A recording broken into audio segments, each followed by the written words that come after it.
storied, FANFICTION.NET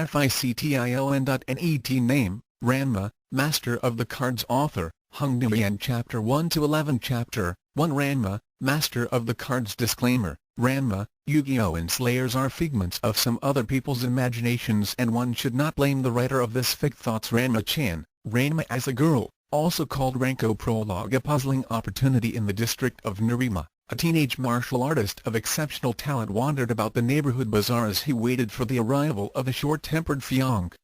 During this time, Ranma Sitom had decided to check out some of the stands and the second-hand merchandise that was being offered for sale. Since he didn't have much money with him, especially after Nabiki had taken her weekly extortion payoff, he wasn't thinking of buying anything. In any case, he thought that most of the junk there was overpriced and not worth spending what few yen coins he had left. Just as Ranma passed another stand, a flash of gold caught his eye. He turned around and saw a small box that had several odd-shaped pieces of gold-colored metal in it. The box was surrounded by various pieces of jewelry and whatnot on the counter. He approached the stand which had an old man manning it. "Good day to you, sir. Can I interest you in anything?" Ranma shrugged as he replied. "I'm just browsing." As he looked over the various pieces of merchandise, his gaze kept on returning to that strange box with the metal pieces in it. He could tell by their tarnished surfaces that whatever that thing had been was old. However, it was clearly broken and the old man was probably just trying to get rid of it. "What is that?" He pointed to the box. "Ah, you have a good eye." The old man smiled as a glint appeared in his eye. "This particular item is an antique, coming all the way from ancient Egypt." "Yeah, right." Ranma thought sarcastically. "Some people will say anything to sell off their old, broken junk." "No, it is not junk, nor is it broken," the vendor said with a grin. "Huh?" The son of Genma was about to ask how the old man knew what he was thinking, then shrugged. "Probably a lucky guess." "Okay, if it's not junk, then what is it?" Ranma asked, deciding to humor the old man. "This is a puzzle." "A puzzle?" "Yes. It is a very special puzzle. It looks like a box of broken metal to me." Ranma snorted. "To the untrained eye." The old man agreed. "Nonetheless, it is a puzzle and a very complex one at that. As far back as I can remember, no one has ever solved it." "Yeah?" Ranma was already becoming bored. "So what's so special about this puzzle?" "It is said that whoever solves this puzzle will have the key to attaining his greatest desire." This had caught the pig-tailed martial artist's attention, but he was very suspicious. His greatest desire was of course finding a cure for his Jusenkyo curse, but after all the failed attempts and false promises to achieve that goal, Ranma was more wary of getting his hopes up. "I see that you do not believe me," the vendor said quietly. "Well then, how about this? Why don't you try to solve it? Then you will find out just how special this puzzle really is." "Me? I ain't interested in puzzles and stuff like that. Besides, I ain't got much money." 10 yen. "Excuse me? I'll give you the whole puzzle and the box for 10 yen. "You're offering all this for 10 yen? "Yes. Nothing's that cheap." "What's the catch?" "No catch. 10 yen. "Ranma, where have you been? I've been waiting for you for 20 minutes." Akane fumed at her fiancé as he came walking toward her with a small box in his hands. I was just looking around and I guess I lost track of time." "What's that?" Akane pointed at the box. "This? Oh, it's just something that I bought." The vendor said that it was some kind of puzzle. At first, Akane became excited as she believed that Ranma had bought her a gift. However, as soon as she looked inside of the box, she frowned. "That's not a puzzle. It's just a box of worthless junk." "Well, I haven't put it together yet. It only cost me 10 yen and HMPF. You wasted your money, and I wasted my time waiting for you." Without another word, the angry girl turned and left him in a huff. Later that night, the Tendo home after dinner. "Just what was I thinking?" Ranma stared at the pieces of the puzzle as he sat at the dining table. Maybe Akane was right. This isn't a puzzle, it's just some worthless hunks of metal and I got suckered out of 10 yen. I just can't believe that I fell for that line that this thing could fulfill my greatest desire. Ranma began absently fingering two of the pieces in his hands and rubbed the sides together. He rotated and slid the parts about, not caring about anything in particular. It was then that he began feeling strange. His hands began moving as if they were being guided. He started hearing a very powerful, ancient voice in his head. When the two pieces became aligned in a certain position, they instantly came together like two magnets and fused into a larger piece. Ranma stared at the object in confusion, then looked down at the remaining pieces of the puzzle. Slowly, he reached for another piece. He held it up and tried to fit its edges along the ones on the larger piece. The new piece locked into place with the first two. Slowly, but surely, the teenager began fitting the puzzle pieces together. He thought that it was strange that he was assembling something without knowing what the finished product would look like. As he worked the puzzle, he kept hearing that odd voice in his head, urging and guiding him on how the pieces fit with each other. The puzzle began taking shape and formed a small pyramid with a metal hoop at the bottom. At last, he reached for the final piece, which resembled an eye, and snapped it into place, completing the puzzle. It was then that the thing gave off a brief, but mysterious light which almost made Ranma drop it in surprise. It felt as if it were alive, and that was when he knew that he was onto something. After dealing with various kinds of magic, Jusenkyo, magic mushrooms, the Wishbringer sword, the dragon's whisker, the mark of a god, etc., Ranma knew that he was in possession of some kind of mystical item. The problem was that he didn't know how this could help him become free of his curse. He knew that somehow, it could. He just had to find out what. Until then, he would have to hold on to it. Ranma stood up and went up to the guest room. Currently, both his father and Suntendo were out drinking, Hapasai was out on his nightly panty raid, Nobiki was separating another fool from his money, Kasumi had gone shopping, and Akane was out with some friends. Entering the room that he shared with his father, he went to the closet and took out his backpack. Reaching into a pocket, he pulled out a length of string and threaded it through the loop of the puzzle, forming a kind of necklace. Tying the ends of the string together, he then hung it around his neck. That should do for now.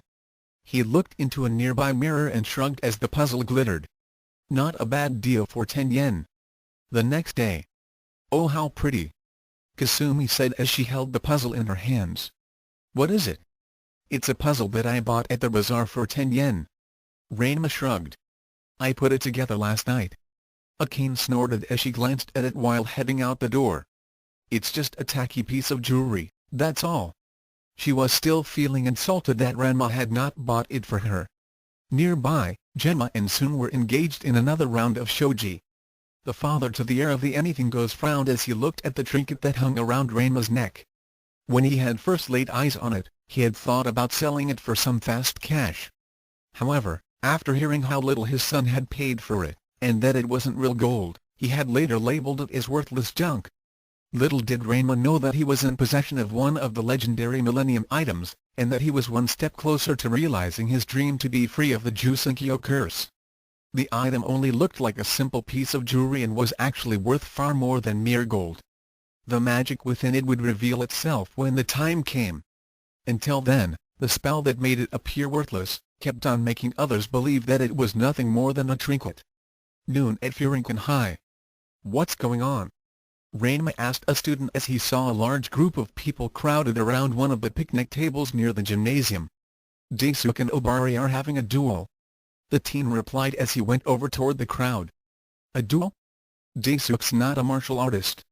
Ranma followed the boy and managed to get near the table where the two teens were duking it out. "Huh? I thought they were having a duel." The only thing that Ranma could see was two students vigorously slapping down cards with pictures of monsters and warriors on them. "They are," a nearby student replied excitedly. "And it looks like Daisuke has Obari cornered. But they're not throwing any punches or anything."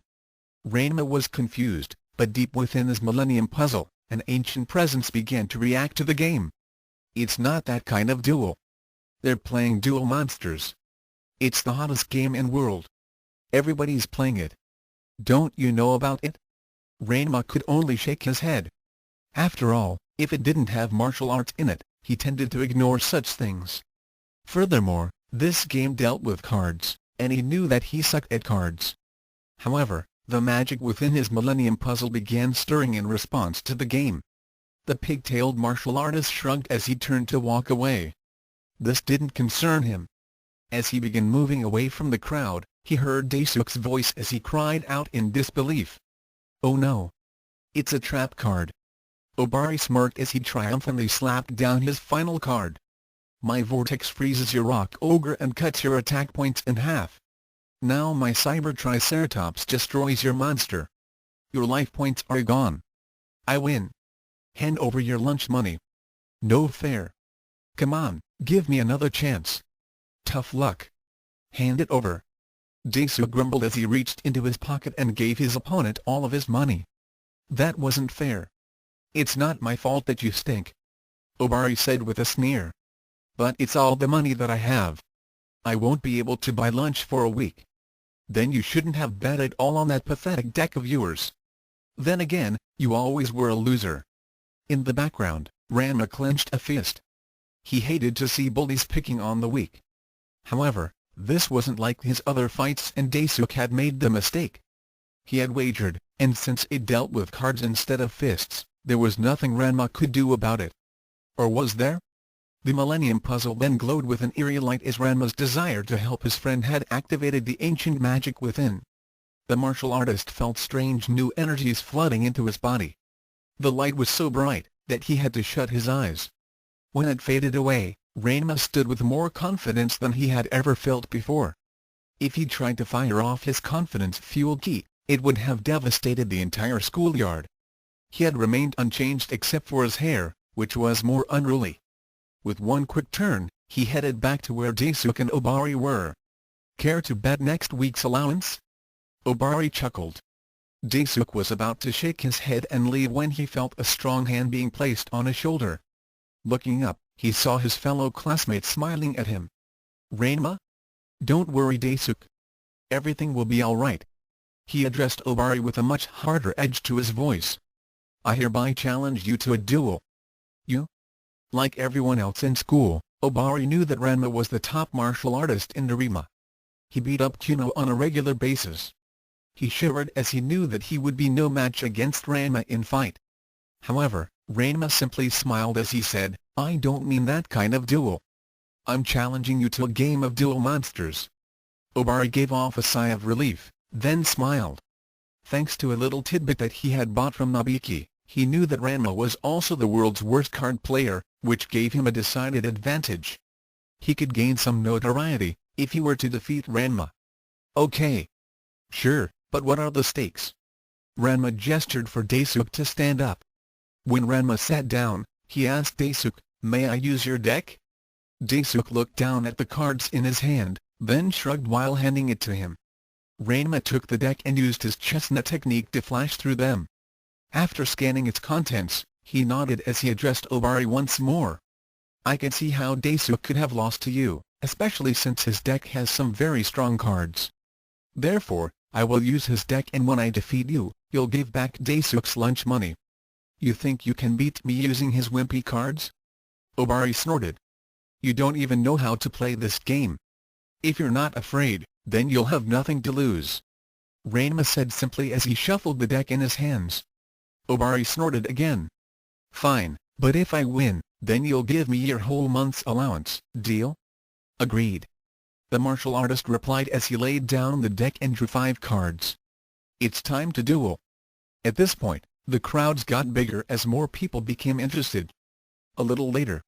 "That jerk. Where is he?" Akane grumbled as she looked about for Ranma. She frowned as she saw Akio approaching with a takeout box in her hands. Obviously for Ranma, of course. "Hey Akane. Have you seen Ranma? I made this special seafood okonomiyaki for him." "No." Akane gritted as she looked down at Akio's food. It smelled wonderful and there was no doubt in her mind that Ranma would gulp it down without hesitation. "That baka. He'll eat Akio or Shampoo's cooking, but not mine. HMPF. Hey, look at that crowd over there," Akio said as she pointed to where a large gathering of people were surrounding a picnic table. "I wonder what's going on?" Both girls decided to investigate and headed toward the mass of spectators. When they got to it, they were just barely able to see past the throngs of people. Akio tapped the shoulder of one of the observers. "Excuse me, but can you tell us what's going on? It's a really intense Duel Monsters game." The student replied, while keeping his eyes focused on the match. "Duel Monsters?" Akane repeated. "Isn't Duel Monsters that really popular card game that everyone is playing now?" Akio nodded. "Yeah. It's caught on here in Furinkan. I've even gotten hooked on it." She reached into the pocket of her male school uniform and pulled out a deck of cards. "It involves a lot of strategy." Akane smirked. "Well then, I'll bet that Ranma would be totally useless at this game." "No argument here, sugar." The okonomiyaki chef then asked the student. "So who's playing?" "Our school champion Obari and Setom. Ranma's already beaten Obari 4 games in a row." The student replied. "What?" Both girls cried out. "That's impossible. Ranma's the world's worst card player." Akane exclaimed as she began pushing her way toward the table. Akio followed and both were in a state of shock as they saw Ranma about to trounce his opponent. "Draw your last card, Obari." The current Duel Monsters champion of Furinkan growled as he slapped a card onto the table. "I've got you this time. Let's see if you can stand up to my Ice Giant and his Blizzard Beam attack." Ranma, however, was unconcerned as he simply flipped over a card that he had laid out previously. "I counter with this trap card, Mirror Force." "What?" "The Mirror Force reflects any attack right back at you. Your Ice Giant is destroyed and you have no more life points." "I win." Obari could do nothing but stare with his mouth agape. The cards in his hands fell through his fingers as Ranma got up. "Wait. Just one more game. There would be little point. You're clearly no match for me. Now, you will give back Daisuke his lunch money, or do you want to lose more than just a few games?" Ranma's underlying threat was emphasized as he held up a fist and clenched it even tighter, cracking his knuckles. The former duelist champion of Furinkan gritted his teeth, but gave in as he reached into his pocket, and returned the money to Daisuke before skulking off. The rest of the crowds cheered on Ranma's victories as he held out the deck to his friend. "Here's your deck back." Daisuke smiled as he shook his head. "Nah. You keep it, Ranma. Think of it as my way of thanking you for getting my money back. I'll build a new deck." On the sidelines, Akane and Akio were still in a state of shock. Ranma had actually won at something besides martial arts? At the Tendo home. "Well Ranma, I hear that you've become a Duel Monsters sensation in just one day." Nobiki commented as she confronted him while he was practicing some katas in the dojo. "So when did you become so good at card games?" "None of your business," Ranma said as he continued to put his body through its paces. "Oh don't give me that, Ranma. Until today, you couldn't win a card game to save your life without cheating." Nobiki remembered how Ranma had beaten the Gambling King. "Now all of a sudden, you beat the school's best player at a very complicated game. Not once but 5 times in a row. I guess I got lucky." "No way. The odds are too stacked against you to chalk up those wins to luck. You didn't even know how the game was played until today. Out with it, Ranma." "Leave me alone, Nobiki." He growled as he finished with his katas and headed toward the furo to take a short bath before dinner. Nobiki frowned. This was the first time that Ranma rebelled against her without even thinking about the consequences. That would not do. She had to know just how Ranma had done it and whether or not she could turn this new talent into a money-maker. Nobiki decided that it was time to remind him of his place. "Hold it, Ranma. You can just walk away." Ranma stopped and glanced over his shoulder. "Why don't we play a little game?" The middle Tendo daughter held up a deck of playing cards. "Instead of Duel Monsters, we'll play a few hands of poker. If I win 3 hands, then you'll tell me everything that I want to know, plus pose for a few dozen snapshots." Kuno's getting hungry for photos of his pigtailed goddess again. "And when I win 3 hands?" Ranma asked, not turning around to face her. Nobiki's eyebrows narrowed. Ranma had said, when, not if. "If by some miracle that you win 3 hands, I'll cancel out half of the amounts that you owe me." "All of it?" "What? This will be an all-or-nothing deal." my secrets and the snapshots versus all the debts that I owe you. After all, I'll be sacrificing my pride and my cursed body to your camera. Unless, you're afraid?" Nobiki considered him for a very long time, before finally nodding. "Agreed. Ranma's not that smart and he's no match against me when it comes to gambling." Ranma's Millennium Puzzle glowed with a soft light as Ranma became something more. Since his back was turned to Nobiki, she did not catch the subtle transformation. When he turned around, his expression was more smug as he said, "It's time to duel." 3 hands later. Nobiki was in state of total disbelief as Ranma got up from the floor after beating her full house with a royal straight flush. And that's when number 3. "Nice doing business with you, Nobiki. I don't owe you anything. We're quits." As Ranma left the dojo, Akane's sister remained as still as a statue. How did he do that?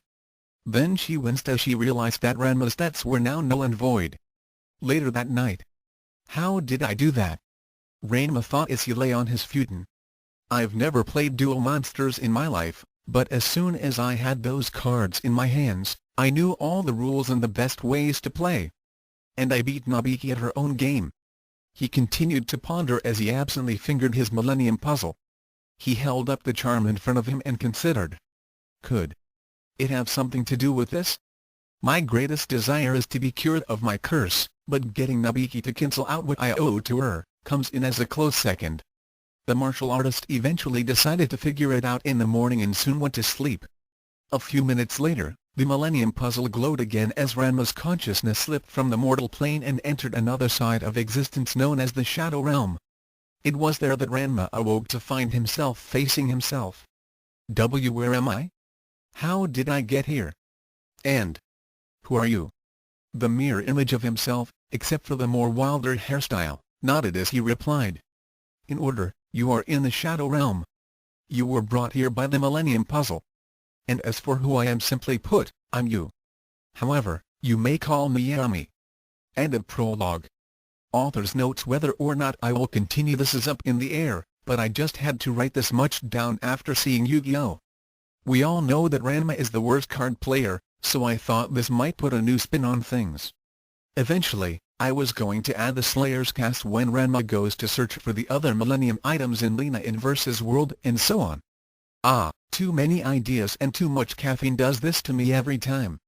Chapter 2 Ranma, Master of the Cards. Disclaimer: Ranma 1/2, Yu-Gi-Oh! And the Slayers belong to their respective creators, but I'm using them anyway, so there. Thoughts: Ranma-chan, Ranma as a girl. Ranko Ranma Yami, Ranma when he is merged with Yami. Chapter 1 Opening moves. Hey! Give that back. No way. You ate the last 3. So? A girl needs her nourishment. Well, so does a mercenary swordsman. Zelgudas and Amelia had large shit drops on the backs of their heads as they watched Lena Inverse and Guri Gabriev engage in yet another battle for the last leg of beef. After that business with the monster Darkstar, the adventurers had gone their separate ways for a time and had recently crossed paths again. Amelia was currently on a mission to have a treaty signed between Ceylon and a neighboring kingdom, and Zelgudas was still looking for a way to return to his human form. As for Lena and Guri, they had been roaming about the countryside, doing what they did best. Eat, steal from bandits to buy food to eat, take any odd job to eat, look for a new sword for Guri so he could make money to eat, look for new magic while looking for something to eat, eat and eat. Currently, Guri had been using a regular sword, but he was still searching for something to replace the Sword of Light, his family's treasured heirloom. As the red-haired sorceress and the blonde swordsman continued to battle it out for the last morsel of their dinner, a new face was seen entering the inn. He was about average height and had black hair with a small pigtail. He was dressed simply in a red, short-sleeved, silk shirt, black pants and shoes. Slung over one shoulder was a heavy backpack. Hanging from a string on his neck was a strange-looking, upside-down pyramid that had an eye engraved into it.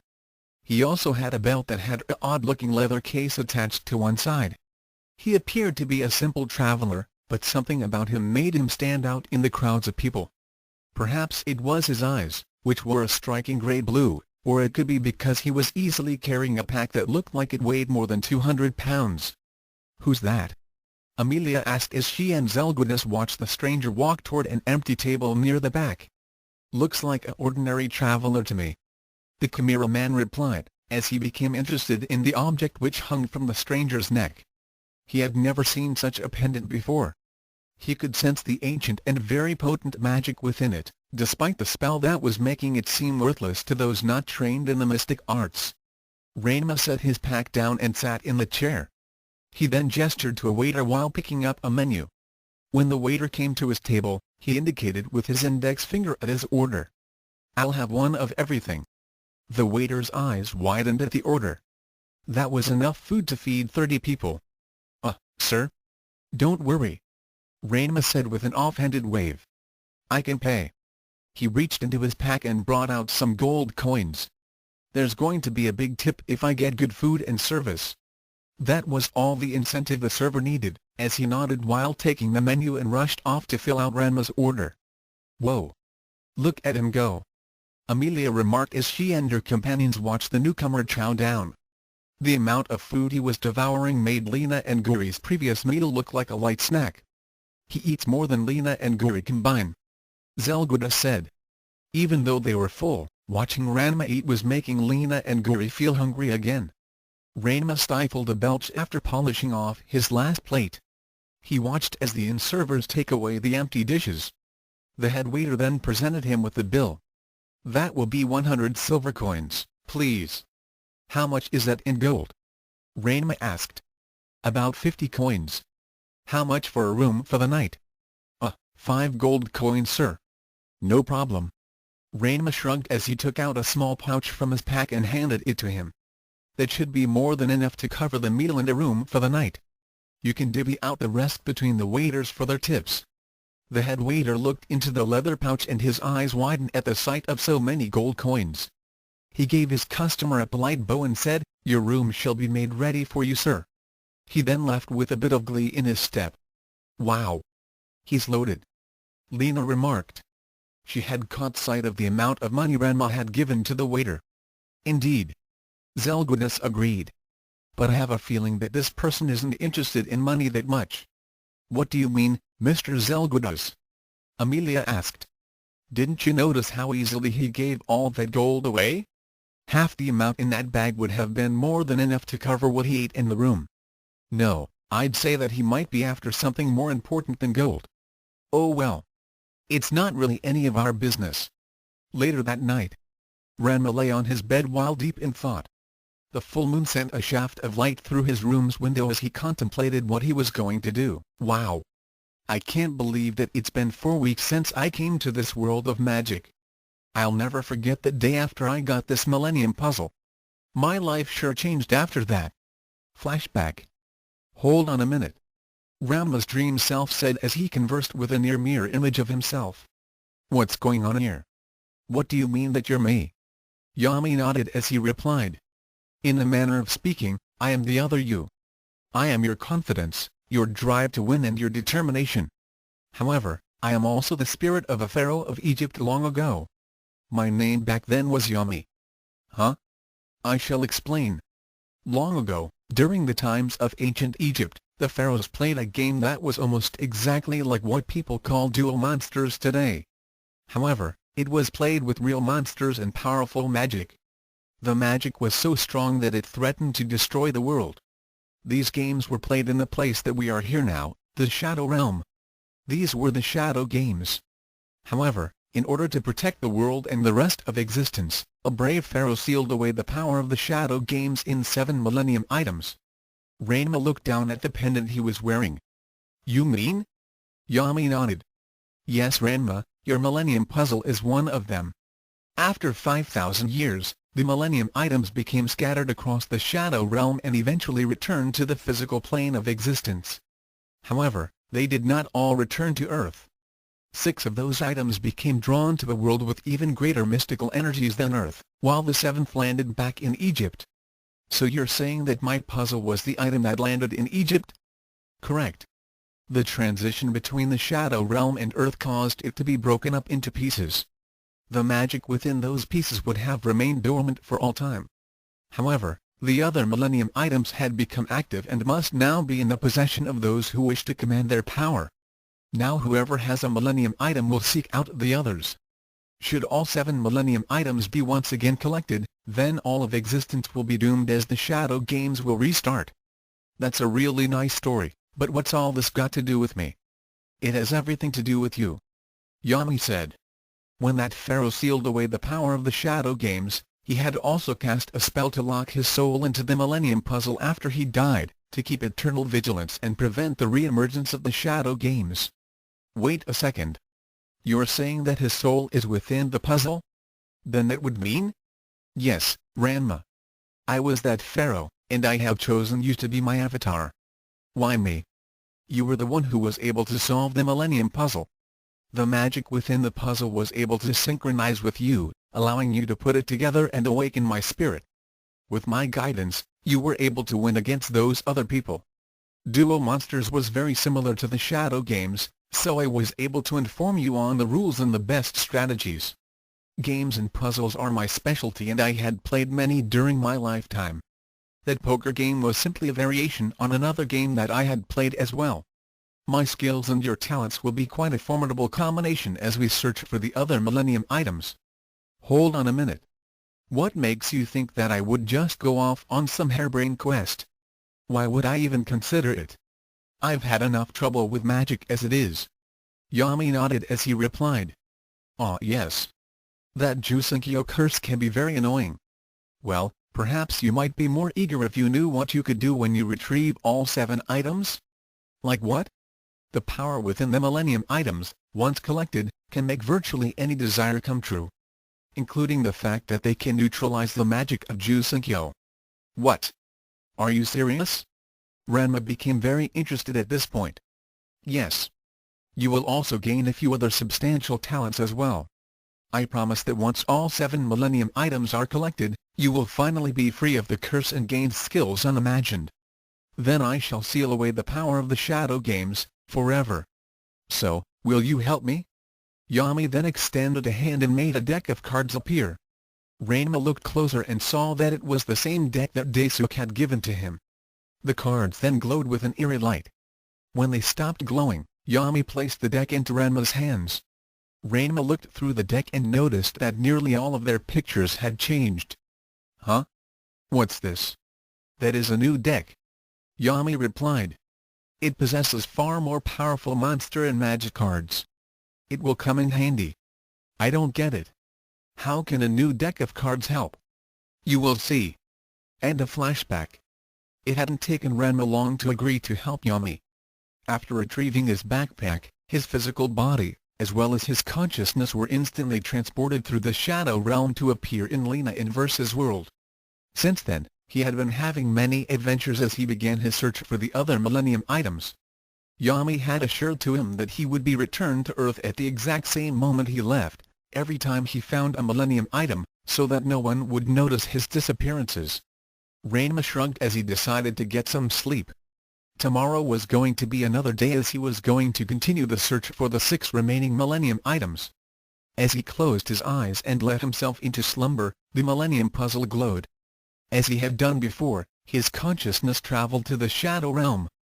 The transition was so subtle, that even the mystical senses of Zelgradus, Lena and Amelia missed it, despite the fact that their rooms were only a few dozen feet away from Ranma's. They continued to sleep. The Shadow Realm. It's been a month since we started looking for those Millennium items, but we haven't found anything. Ranma commented. Are you sure they're here? I am certain. Yami assured. The items had ripped openings in the Shadow Realm leading to this world. I am certain that they are here. If we were to find the Millennium Ring, then that will lead us to the others. In any case, I thought you were enjoying the trip. After all, in this world, you don't have all the problems of your life on Earth. Ranma gave his doppelganger a lopsided smile. You got me there.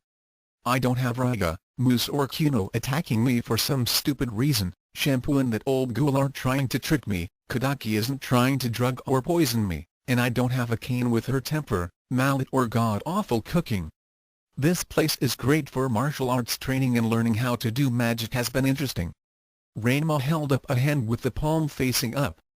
A small dot of light appeared above it, which slowly expanded into a basketball-sized sphere of flames. He had recently mastered a few offensive and defensive spells after meeting a few mages on his travels. Then there were some other skills that Yami had granted to his avatar, including that special deck he had given to him. Well, we'll keep searching. I have a feeling that we will find the Millennium item soon. And you will return me back to Earth at the same time I left it? Yes.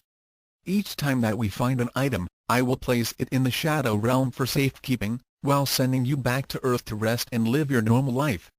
We should only need 6 trips to retrieve the Millennium items. Why can't we just make one trip, and collect all the items? That won't do. If a Millennium item is in your possession for a long period of time, then you will become tempted by the dark energies within it. Only the Millennium Puzzle will not corrupt you because of its link to my soul. That is why they must be placed back in the Shadow Realm for safekeeping until I am able to permanently seal them away. I can only do so when all the Millennium items are in the Shadow Realm. Furthermore, once you physically re-enter the Shadow Realm, then you will not be able to return to that magical realm until it comes into alignment with the Shadow Realm and Earth, which occurs every 30 days or so. With the Shadow Realm, the past, present and future are relatively all the same, so it is no problem for me to send you down the time stream and synchronize with Earth or that magical world. I can place you at any given point in their time streams, up to a maximum of 1,000 years. Cool. Yes, cool. For now, it is time for you to rest. Ranma nodded as his astral form disappeared and returned to his physical body. The next day, Lena and her group were on their way out of the town when Amelia spotted Ranma doing the same. As he approached the edge of the urban area, his path was blocked by a band of ruffians who had taken a fancy to his pack and the pendant on his neck. "Well now, what do we have here?" one of the thugs sneered as he and his cohorts blocked. Ranma simply assessed the situation and shrugged. 7 guys. 3 with clubs. 2 with knives. 2 with swords. No martial arts skills. They probably rely on brute force, intimidation and strength of numbers.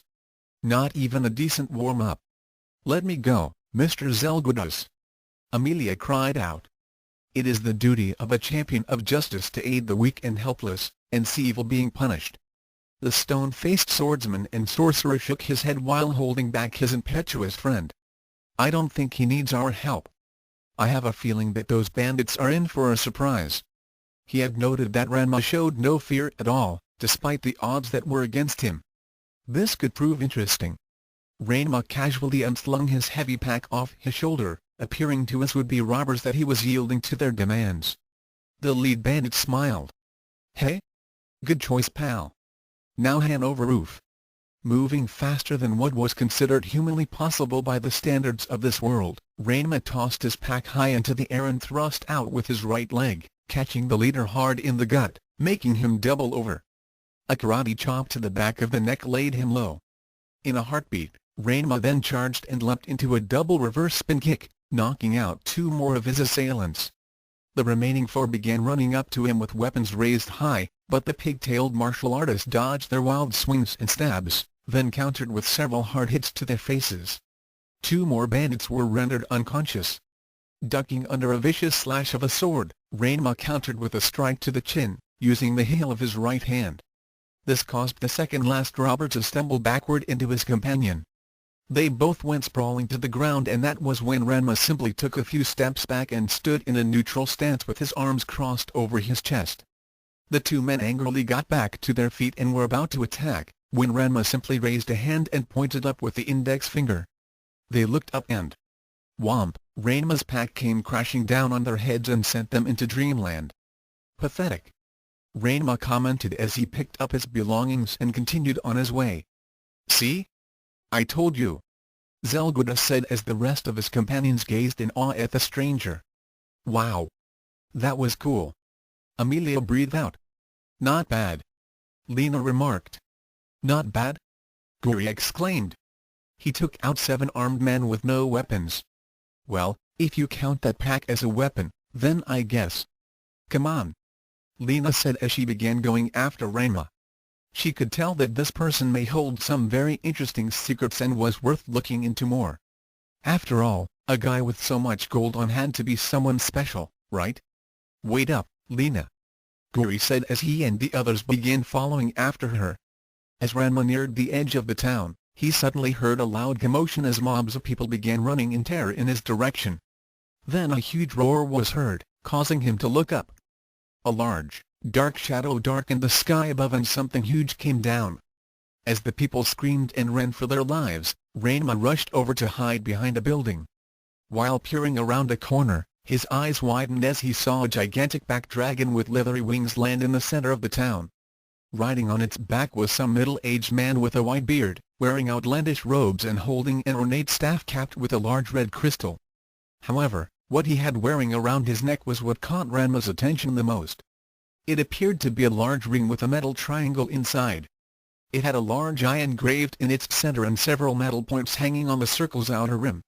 Seeing that it looked very similar to the images that Yami had shown him in the Shadow Realm, Ranma could come to only one conclusion. It's the Millennium Ring. Just as he was about to rush out to try and claim it, a shout was heard. Fireball! A large globe of energy shot out from one side and impacted heavily against the right side of the dragon's head. However, the beast casually shrugged off the blast and was about to retaliate with a searing blast from its mouth when its master motioned for it to stand down. The wizard looked over in the direction of where the attack had come from and saw a group of strangers poised to attack. Apparently, 3 of them were magic users and 1 was a swordsman. However, it was the red-haired girl out front that held his interest. "Who dares to attack the great wizard Remmel?" "I dare," Lena replied. "The name's Lena in verse, sorceress extraordinaire. I'm certain that you've heard of me." The wizard cocked his head and thought, then nodded. "Ah yes, the infamous bandit killer and dragon spooker." Lena winced. She really hated that label. However, she quickly recovered and said, "Why are you attacking these people?" Remmel replied with scorn. "These people are mine to do with as I please. They had failed to bring me this month's tribute, and therefore, they will have to be punished." A person came out from the cowering crowds, apparently he was the mayor. "Please, oh great wizard. Our crops were poor this season and we have been having some trouble raising your tribute. If you could just give us some more time." "Silence. You shall be made an example to this town." Remmel made a gesture with his free hand and the Millennium Ring glowed with an unnerving light. "What is that thing, Miss Lena?" Amelia asked. "I don't know. I've never seen a magical artifact like that before." Lena then addressed to her Chimera friend. "How about you, Zell?" Zelgudus shook his head. "I've never seen it before either." At that moment, a scream was heard as the mayor suddenly stiffened, then fell to the ground. Amelia rushed over to where he lay and placed a hand over his chest. She then began invoking a white magic spell. "Recovery." "Don't bother," Remmel said as he held up a small white sphere of light. "Your healing spell will not work on a body with no soul." "What?" Amelia gasped. Remmel held up the sphere, which hovered above his palm. "The power of my mystic ring has taken his soul from his body. All I have to do is crush it, and he will be lost forever." "How dare you?" "I, Amelia of Saloon, the champion of justice, shall defeat you." "Amelia of Saloon, eh? Well, I would say that Saloon's ruler will pay handsomely to get his daughter's soul back." Remmel's Millennium Ring glowed again as Amelia prepared to launch an attack. "Amelia! Watch out!" Lena cried out. Too late. Before she could launch a spell, the Millennium Ring took a hold of her essence and violently yanked it from her mortal shell. Like the town mayor, her body stiffened before collapsing. "Amelia!" Zelgudus cried out as he felt his anger building up within him. However, as he and the others stepped forward to attack, they stopped cold as they saw a second white globe appear beside the first in Remmel's hand. "I wouldn't take another step if I were you," the wizard taunted. "If you value your friend and the mayor's souls, then you will stand down." Ranma had seen enough, and so had Yami. Setting his pack off to one side, he placed a hand on the carrying case that was strapped to his belt and gave it a squeeze before crying out, "It's time to duel." The Millennium Puzzle became alive with light as Yami's essence was called forth and merged with Ranma's. His hair became more unruly as his eyes took on a new confidence. At that moment, the Millennium Ring also began glowing as one of its points began moving and directed its end toward where Ranma was. "What's this?" Remmel asked. After finding the Millennium Ring months ago, the wizard had been feeling a kind of pull from it, as if it was leading him to more power.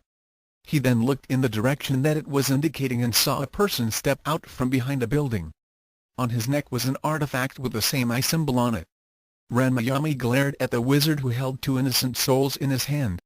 If there was one thing that Yami and Ranma agreed upon, it was that they hated when the weak are threatened by the mighty. With sure steps, he walked toward his adversary with no fear. Then the Millennium Puzzle glowed, which caused a third eye to temporarily appear in the center of his forehead. He made a sweeping gesture with an arm, which caused the two globes to vanish from sight. What? Remel gasped, then looked down at the fallen bodies of Amelia and the mayor. They suddenly got up as both people found themselves once again in their own bodies. How did you do that? Who are you? Remel demanded. Ranma gave his opponent a glare as he crossed his arms over his chest. The power of the Millennium Ring can pull souls out of people's bodies, but my Millennium Puzzle can easily put them back. I am Ranma, the Game King. Game King? I have never heard of you. The wizard then looked down at his own Millennium item. Millennium Ring, eh? I've always wondered what this was. It has a power that is unheard of in this world. So, there are more like it? Very well then, I shall take your artifact as well. You want my Millennium Puzzle? The Game King reached to the case that was on his belt. He then held out his deck of cards. Then you shall have to duel me for it. The wizard began laughing. And you think you can defeat me with some simple card tricks? It's no trick, and it's not that simple. Let's duel. With these words, a line of light appeared and began forming a huge circle around the two and the dragon. The crowds of people could only watch in fascination as the two prepared to do battle. What is this? Remel demanded. Ranma was casually shuffling his deck as he answered. I have set up our playing field. Nothing can get in or out of the barrier, which will ensure that no one will be able to interfere without duel. Now. Ranma then finished shuffling. It's your move. Amelia. Are you all right? Zelgunas asked as he helped his companion to her feet. I think so. What happened? The girl then saw the confrontation between Ranma and Remel. What's going on, Miss Lena?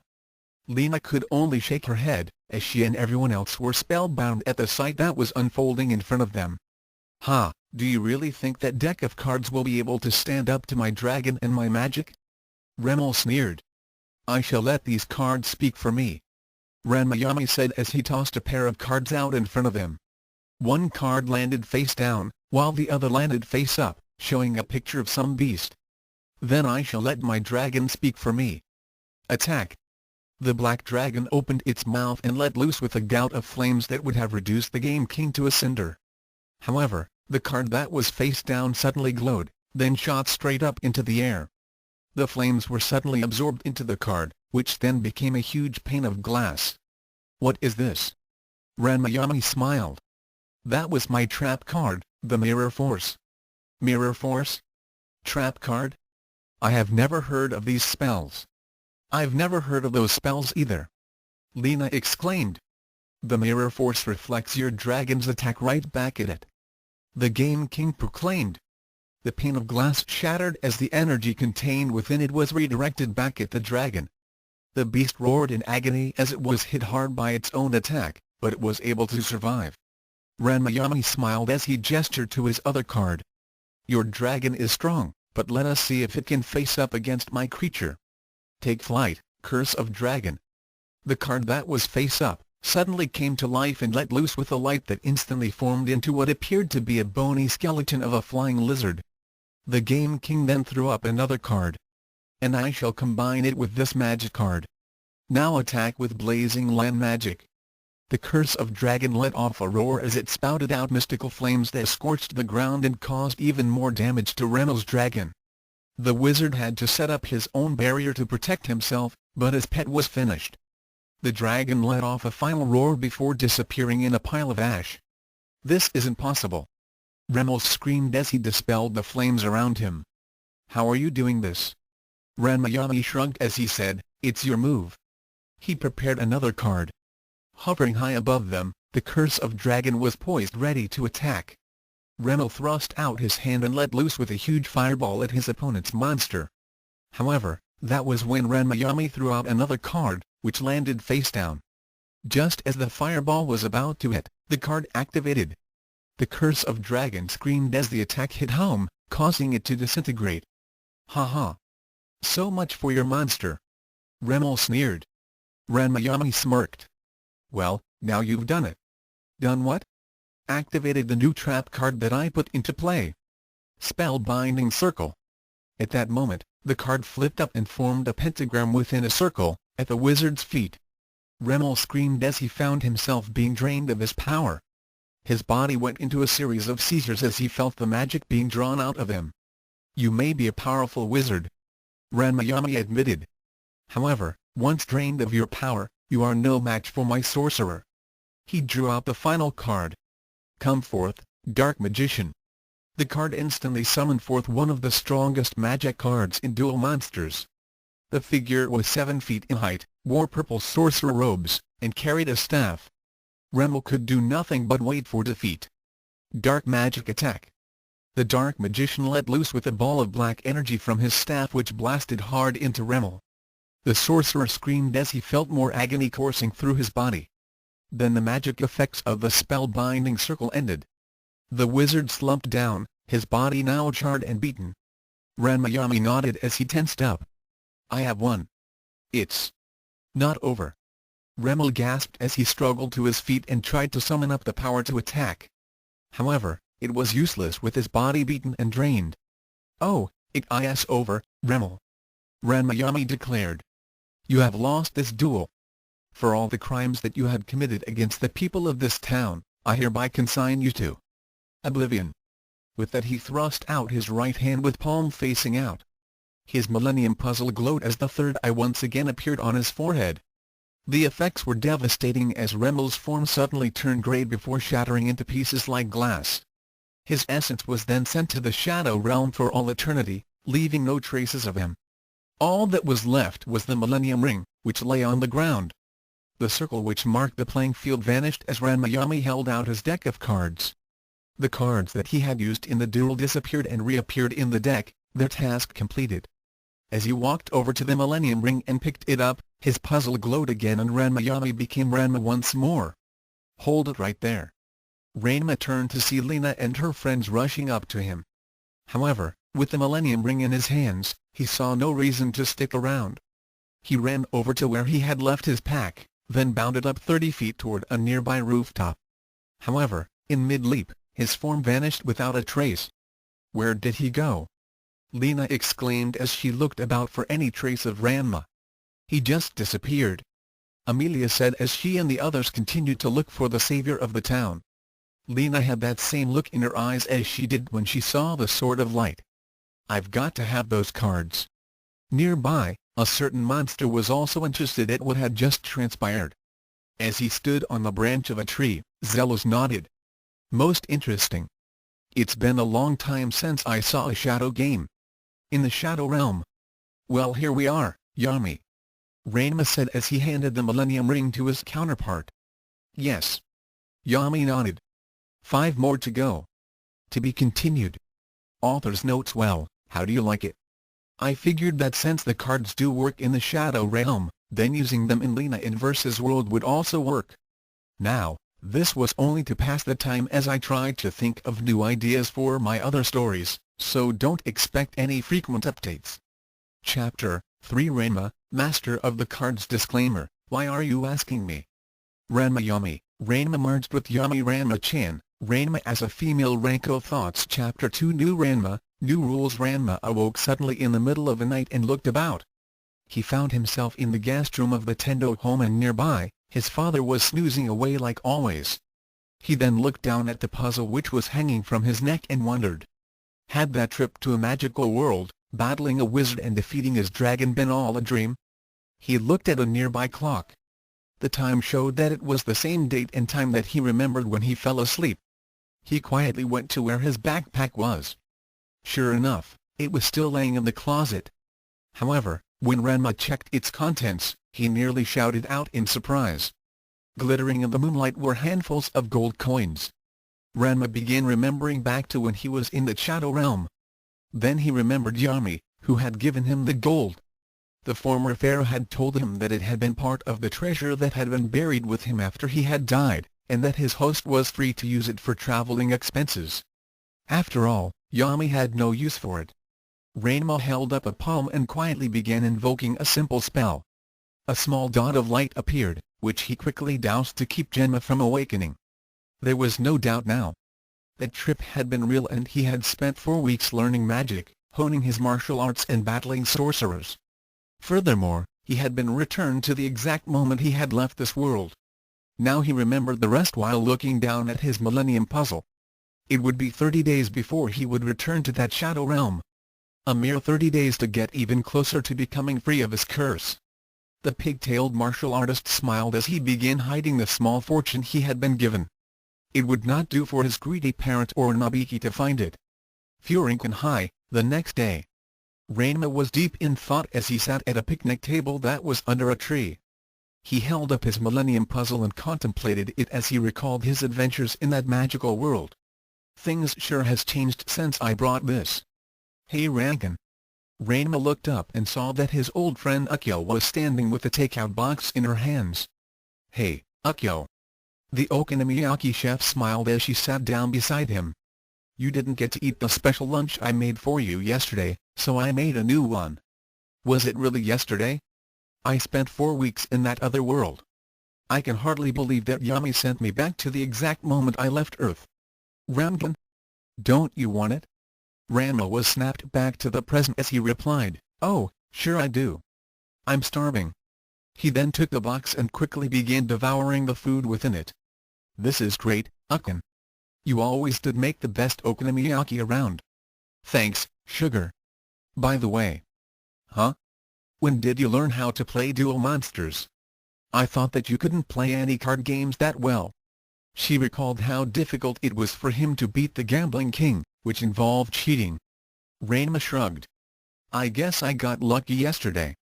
That was some lucky streak, beating Obari 5 games in a row. Yeah, well. As soon as I thought of it like fighting in martial arts, I kind of got the hang of it. What's this? She pointed to Ranma's puzzle. Oh, it's just a puzzle that I bought at the bazaar a couple of days ago. Weird-looking puzzle. Yeah, but it brought me luck yesterday. She smiled at Ranma's humor. Oh, it did? Well, let's see if it can bring you luck again. How about playing me a game? Ukyo took out her own deck of cards. Ranma shrugged as he took out his deck. The okonomiyaki chef did not notice, as she began shuffling her cards, that the puzzle's eye glinted slightly. And that brings your life points to 0. Ranma said as he turned over a trap card. Wow. You really do know how to play this game. Ukyo said as she began collecting her cards. She had lost 3 games straight against her fiancé. What did you do, practice against real monsters? Ukyo asked jokingly. You could say that I've been training. It was actually the truth. Yami had been teaching Ranma the rules and strategies of the game in the Shadow Realm. And real-life experience in the Slayer's world also helped. Ranma. Ranma winced as he heard the familiar screech of his other fiancé. He turned his head and saw Akane steaming mad as she stomped toward him and Ukyo with a bento. He frowned as he could guess why she was so angry right now. She had probably made another one of her culinary disasters for his lunch and saw that empty takeout box. I worked hard to make you this lunch. Akane growled as she thrust the bento toward him. Ranma winced again as he could already smell the putrid odor coming from it. He tried to defuse the situation by saying in a polite manner, Well, that was nice of you, but I already ate and... Ukyo's nose wrinkled as she caught a whiff of whatever was in that box. Ew. What's in that box? Shut up. Akane snapped as focused her rage on Ranma. Well? Aren't you going to eat it? Ranma considered the offering in front of him. He truly did not want to eat it. However, should he refuse it, then Akane would get even angrier and pound him with that mallet of hers. And there was Ukyo to consider, who would most likely start a fight with Akane should she attack him. There seemed to be no way out of this predicament. Luckily for him, Yami had decided to give him a new option. The Millennium Puzzle glittered slightly as Ranma felt Yami's presence merge with his own spirit. No. What do you mean no? Akane became angrier by the second as Ranma Yami showed no fear. I said no. Have you tasted it? No, but if you're not willing to taste it yourself, then why expect me to eat it? Ranma. Akane growled. You'd better eat some now, before I get mad. Oh? So now we're resorting to threats? Tell you what. I'll make a little wager with you. Ranma Yami produced a standard deck of cards and began shuffling. We'll play one hand of poker. If you win, then I'll eat anything that you make without any complaints. However, when I win, then I won't ever have to eat your cooking, until you are able to eat it yourself. Deal? Akane then took an grin as she asked, You mean, you'll eat anything I make? No complaints? She knew Ranma's weakness with cards. If you win. Akio became a bit alarmed at this. Sure, Ranma was good with duel monsters, but poker was an entirely different game.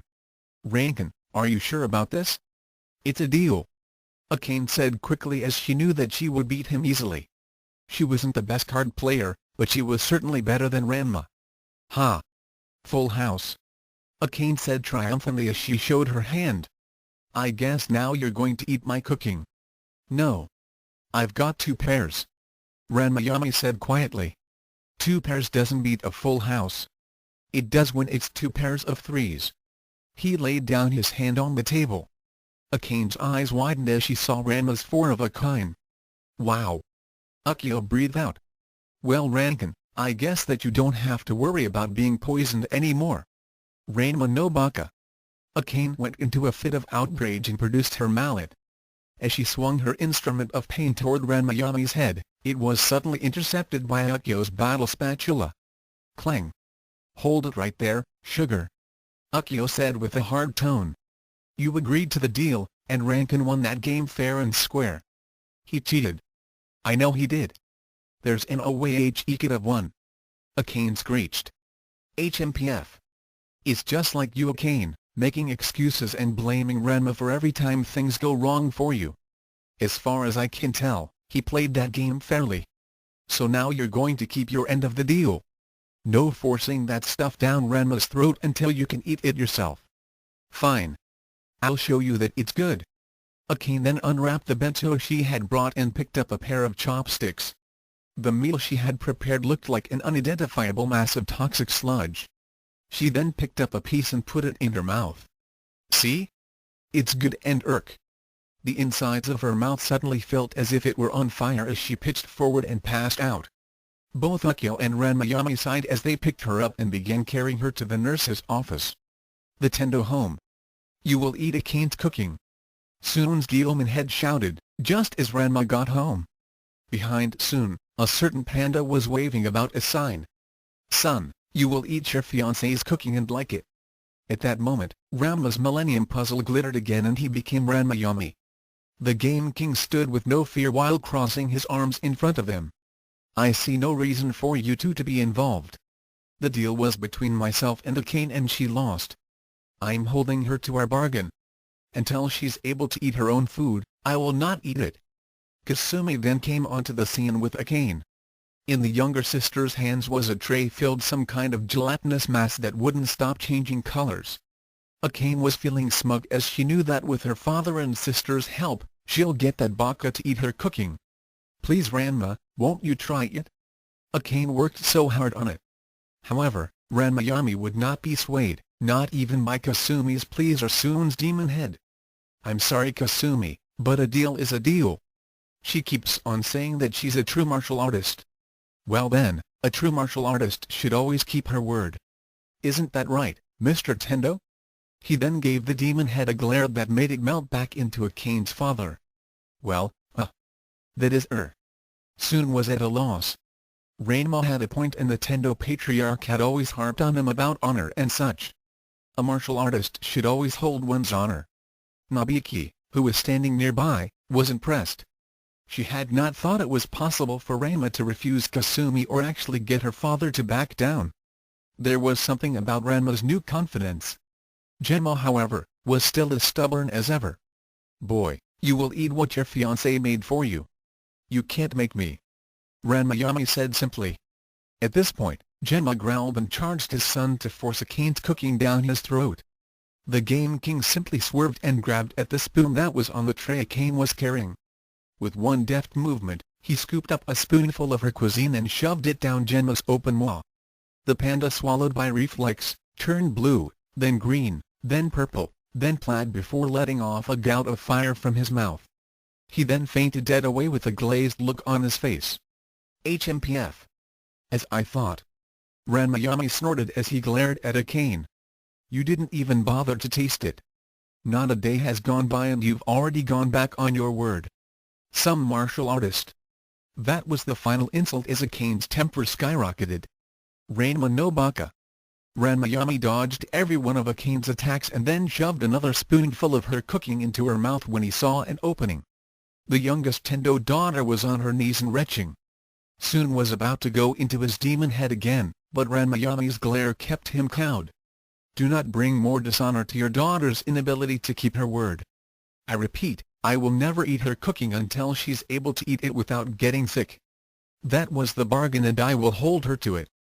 It was a fortunate thing for Akane that Ranma had decided not to punish her in the same way that all his opponents had received when they lose to him or go back on their word. Well, I am impressed, Nabiki said as she approached her best source of income. So exactly when did you become so good at card games? She had heard from Akane of how Ranma had beaten her, and was no longer obliged to eat her horrendous cooking. None of your business, Ranma replied simply. When he saw that Nabiki was about to press for information, he added, and don't think that you can threaten me. Remember our little game? I owe you nothing. The middle Tendo daughter gritted her teeth slightly as she recalled how Ranma had beaten her. This wasn't good. Genma's son was actually winning without using his fists. This would not do. Ranma shrugged as he said, in any case, I'm actually doing Akane a favor. How do you figure that? Simple.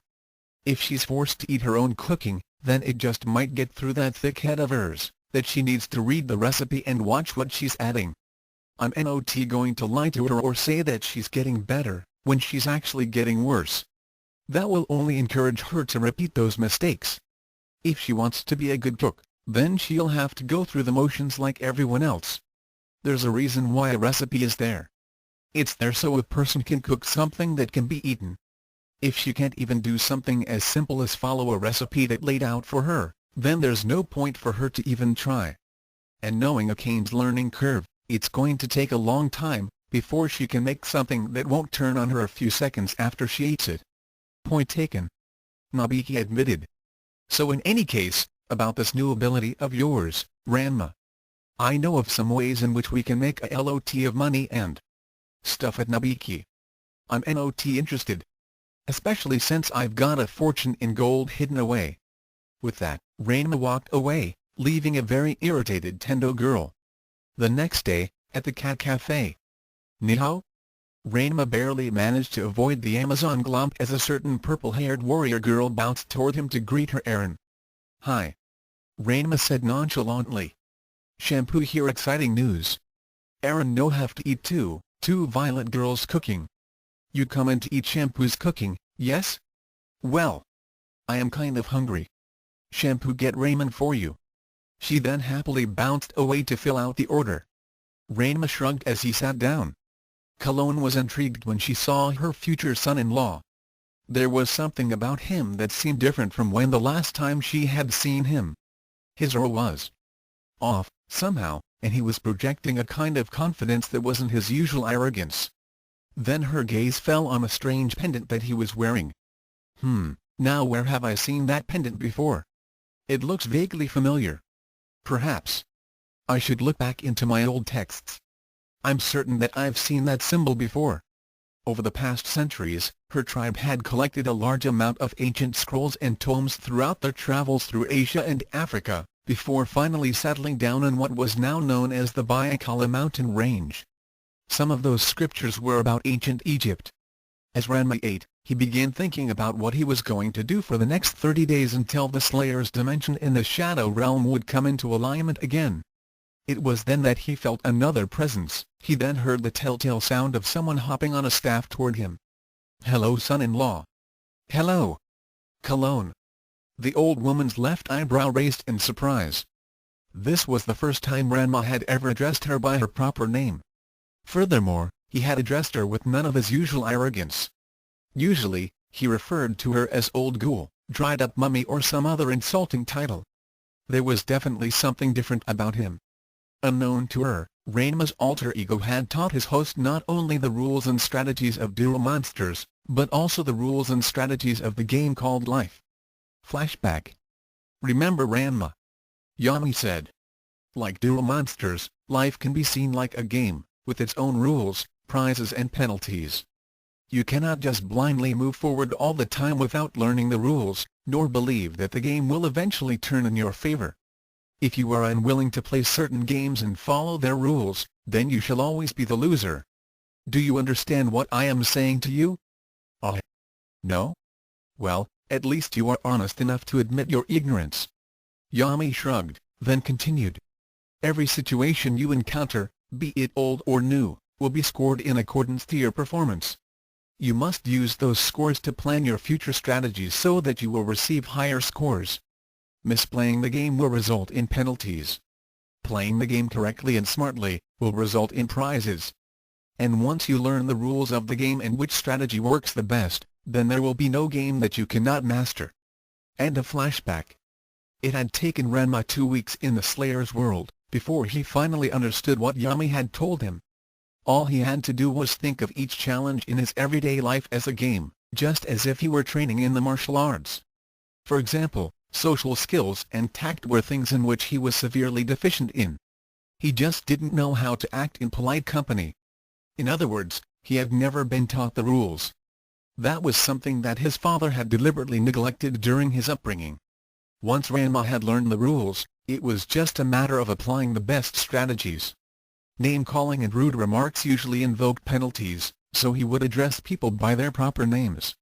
Calling Shampoo's great-grandmother Cologne instead of Old Ghoul would result in not getting bonked on the head by her staff, and there would be less hostility. It was that simple. Noting Cologne's slight surprise, Ranma decided to use another strategy that was known to work, being nice. He smiled at her and said, "Very nice day today, isn't it? How are you?" This almost made the elder fall off her staff. Ranma was actually being civil to her? This was an absolute first. "Yes, it is. I am well. And may I ask what brings you here?" Though she maintained eye contact with him, she kept Ranma's Millennium Puzzle in sight. There was just something about it. "Lunch," Ranma replied simply as he finished off the ramen. Then he reached into his pocket. "How much do I owe you?" Ranma was actually willing to pay? Usually, he would assume that the meal was free and he'd leave without even a thank you. "Well, it's... Here, this should cover my meal and all those other times I ate without paying," Ranma whispered as he slipped a small, heavy object into Cologne's hand. He then bowed to her. "It was delicious. My compliments." He then left quickly to get back to class. Cologne was still puzzled when she looked down at her hand. Her eyes widened as she saw the gold coin that was in her palm. Judging by its color, it was pure gold. She estimated its worth to be more than enough to pay for all the times Ranma had eaten at the Nekahatan. Just where did he get something like this? She saw the same, strange eye symbol on the coin's face, as was on Ranma's Millennium Puzzle. She quickly pocketed the coin and hurried up the stairs to her room. She just had to find out what was going on. Ranma felt different as he walked down the street. For the first time in which he could remember, his mouth had not gotten him into trouble within a few seconds after opening it. All he had to do was pause for a moment to think before saying anything. All that was needed to make a substantial, if not critical difference in how he handled things. He was no longer limited to fists and insults, which were inappropriate in any situation that didn't involve a fight. It was a whole new game, and this time, Ranma understood the rules. Meanwhile, as usual, Raiga was lost. As usual, he was either angry, depressed or both. In this case, it was option number 3. He was angry at what Ranma had done to Kane and depressed that he couldn't find that bastard and make him pay. And as usual, he blamed it all on Ranma. Raiga, SP-chan, had come to the Tendo dojo yesterday, when he saw that his beloved Akane was sick.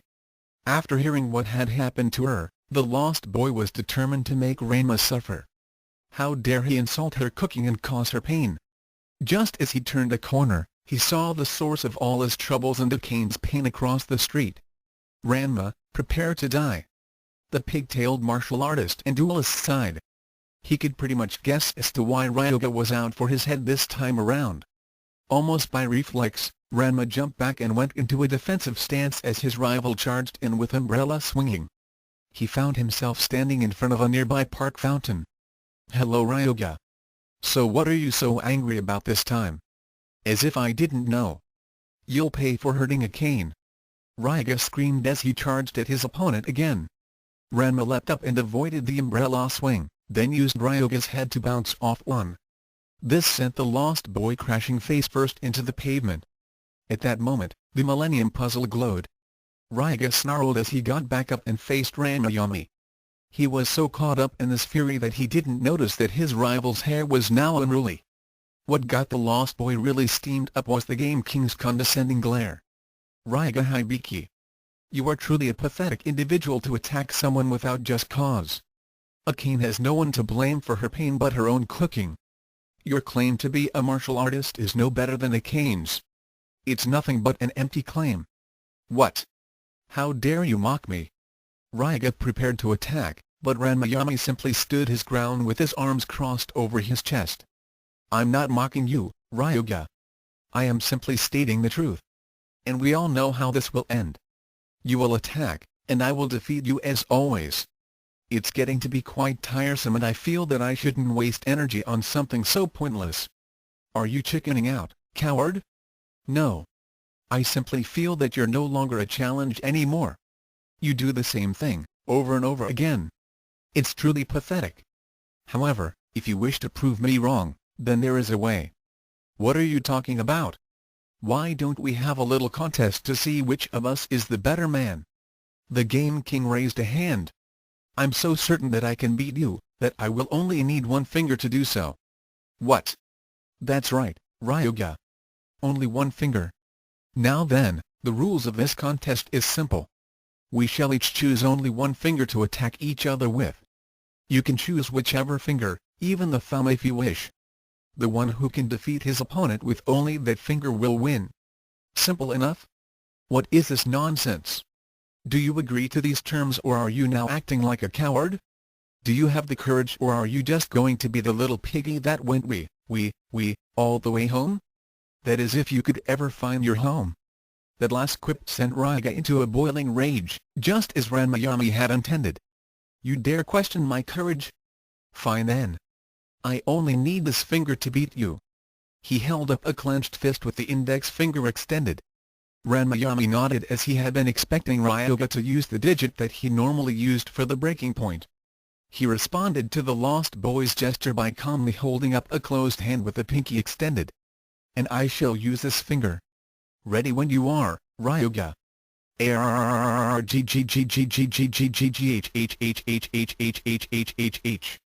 Ryoga charged at his opponent and when he got close enough, poked his finger into the concrete. Bakusai Tenketsu. There was a huge explosion as chunks of pavement went flying everywhere. The lost boy smiled. He had planned to use the explosion as a diversion. As he saw a shadow in the cloud of dust, he assumed it was Ranma and began swinging his fist at it. However, his punch met only empty air as Ranma taunted him from within the cloud. "You're only supposed to be using that one finger, Ryoga." Ryoga growled as he swung at the sound of Ranma voice.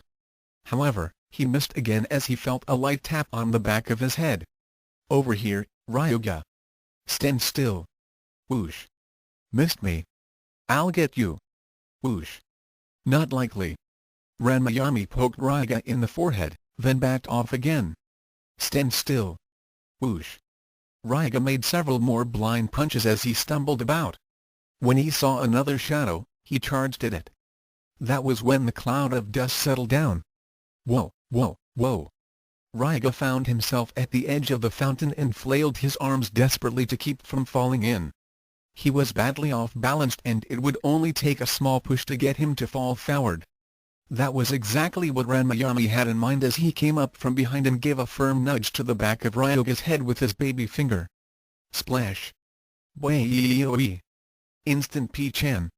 Ranma shrugged as he gazed upon the piglet as he thrashed about in the water. He then hooked his baby finger underneath P-chan's bandana and hoisted him up. Well, I guess this proves who's the better man, Ryuga. I should punish you for breaking the rules, but I believe I'll just send you on a little trip so you can think about how dishonorably you acted today. With a casual flick, Ranma tossed P-chan into the back of a passing truck as it sped by. The pig's enraged squeal was heard in the distance as the truck headed out of town. At the Nekahatan. Here it is. In her room, Cologne was studying a page of a very old tome. Her eyes widened as she saw a crude, but accurate drawing of Ranma's Millennium Puzzle. The legendary Millennium Puzzle. One of 7 Millennium items from ancient Egypt, which is said to contain the power of the Shadow Games. The book became vague on the details of the Shadow Games, since they existed even before the time of Cologne's people, far surpassing their 3,000 years of Chinese Amazon history. After a while, the elder closed the book and shook her head. Though the text was one of the oldest records in her possession, it had been rewritten and revised over the centuries by her village's scholars. As a result, some vital information had been lost over the long passage of time, and the matriarch only had a rough idea of just what her future son-in-law had in his possession. She knew for a fact that it was a mystical item, but without knowing the full extent of its power, she couldn't risk trying to take it from him. She could only observe Ranma for now. Nobiki was just counting the wad of yen notes in her hand after fleecing yet another poor sap, when she caught sight of Ranma as he walked toward the gaming shop. She quickly put the money in her pocket and began following her main income generator. Though Ranma no longer owed her anything, she figured that learning the secret to his new attitude and card talents could prove to be very lucrative. Ranma looked over the shelves of dual monster game packs. He figured that he could improve his current deck with some new monsters and magic cards for the next time he went to the Slayer's world. Once added to the deck that Yami gave to him, the new cards would become active after he passed through the Shadow Realm. Now that he didn't have to pay Nobiki anymore, he had the money to spend. He looked over the boxes of game packs and decided to let his instincts choose the ones he would purchase. Closing his eyes, he concentrated his inner energies as his Millennium Puzzle glowed slightly. Reaching out with one hand, he selected 3 packs of cards. All right. These will really help me when I go back. Ranma flipped through the first pack of new cards he had bought as he exited the store. I've got the Flame Swordsman, the Time Wizard, Magician of Faith, in 4 magic cards. Shield and Sword, Polymerization, Salamandra, and Negate Attack. When Ranma opened the second pack, he nearly dropped the cards when he saw the first 2. I don't believe it. I got them. 1 Blue Eyes White Dragon and 1 Red Eyes Black Dragon. Talk about rare cards. Ranma's mind boggled at the thought of these 2 powerhouses at his command. He quickly flipped through the rest of the cards and found that he had also gained both Swamp Battle Gods, another polymerization card and 2 new trap cards. The third pack revealed that he had gained the Axe Raider, the Celtic Guardian, the Mystical Elf, and 4 more magic cards. He couldn't wait to get back to Lena in Verse's world. Speaking of whom, in the Slayer's world. Are you sure you've never heard of this Game King? Lena asked as she, Guri, Amelia and Zelgudis were currently at Saloon's Mystical Hall of Records. The head librarian shook his head. I'm afraid that there is no listing for this Ranma fellow. As you know, aside from the Clare Bible, Saloon happens to have the largest archives and lists of the magic users and spells in our world. Even your name is here, Miss Inverse. Whoever this Game King is, he's not in our records. And there is no listing of the spell cards or monsters that you had described. Are you certain that he exists? Of course I'm sure. He saved Amelia and a small-town mayor from some wizard named Remmel. The librarian made a simple gesture with his hand and invoked a scrying spell to scan through a large tome that was on the desk he was sitting at. Ah yes. Here we are. Remiltean is listed as a Class B sorcerer who is in possession of a pet dragon and... He's gone. Lena interrupted. The Game King destroyed him. We were there. Oh? The librarian used another scrying spell to confirm Lena's claims. Well, in that case. He made another gesture, which changed the ENRTY for Remel to deceased. I've got to have those cards. Lena pouted as she and her group left the building. Do you know what I could do with that kind of power? Take it easy, Lena. Guri said. It's not like this Game King is just going to show up and give them to you. Zelgudis nodded. And besides, we know next to nothing about him or how those cards work. Lena, however, was not deterred. She knew that she would encounter Ranma again, someday. And when she did, those cards will be hers. Back on Ranma's Earth, a few weeks later. You've gotten really slow, Pops. Ranma commented as he left his father in a battered heap next to the KOI pond. The daily sparring session had been a joke. Gemma didn't even know what hit him. When did Ranma get that good? The fat martial artist wondered as his body ached all over. He had been losing consistently for some time now. His son's punches and kicks packed more power than he remembered, and his speed had been substantially increased. Furthermore, Ranma seemed to fight with less of his usual cockiness. The confidence was still there, but without the arrogance or recklessness. He had been unaffected by any of the insults that the Panda Man had thrown. Not even the usual "you fight like a girl" quip could get a rise out of him. He remained focused as he systematically beat the snot out of his parent. It was almost as if Genma had fought an entirely different person. What he didn't know was that Ranma had gained extra training during his stay in the Slayer's world, fighting bandits, monsters and sorcerers. As a result, his martial arts skills had dramatically improved. Furthermore, with Yami's help in controlling his ego, Ranma wasn't so quick to anger or to Nabiki's dismay, manipulate. As for the rest of the Tendo household, aren't you going to eat it? Akane growled as she thrust a plate of what appeared to be nuclear waste in front of Ranma. Yami. Did you taste it? The Game King asked while keeping his arms crossed in front of him. Of course I did. It was fine. Oh? Then you won't mind if you taste it right now? What? I want you to prove that your cooking has gotten better. I told you, I already. In a flash, Ranma Yami shoved a spoonful of whatever Akane had concocted into her open mouth. A moment later, she dropped the plate and was on the floor retching again. HMPF. And you call me a liar? With that, Ranma Yami walked away. Another time, a few days later. Come on, Nabiki. Just have a little. What?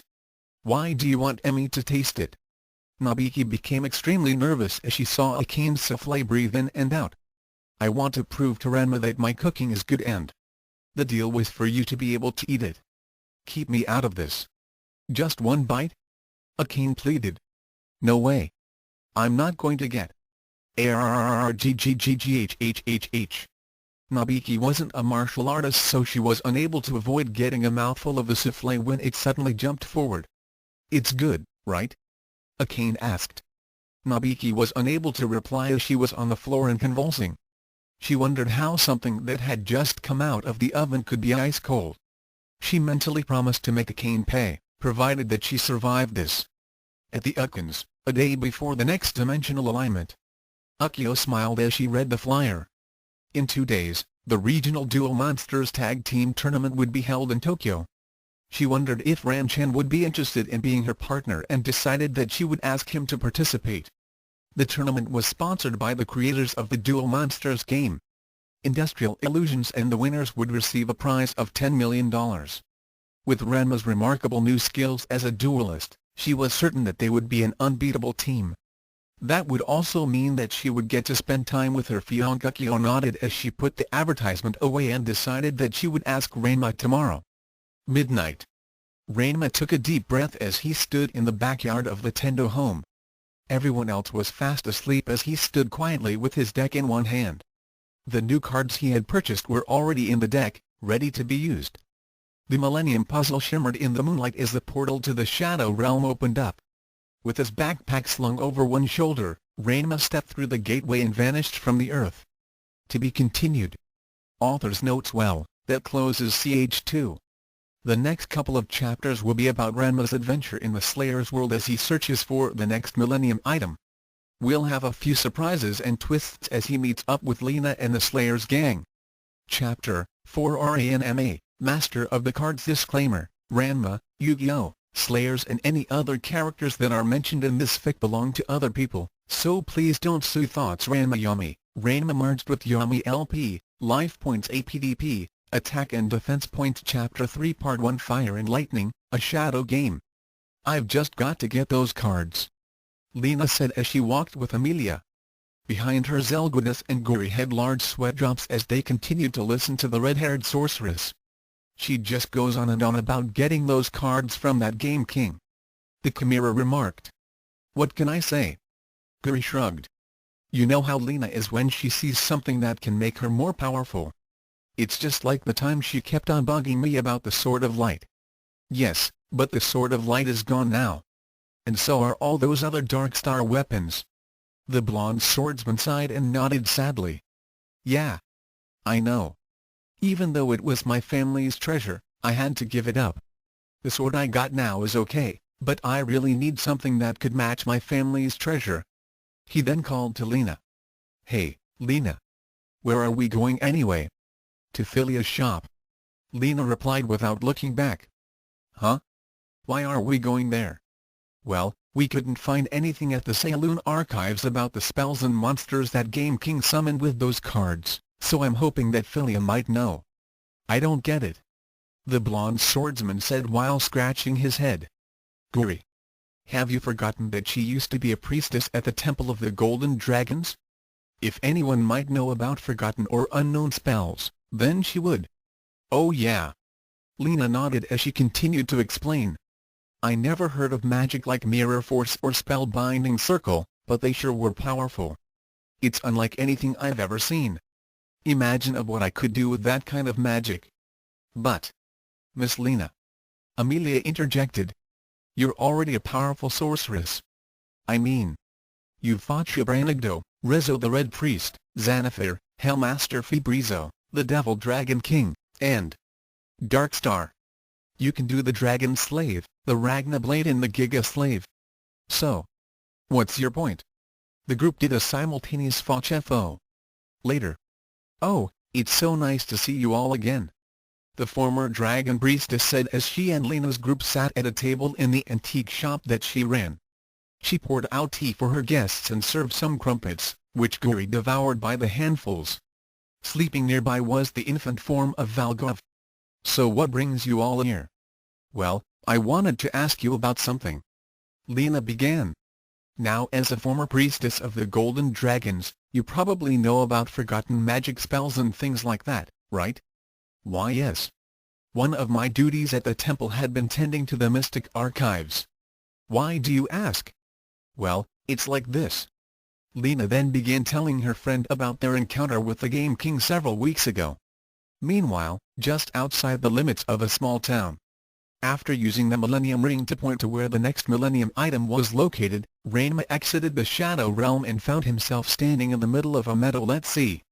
The ring pointed in that direction, so that must be where the next Millennium item is. The martial artist began walking down a path, which led to a small wooded area just outside of the town. Just as he came close to the town's border, he suddenly tensed up as his famed danger sense went off. In an instant, a horde of bandits leapt out in front of him and blocked his path, brandishing a variety of blunt and sharp weapons. Well, I've been wanting to try out some of the attack spells that I learned the last time I was here. Ranma cocked his head in thought. Now how did that one go again? The head bandit smirked as he held out a wicked-looking club. Your money or your life.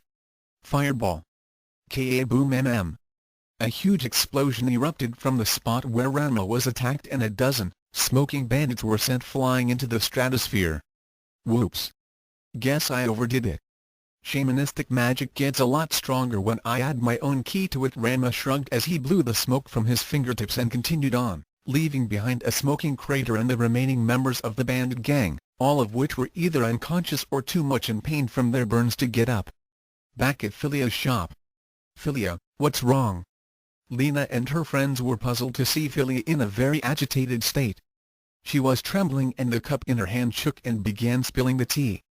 She was shaking so hard that her dragon tail sprang out from behind her and stood straight up. The former dragon priestess took a deep breath to calm down as she set her teacup on the table. She quickly hid her tail and then gazed at Lena with a very serious expression. She then spoke to the red-haired sorceress in a slow, measured tone. "Lena, what you just described to me sounded like a shadow game." "Shadow game?" Lena repeated. "That's exactly what it was." A new voice said. Everyone turned around to see Zelos casually leaning against a wall and sipping a cup of tea. "Very nice blend. My compliments, Philia." "Mr. Zelos!" Amelia exclaimed. The transformed golden dragon snarled when she saw her race's sworn enemy. "What are you doing here?" She got up and slammed both hands on the table. The trickster priest shrugged. "Oh, I just thought I'd drop in and say hello to my dear old friends." He gave her a wink before finishing his tea and making the cup disappear. "As I was saying, yes, that was indeed a shadow game that Lena and the others saw, and a very well played one at that. That Game King certainly knew what he was doing." "Impossible!" Philia exclaimed. "The shadow games were sealed away 5,000 years ago." "Indeed," Zelos agreed. "The power of the shadow games had grown so great, that even Lord Shibrinigno himself became concerned." "Will somebody please explain to us just what are these shadow games?" Lena said in an exasperated voice. Zelos smirked as he simply gestured to Philia. "I'll let you fill them in on all the details. I'm afraid that I have to get going now." "Where are you going?" Guri asked stupidly. Zelos raised a finger and wagged it. "That is a secret." With that infuriation remark, the trickster priest disappeared. At a certain inn, Ranma couldn't help but smile as he sat at his table. The inn was bustling with activity as waitresses moved about while taking and delivering orders. One waitress in particular had caught his attention and he had been discreetly observing her, ever since he sat down. He wasn't the only one who was interested. Nearly all the male customers were fixating their attentions on her as well. In fact, the main reason most men ever come to this establishment was to get a glimpse of the beautiful and powerful. Luna inverse Luna was beyond gorgeous. She was extremely well endowed with curves and lines that any fashion model would kill for. She had light violet hair that reached past her shoulders, which framed her angelic face. She moved with an incredible grace and her smile made any man feel warm and fuzzy inside. And unlike her younger sister, she was certainly not lacking in the breast department. She's more sexy than a cane, shampoo and Ukyo put together. "Whoa! Where did that come from?" Ranma shook his head. He had never thought about a girl in that manner before, not even with a cane. Okay, the Tendo girl could be cute at times, but she didn't hold a candle to Lena Inverse's sister. Just what was it about her that made her stand out from all the other females he had encountered? When he asked himself that question, he knew the answer. There was just something really special about Luna. He could sense an immense power within her, but also something more.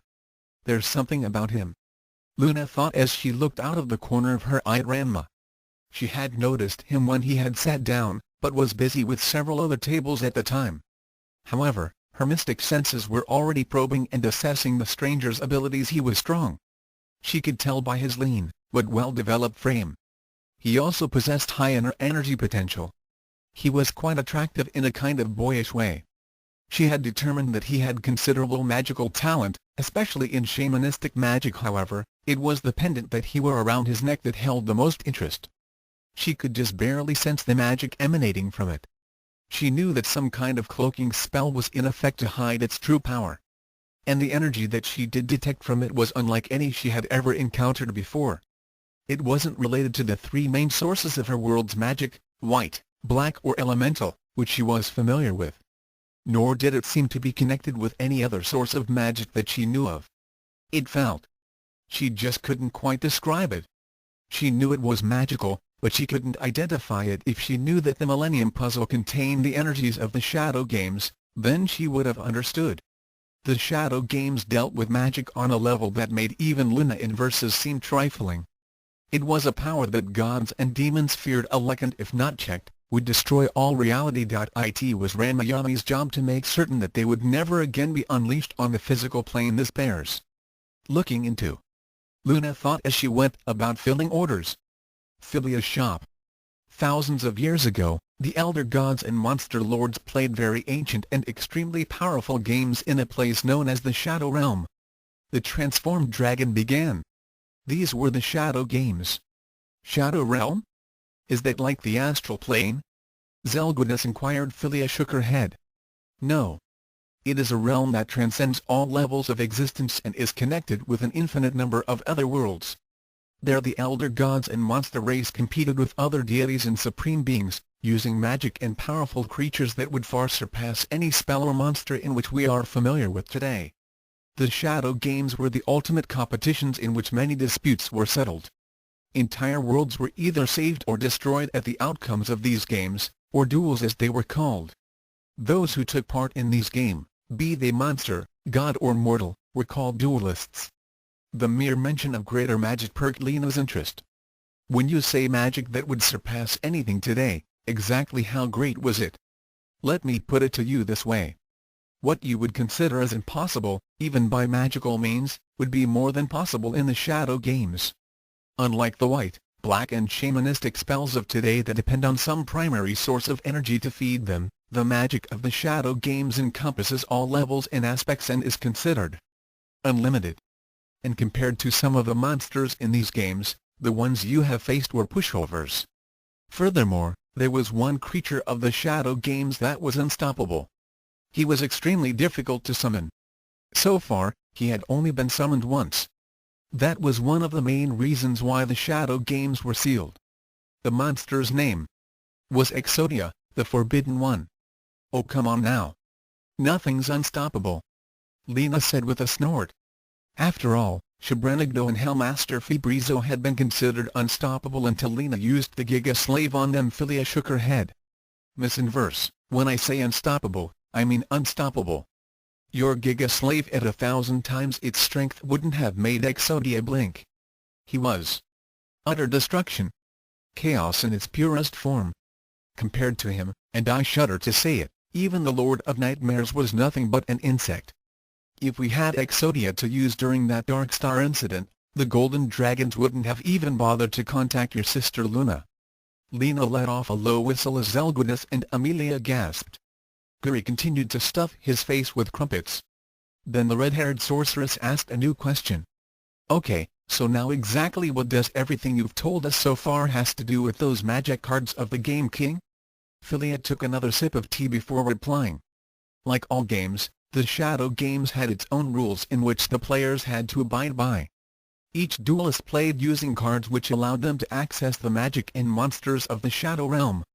You can think of the cards as a kind of medium in which to summon the monsters and invoke spells. Spell and monster cards are also rated in accordance to their attack and defense potentials. The higher the rating, the more potent the magic and strength of the deck. Okay. Lena nodded in comprehension. So tell me more about this Exodia. How does one summon him? Well, from what I recall, a duelist must have the extremely rare, almost impossible to obtain, 5 sealed cards and draw them all from the deck in order to summon him. Each card represents a part of Exodia, like the pieces of a puzzle. Once all the cards are assembled, Exodia will appear to obey one command. Obliterate. The Golden Dragon Archives has said that the one time he had been summoned, more than 100,000 worlds were destroyed with a simple gesture. It was a fortunate thing that after he had been summoned, the only known Exodia cards were forever lost in the Shadow Realm after games had been sealed. I shudder to think what kind of destruction would occur if someone had those 5 cards. It would make all the horrible death and devastation of Shebrenigdo, Febrizo and Darkstar pale in comparison. Luna's in. Ranma absently flipped through the deck that Yami had given to him and began thinking about how he would use the new monster and magic cards he had acquired. Near the end of the deck, he came across 5 cards in which Yami had told him to use only if there was no other way to win. 4 of the cards depicted a chained limb, while the 5th was an image of some giant in orange armor. The name of the monster was Exodia. He put the cards away and decided to get down to business, which was to find the next Millennium item Philia's shop. You said that the power of the Shadow Games was sealed away. Lena said. Philia nodded. Yes. A brave young ruler from another world had used his own spirit to seal the magic of the Shadow Games within 7 mystical talismans known as the Millennium items. However, should anyone come to possess those 7 items, then he or she would have access to the infinite power of the Shadow Games and the cards. Lena's mind raced with the possibilities.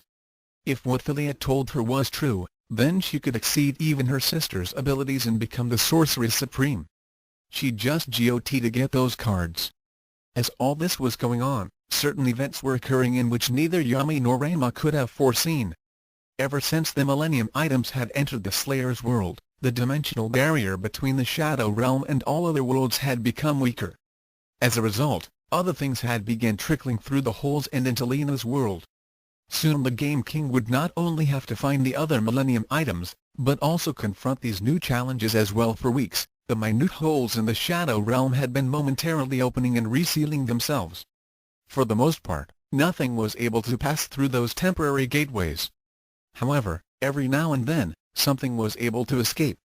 Gradually, they had become scattered all over the land and were steadily gaining power. In time, their evil would be unleashed on that world's innocents. At the same time, several prominent wizards and sorceresses and other magic users were mysteriously disappearing. No one could explain why they were suddenly vanishing, but the rumors had begun to spread that a dark new magic was behind their disappearances. The Shadow Games had returned. Luna's in. "Hey, beautiful. What are you doing after work?" a drunken customer slurred as he leaned toward Luna. He was a hulking, unsavory lout that was more than 8 tankards past his limit. Lena's sister frowned in distaste as she stepped back. She was used to compliments and such, but this was the kind of attention that she could do without. The man's breath reeked of alcohol and it smelled like he hadn't bathed in at least a month. She was sorely tempted to let loose with a fireball, but the establishment was too crowded with innocent bystanders. Before she could decide on a course of action against this unwanted admirer, the situation was taken out of her hands when a certain someone tapped the drunkard on the shoulder. "Didn't your mother tell you? That's no way to address a lady. Mind your own business." The man quickly turned about and launched a sloppy haymaker at Ranma's head. Ranma simply smiled as the fist came hurtling toward him. "Whoa!" Crash! Luna was impressed. The man was a head taller and outmassed Ranma by nearly double. However, the pig-tailed martial artist and duelist hardly exerted any effort in redirecting the force of the punch and flipping the man. The drunk came crashing down on top of a table, shattering it. He was dazed for a long moment before passing out in a pile of wood. Ranma sighed as he dusted off his hands and addressed Luna. "I'm sorry about that. I'll pay for the table." Luna gave Ranma a warm smile and shook her head. "Oh no. I'll simply have him pay for it." She pointed down at her assailant. "After all, he broke it with his body." She laughed lightly and then asked, "And may I know the name of the knight in shining armor, who came to defend my honor?" Ranma couldn't help but smile at her teasing and decided to respond in kind. "I'm Ranma Situm." "And may I know the name of the damsel in distress?" Luna laughed again. "I'm Luna in verse." Sometime later. "Ah. That was great," Ranma said as he finished the meal that Luna had served to him. On the house, of course, Luna was a bit surprised at his appetite. The only person that she knew who could put away as much food as Ranma had consumed was her sister Lena. "It was the least I could do." "That was quite a throwing trick you did back there." "It was nothing." The duelist waved it off. "Though I have a feeling that you could have taken care of it yourself. Am I right?" Luna nodded slightly. "Still, I appreciated the gesture all the same." "So where are you heading?" "North from here," Ranma answered as he pushed his empty plate aside. "I decided to stop in this town for the night." Luna decided to sit down opposite to him and gestured to the Millennium Puzzle. "That's a very interesting pendant you have there. May I?" Ranma shrugged as he leaned forward a bit and let Lena's sister hold the puzzle. He noticed that her hands were slim and the fingers moved with a certain elegance as they handled the Millennium item. The pig-tailed martial artist had heard stories about the beautiful and famed sorceress Luna in verse when he had arrived in town. He couldn't believe that such a person would be working as a waitress. All of those stories didn't do her justice though. Luna was indeed special back in his own world. Ranma always had difficulty in dealing with the opposite sex, but with Luna, it was different. He could talk to her without being nervous, and all of those chauvinistic ideals that he had been taught by his father were forgotten. Just what was it about her? "This is a very intriguing piece of work. Wherever did you get this?" Luna asked. The question snapped Ranma out of his dreamlike state. "Oh. I bought it at a neighborhood bazaar." At the time, it had been in pieces, so I had to put it together. It's sort of a good luck charm for me. Yes, I can sense the power within it, but I cannot determine. Luna looked up and gazed at Ranma's grey-blue eyes, locking them with her own violet-colored eyes. For one brief moment that seemed to last an eternity, each had a glimpse of the other's soul. Then,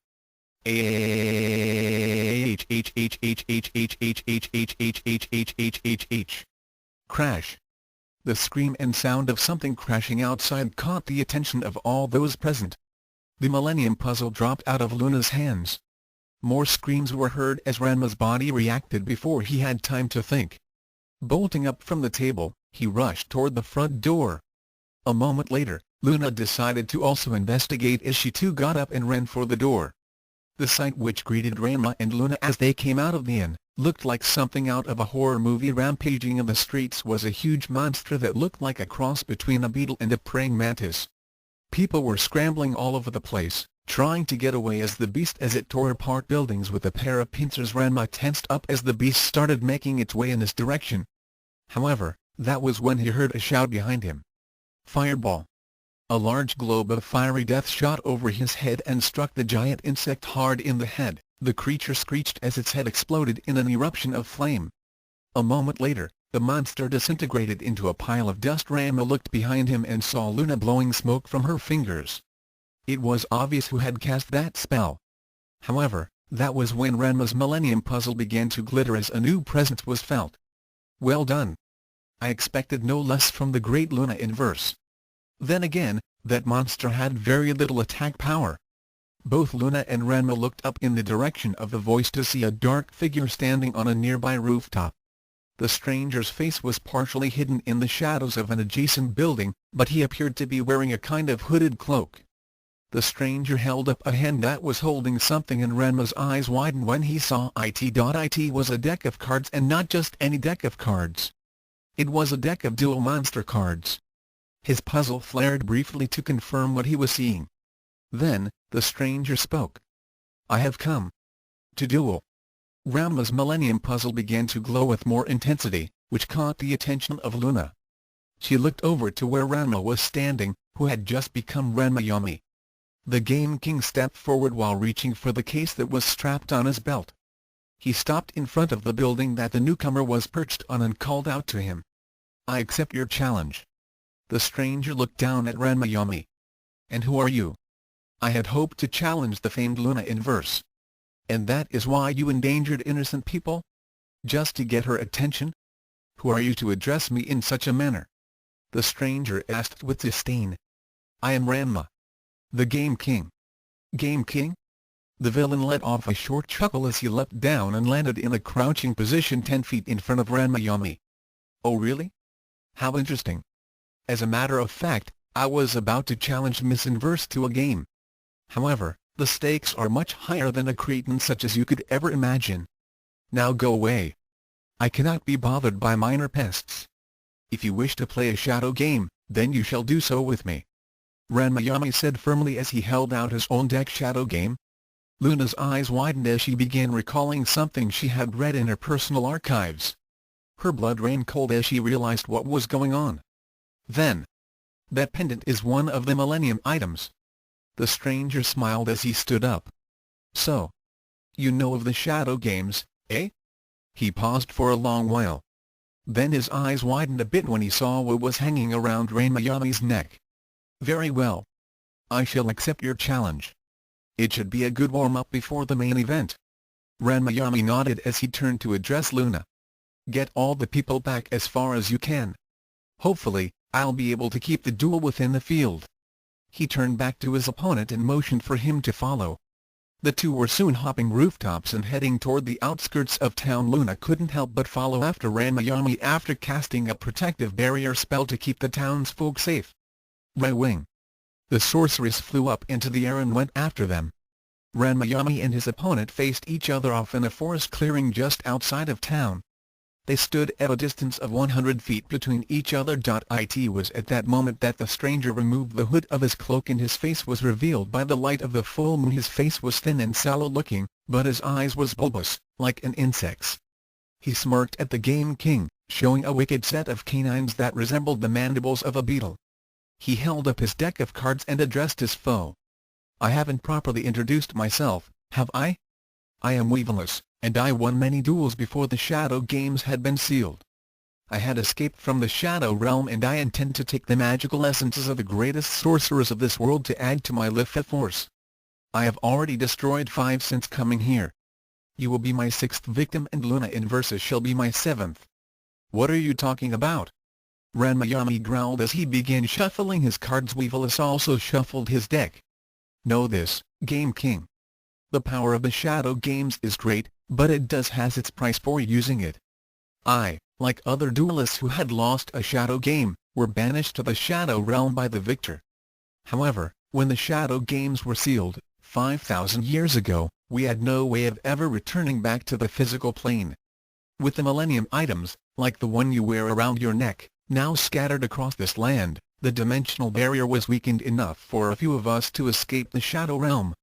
But the thousands of years in which we had spent in that place, had taken its toll and our life forces had become extremely weak. We would have perished soon after returning to this plane of existence, but we had learned that taking the life forces of magic users would bolster our own. With enough magical life energy, our condition would become stable. You took the life energies of innocence, like some kind of vampire?" Ranma was both shocked and outraged. "HMPF. My previous opponents were nothing. Their magic was great, but they stood no chance against the power of my deck. Apparently, everyone seems to have forgotten on how to play a Shadow Game and the consequences of losing. That gives an expert duelist such as myself a distinct advantage. The 5 challengers before me had been easy pickings, though I do hope that you will provide me with more sport. But enough of this. Let's get this over with. Your life essence will make a fine appetizer before I feed on Luna Inverses. And your Millennium item shall add to my own power, once I take it from you. You'll have to defeat me first, before I let you get your filthy hands on my puzzle or Luna Inverses life force." Deep within Ranma found it a bit odd that he was acting the same way as he did when he defended Akane, Shampoo or Ukyo. He had only just met Luna today. "You have no chance against me here, in this forest." Weevilus sneered. "Talk is cheap." Ranma replied as he held out his own deck. "It's time to duel." Once again, a line of light surrounded the two in a huge circle, indicating the boundaries of the playing field and cutting off the rest of the world. Luna Inverse arrived in time to see the two antagonists about to make their opening moves. Ranma knew that he had to be careful this time. Unlike his previous duel with Remmel, the full rules of this Shadow Game would be in effect. One wrong move and he and Ranma would pay dearly with their very souls. Finding the Millennium items, sealing the Shadow Games and ending his curse, were now only part of the mission. It seems that Ranma would have to save this world from the renegade duelists who were now among its inhabitants. Philia's shop. "So how exactly do these Shadow Games work?" Lena asked Philia. "Well, when two duelists face each other off, a playing field is created for them to battle. A portion of their very essences is used to create a kind of tether to the Shadow Realm. These are called life points. Each player is given 2,000 life points and can use a variety of monster cards, in combination with magic and trap cards to attack the other. The first duelist to reduce his opponent's life points to 0 wins. The playing field." Ranma and Weevilus both glowed with red auras as each were given a total of 2,000 life points. Ranma, 2,000 Weevilus, 2,000 LP, Philia's shop. Philia took another sip of tea. However, this connection to the Shadow Realm works 2 ways.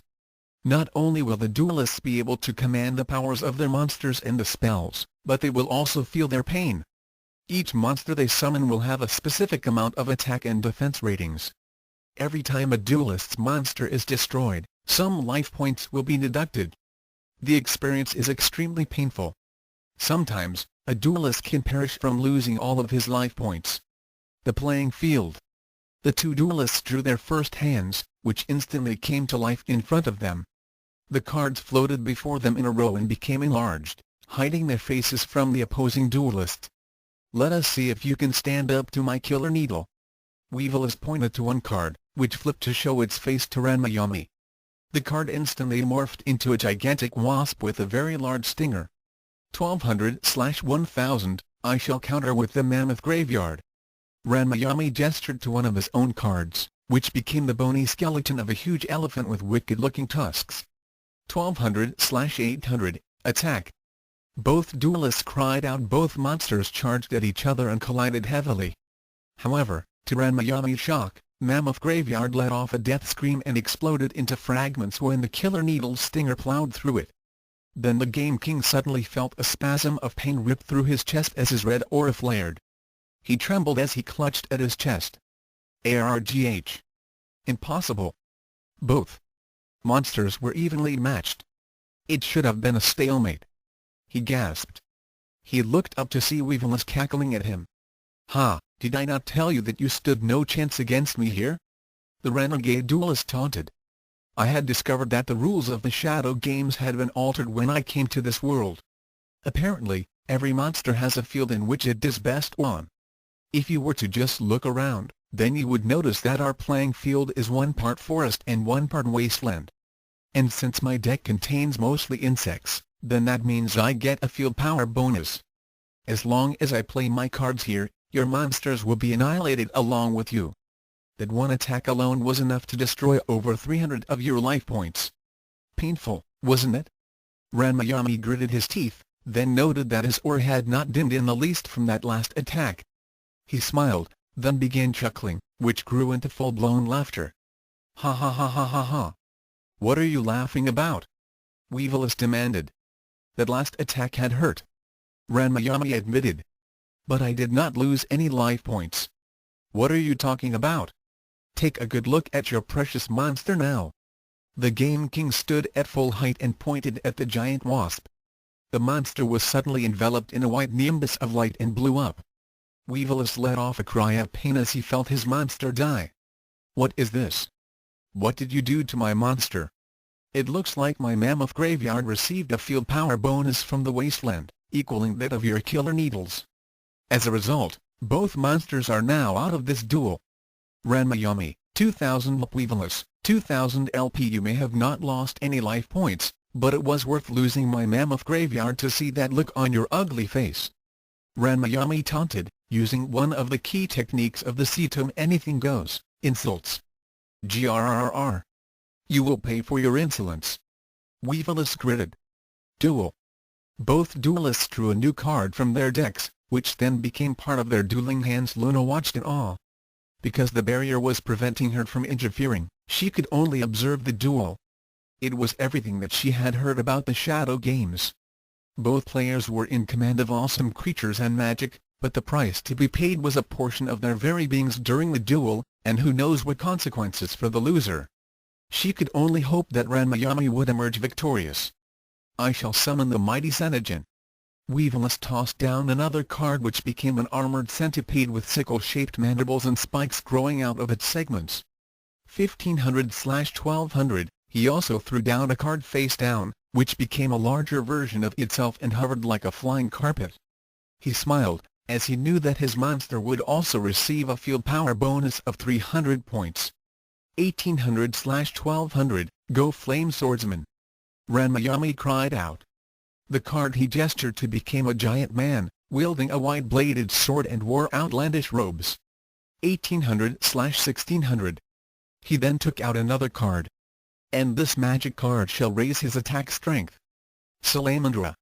The Flame Swordsman's weapon became a fiery red as flames surrounded the blade. 2500/1600, attack with Salamandra Flame Strike. The Flame Swordsman swung and threw a fiery blast that resembled a dragon's head. However, its intended target was not harmed as a web of red lines suddenly appeared before it and absorbed the attack. "What?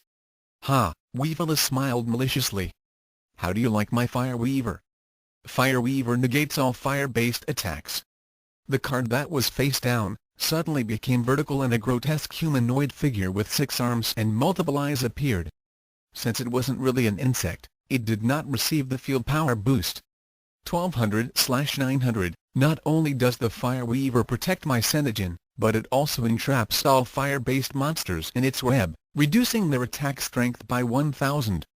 The Fire Weaver threw its arms forward and let loose with lines of red, which wrapped themselves around the Flame Swordsman, encasing it in a cocoon. Ranma felt its pain as its attack points were reduced to 1500. Now crush the Flame Swordsman, Senijin. The huge centipede lunged forward and swept up its entrapped foe in its mandibles. The cocoon was snapped in two. Ranma 1700 Weaveless, 2000 LP, the Game King screamed, as his aura became dimmer. The pain he felt now was excruciating. It felt as if his stomach was torn up by razor blades. Ha! I know that my monsters have a weakness toward fire, but my Fire Weaver is able to defend them against any such attack. And the field power boost gives my monsters all the advantage. Weaveless said in triumph. Your life force and millennium item will be mine. Don't bet it. Ranma said haltingly as he drew a new card. Come forth. Curse of Dragon. The new card instantly became the bony, winged creature that took to the air. 2000/1500, and this magic card will boost its strength. Attack with Dragon Flame. Ranma produced another card and combined it with the Curse of Dragon. The creature let off a huge gout of fire at its enemies. Fire Weaver. Defend with Fire Web Shield. Weaveless commanded. The monster began making some intricate motions with its arms, forming web pattern of red, which deflected the fiery assault. Ha! Did I not tell you that your fire attacks will not work? The duelist jeered. Ranma smiled. And who said I was aiming for your Fire Weaver or Senijin? What? The Game King stood up and pointed. I used the Blazing Land magic card to destroy the forest area around them. Say goodbye to your field power bonus. Sure enough, the ground was now scorched, leaving no trace of vegetation. He then laid another card face down. No. Weaveless looked up at his Senijin and realized that its attack strength had returned to 1500. He then laughed. Ha! So what if my Senijin is weaker now? You still cannot harm it because of my Fire Weaver. And speaking of which, he then commanded to his Fire Weaver. Ensnare the Curse of Dragon. The monster threw forward its arms and shot out more lines of red. However, I don't think so. Ranma declared as the card he had placed face down flipped itself. Fire Weaver. Capture thyself. What? Weaveless cried out. The red strands suddenly turned about and wrapped themselves about the Fire Weaver, leaving it powerless. Ranma smiled as he explained. That was a trap card called Vice Versa. It causes any opponent that attacks to capture itself. And now that the Fire Weaver is bound, it cannot defend itself against fire attacks. Curse of Dragon, attack with Dragon Flame.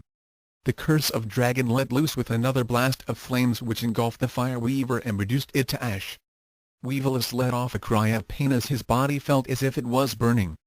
Ranma 1700 Weaveless, 1200 LP, Luna nodded. Excellent move. She was familiar with the rules and effects of a shadow game. She could tell that Ranma was talented at this game. What's the matter, Weaveless? Things getting too hot for you to handle? The Game King teased. You will pay for those quips with your life points and your Life Force.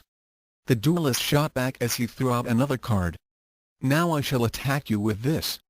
The card exploded into a creature that looked like a slug, but had a round mouth with rasping teeth. Its body was coated with greenish ooze. What is that thing? Ranma didn't like the way it looked. It is the parasitic slime slug. 1900/1200. Weaveless declared. It is able to drain half of the attack energy from any opposing monster and add it to one of my own. My Curse of Dragon still has the greater attack power. The Game King said. Attack. Ranma monster let off a huge blast of fire, but the attack was absorbed into the slime slug's skin. Ha! The mucus that coats my slug makes it invulnerable to fire attacks. And my slug loves to eat up fire energy. The energy from your attack is added to my slime slug's attack power, making it stronger than your monsters. The gigantic worm suddenly became bigger as its attack power was raised. 2400/1200, now drain the Curse of Dragon. Weaveless commanded. The overgrown parasite suddenly elongated and latched its sucker mouth onto the neck of the Curse of Dragon. Ranma monster let off a shriek as its power was drained. It was reduced to a withering husk and crumbled away. Ranma felt lightheaded, as if he had lost a massive amount of blood. He shook his head to dispel the dizziness, but his aura grew even dimmer. Ranma, 1300 LP. Weevilus, 1200 LP. Feeling a bit drained? Weevilus mocked, then turned to Luna, who was still watching. It's a shame that you can do nothing but watch him die. Don't worry. After I am done with him, you will be next. No. Luna cried out as she saw Ranma become pale. She couldn't just stand by and do nothing. Flare arrow. The bolt of fire shot forward but was easily reflected off the barrier. Then Ranma let off another scream. Ranma, 650 LP. Weevilus, 1200 LP. I wouldn't do that again if I were you. Weevilus warned with a smirk. The shadow game is between myself and Ranma, and the rules are quite specific. Any direct interference made on either player's behalf will result in severe punishment. That one attack had cost the Game King half of his remaining life points. Thank you for making things easier for me. Luna stayed her hand as she saw Ranma's aura become a faint outline. Ranma was far from done.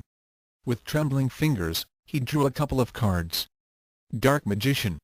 The card sprang forth to reveal his magic user. 2500/2100, Ranma also laid another card face down. Weevilus nodded. Ah! A very powerful card indeed. However, my slug will now power up my Senijin. The slime slug glowed and let off mystical energy, which was transferred to the Senijin. The attack energy that it had taken from the Curse of Dragon was added to the Senijin's attack power. 2500/1200, that only makes your monster equal in strength to my Dark Magician. Ranma said defiantly. True. His enemy agreed, then drew another card. However, with this card, even the power of your Dark Magician will be as nothing. He then threw down the card. I shall use Mystic Moth. The card became a thin-bodied giant moth with strange rune patterns on its wings. 1500/900, the Mystic Moth is able to power up any monster by releasing magical spores from its wings. And I shall also add this protective barrier spell, which will shield it from any attack for 3 turns. As he put down the protective barrier card, the monster began flapping its wings, releasing a cloud of particles, which coated the Senijin. The centipede glowed with light as its attack power was increased even further.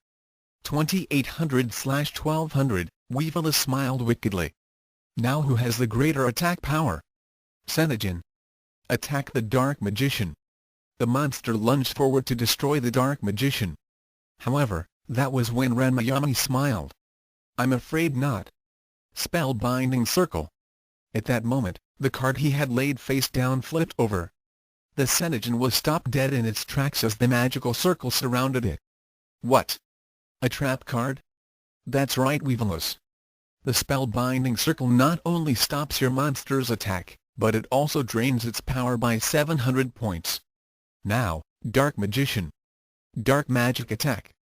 The Dark Magician threw forth a hand and let loose with ebony energy at the weakened Senijin. 2100/1200, the armored worm was blasted apart. Weevilus felt a cold, numbing sensation as his life points were whittled down. Ranma, 650 LP. Weevilus, 800 LP, Ranma smiled. How do you like that magic trick? HMPF. A minor setback. I shall simply use the Mystic Moth to power up my slime slug. The moth began flapping its wings again and coated the slime slug with more spores, raising its attack power by 300 points. 2700/1200, now destroy the Dark Magician. The slug lunged forward and latched onto Ranma's magic user, draining it of its attack energy. Ranma once again felt his life points being sucked away, along with his health. His Dark Magician was reduced to a withered shell, which disintegrated. Ranma, 450 LP. Weevilus, 800 LP, Ranma's aura was now just a faint, flickering halo. His body became unsteady as he fell to one knee. Weevilus chuckled as he drew another card. I must admit that you put up quite a fight, but this duel shall end with the next turn. Not just yet. The pigtail duelist knew that he had to fight back and win before his life points dropped to 0. However, he was bound by the rules of the Shadow Games and had to draw for it. He hoped to draw the Blue Eyes White Dragon from his deck. When he took a new card, He saw. Huh? Magical mist? Wait a second. He looked back up at the monsters that Weevilus had on the field and smiled. He placed the card face down, then drew another. His smile became even greater when he saw the card. Any last words before I finish you off, Game King? Weevilus taunted. Yes, I do have something to say. With this monster, you are finished. He then laid it down. Come forth, summoned skull. The ground trembled as a circle of smoke appeared. Within that circle a winged, bony behemoth rose up and stood before Ranma. 2500/1500, Ranma then added another card from his hand. And I shall use this magic card, Voodoo Charm, to increase its attack power by 500. 3000/1500, Weevilus simply shrugged. You are simply delaying the inevitable. With my Mystic Moth, I can easily increase my slime slug's attack power again. He gestured to the monster, which began flapping its wings and released more spores, increasing the slime slug's attack power. 3000/1200, right now, it is equal to your powered-up summoned skull, but in the next turn, it will be strengthened again to destroy your monster. Not if I play this card. Magical Mist. The card flipped itself over and an eerie shroud of moisture appeared. Weevilus laughed out loud. Ha! Do you think that little drizzle will stop me? Mystic Moth, power up my slime slug again. What the? The duelist became shocked as he saw that the spores were being washed off his slime slug and preventing the Mystic Moth from adding more. HMPF. It seems that your slime slug is being washed clean of the spores, and with this dampened field, your Mystic Moth cannot release any more spores. The slime slug's attack power has been lowered back to the level it had before the moth's appearance. 2400/1200, Ranma declared, and then chuckled. Oh yes. My magical mist has dampened both of your monsters. The magical barrier that you placed around your Mystic Moth is gone now. Your monsters are soaked, aren't they? Weevilus gulped as he looked up and saw that his creatures were indeed dripping wet. Ranma then raised his hand to his summoned skull. With your monsters soaking wet and all this water boosting my summoned skull's electrical attack power by 1000 points, I'd say that this duel is over. Summoned skull. Lightning strike. 4000/1500, the skeleton demon let off an inhuman roar before releasing a huge surge of lightning at Weevilus creatures. Since both monsters were wet, they both received the attack and were blasted to ash. Weevilus let off a shriek of pain and horror, as lightning also enveloped his body.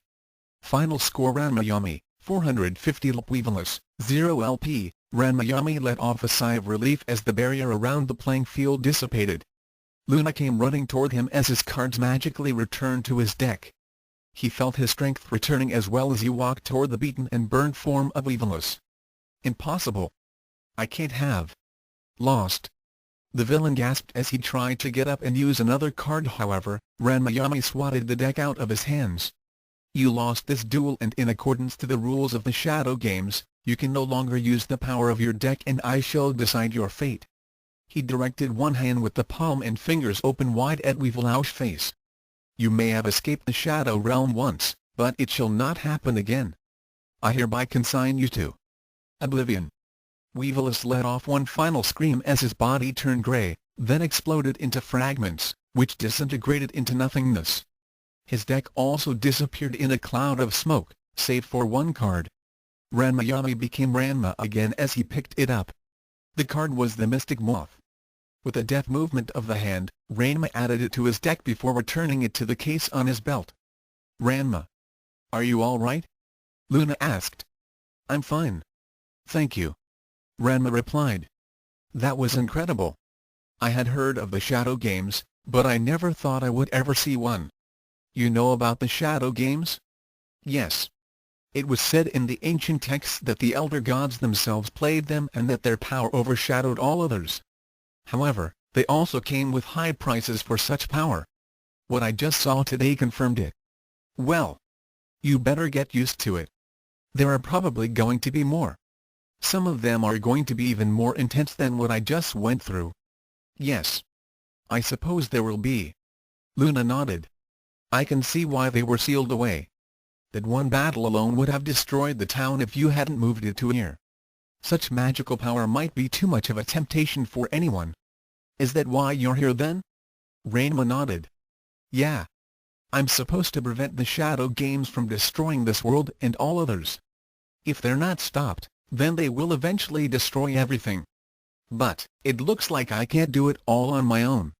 That one duel alone took a lot out of me. I could use some help. For Ranma, this rare for him to ask for help. However, his duel with Weaveless had shown him some humility, and that things were starting to get too big. He needed help, and who better than the greatest sorceress of this world? Luna considered Ranma's unspoken request. Later, at Luna's home. And that's about the size of it. Ranma said after he had finished explaining things to Lena and Versa's sister. I don't know much about this world and I could use a guide and some help. And I don't know how many of those duelists have come and I may not be able to handle them all. I see. Luna said as she began looking through some drawers in her den. So you are asking me to leave my job at the inn and help you track down these Millennium items, as well as aid you in defeating all the renegade duelists who are now invading this world. Well, I don't want to. Do you know that I happen to like my current lifestyle at present? My sister Lena might be interested though. Well, maybe, but she may not know about the Shadow Games and the consequences of wielding such power. Luna chuckled a bit. Yes. I'd say that Lena would be more interested in getting at those cards of yours. She's always hungry for more powerful magic and such. In any case, I'm not at all certain that I'd want to go on this quest of yours. Luna then opened another drawer and reached into it. Well, I really do need some help and people say that you're the greatest sorceress in the world. And really beautiful to boot. Ranma said that last part with redness in his cheeks. Flatterer. However, it's going to take more than compliments to convince me to join you on this adventure. Well, the only thing that I can say is please. At that point, Ranma became Ranmayami again. Luna chuckled as she looked at the grey-blue depths of the duelist's eyes. There was a long moment of silence, before she finally said, Good enough for me. You'll help? Yes. Luna then took out something from the drawer. Ranmayami gasped as he saw it. A dueling deck. Luna nodded as she began shuffling. This particular deck belonged to one of the elder gods, in which I am his knight. I'm certain that he wouldn't mind if I used it for this cause. However, I need some coaching since I've never actually played a shadow game. Ranmayami smiled as he took out his own deck and began shuffling. Then, it's time to duel. Philea's shop. And that's about all I know about these shadow games. The dragon finished. Lena whistled as she thought about visiting her sister for more information. The consequences of playing the shadow games were high, but so were the rewards. There had to be some way to access such power without having to suffer the consequences. If they were power above all others, then she definitely wanted it. TLB continued. Author's notes. Well, that it for part 1, and that was a long one.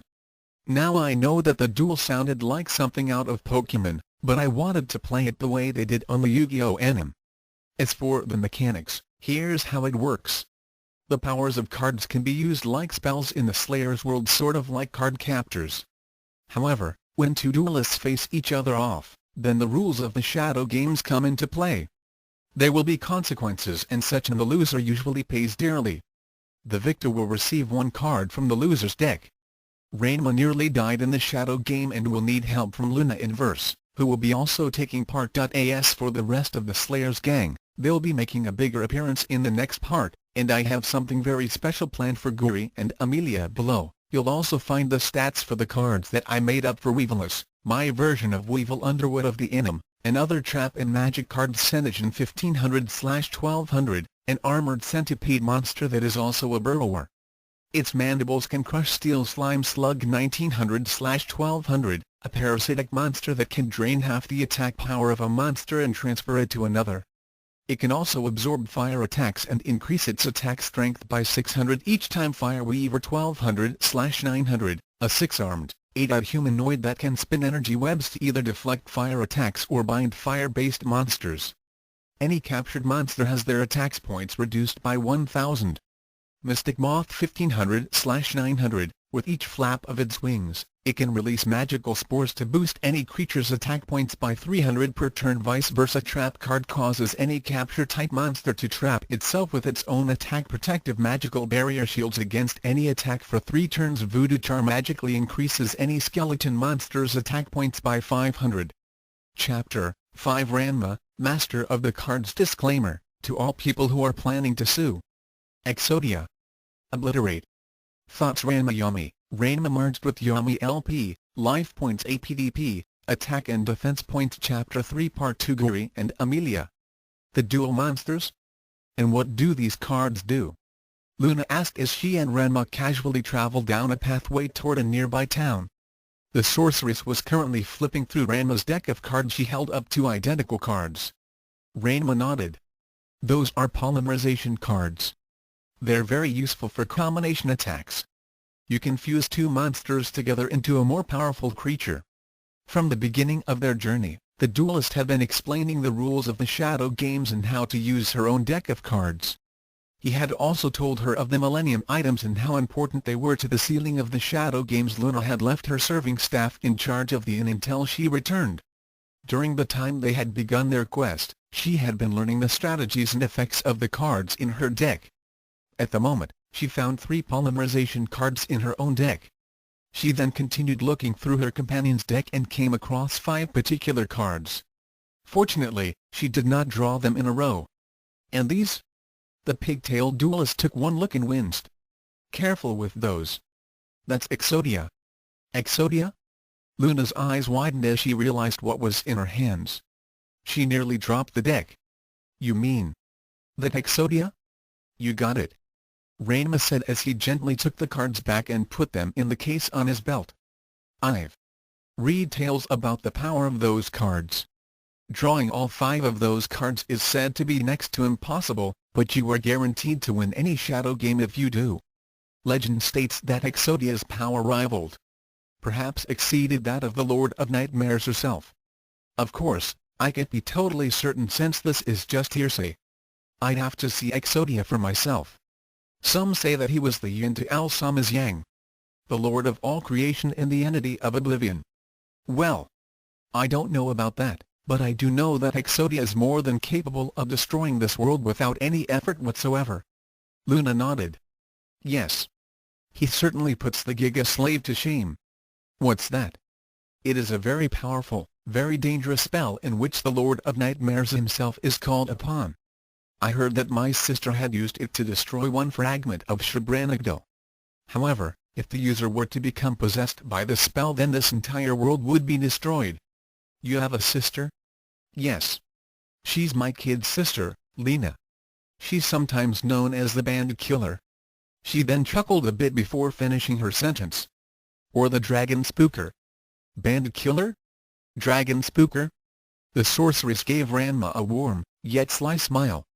Well, I'm not certain if she's ever killed any bandits, but I do know that she wouldn't hesitate to blast them with a fireball and steal their loot. Oh. Ranma couldn't really criticize since he himself had stolen things when he was a lot younger. Of course, he did not know at the time that it was stealing, since Genma had always maintained that it was some kind of game to take things, and that it was all part of his training. And what about that Dragon Spooker label? I'm not too certain about that one, but I think it means, that which dragons fear to trod upon, like a pile of. Never mind. I think I can dope out the rest. He then decided to change the subject. So Luna? Yes? Not that I'm complaining or nothing, but why exactly did you agree to come with me on my quest? I mean, it's great that you're with me and all, but you said yes right after I asked. Is there any particular reason? Luna was silent for a very long time before replying. I said yes, for several reasons. One of those reasons was purely selfish on my part.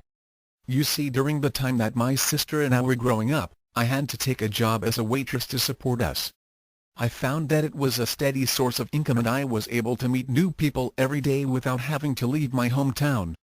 However, when my sister left home to go adventuring and find her place in the world, I found myself a bit jealous about not doing the same. I often wondered just what would have happened if I had joined Lena on her quests for magic and fortune, though my waitress job easily earned me enough money to live comfortably for the rest of my life. I receive very good tips. I'll bet. Ranma thought. With Luna's beauty, it would have been no surprise to him if any male customer was to give her his entire life savings for a tip. He nodded for her to continue.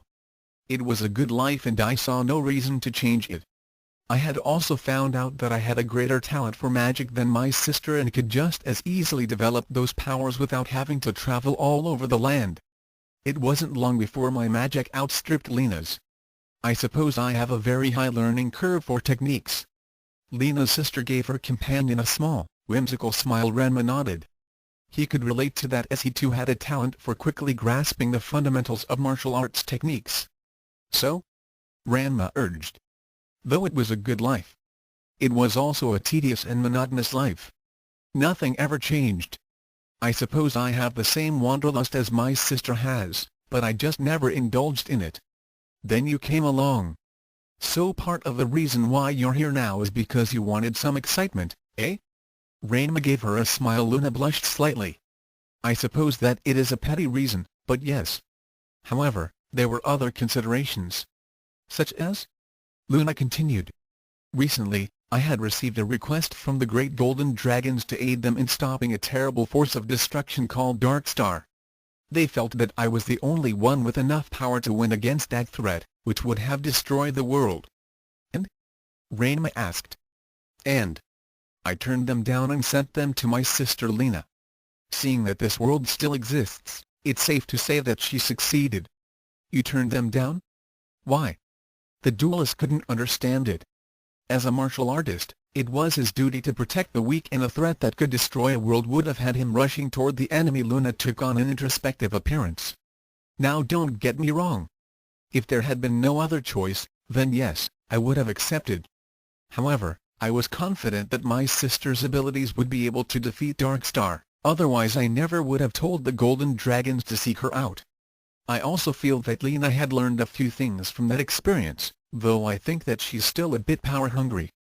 In any case, I believe the quest was destined to be Lena's, and that there was something more out there that I was meant to do. Okay, so you're saying that this quest that we're on is your destiny? In a sense. The Sorceress Supreme held up her own deck of cards. These cards were given into my safekeeping and I was under the most strictest of orders to never let them fall into evil hands. I had not understood what it was all about until yesterday. After seeing that shadow game with Weaveless and given a small demonstration of the power contained within these cards, I knew that the time had come for me to become involved. We're not just talking about saving this world. We're talking about saving all existence. Got that right. The shadow games must be sealed away. Indeed. For it is through the shadow games that even a mere mortal can kill the most powerful of gods. Ranma nodded as he remembered what Yami had told him of the history of the shadow games. Flashback. In the shadow realm, we see Yami speaking with Ranma. Do not think that only mortals played these shadow games, Ranma. They were at first the diversions of the most powerful of the elder gods and demons, sometime after the creation of all existence. However, with their infinite lifespans, even these games of magic and strength became tiresome. That is, until a new player was allowed to participate. A new player? Ranma asked. Mankind. With his mortality and innate creativity, the human races of countless realities added new twists and new excitement to the games. Remember, Ranma, that in the shadow game, the life forces of both players become linked to the duel, regardless of whether or not the players are human, demon or god. Furthermore, once a duel has started, both will become bound by the rules. As you can clearly figure out, this gives any human duelist an opportunity to battle, defeat and even kill a god. As decreed by the ancient rules, the loser's fate would be decided by the victor. I get it. Yami nodded. Over time, the shadow games grew in power as new duelists and more potent magic came into the fray. After countless duels, the shadow games reached their peak, 5,000 years ago, when one duelist actually tapped into the cosmic primal forces which created the games and all existence in the first place. I believe your world called that event the Big Bang. It was there that the exact opposite to the Creator was born.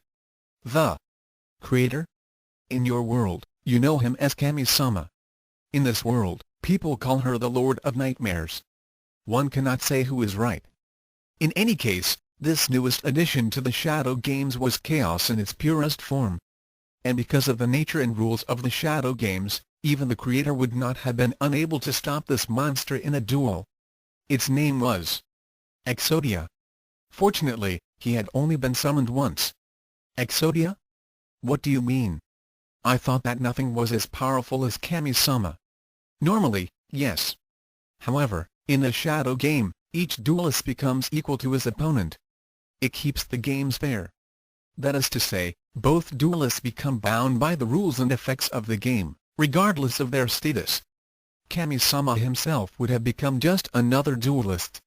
This regulation acted as a kind of safeguard, so that the full power of the Shadow Games would be restricted to only the two duelists. However, with the creation of Exodia, that all changed. Any duel which involved him, resulted in destruction of such magnitude, that it was decided by the majority of the godly, demonic and mortal duelists, to forever seal the Shadow Games. Exodia had the potential to destroy entire universes and cause such a disruption in the space-time continuum, that all existence would have ceased. There was also the possibility that another being of chaos would be created to counter him, thereby increasing the risk. Of course, there was the chance that the Shadow Games themselves would become a primal force of chaos. For all these reasons, I had taken it upon myself to use my very soul to seal the games away in the 7 Millennium items. I see. So who had summoned Exodia in the first place?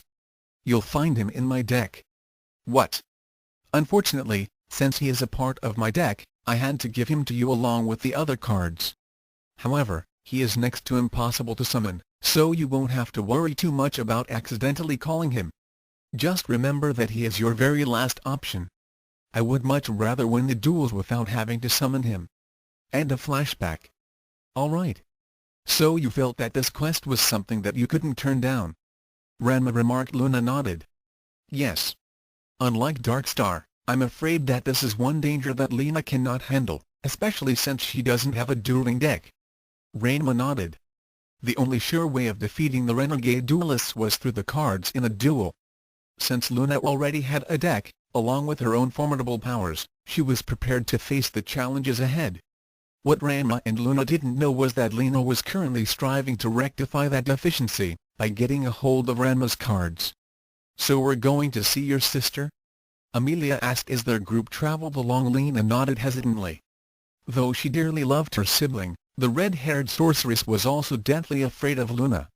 She was the one person in which the infamous bandit killer dared not to anger. Lena shuddered as she remembered back to the last time Luna had gotten mad at her.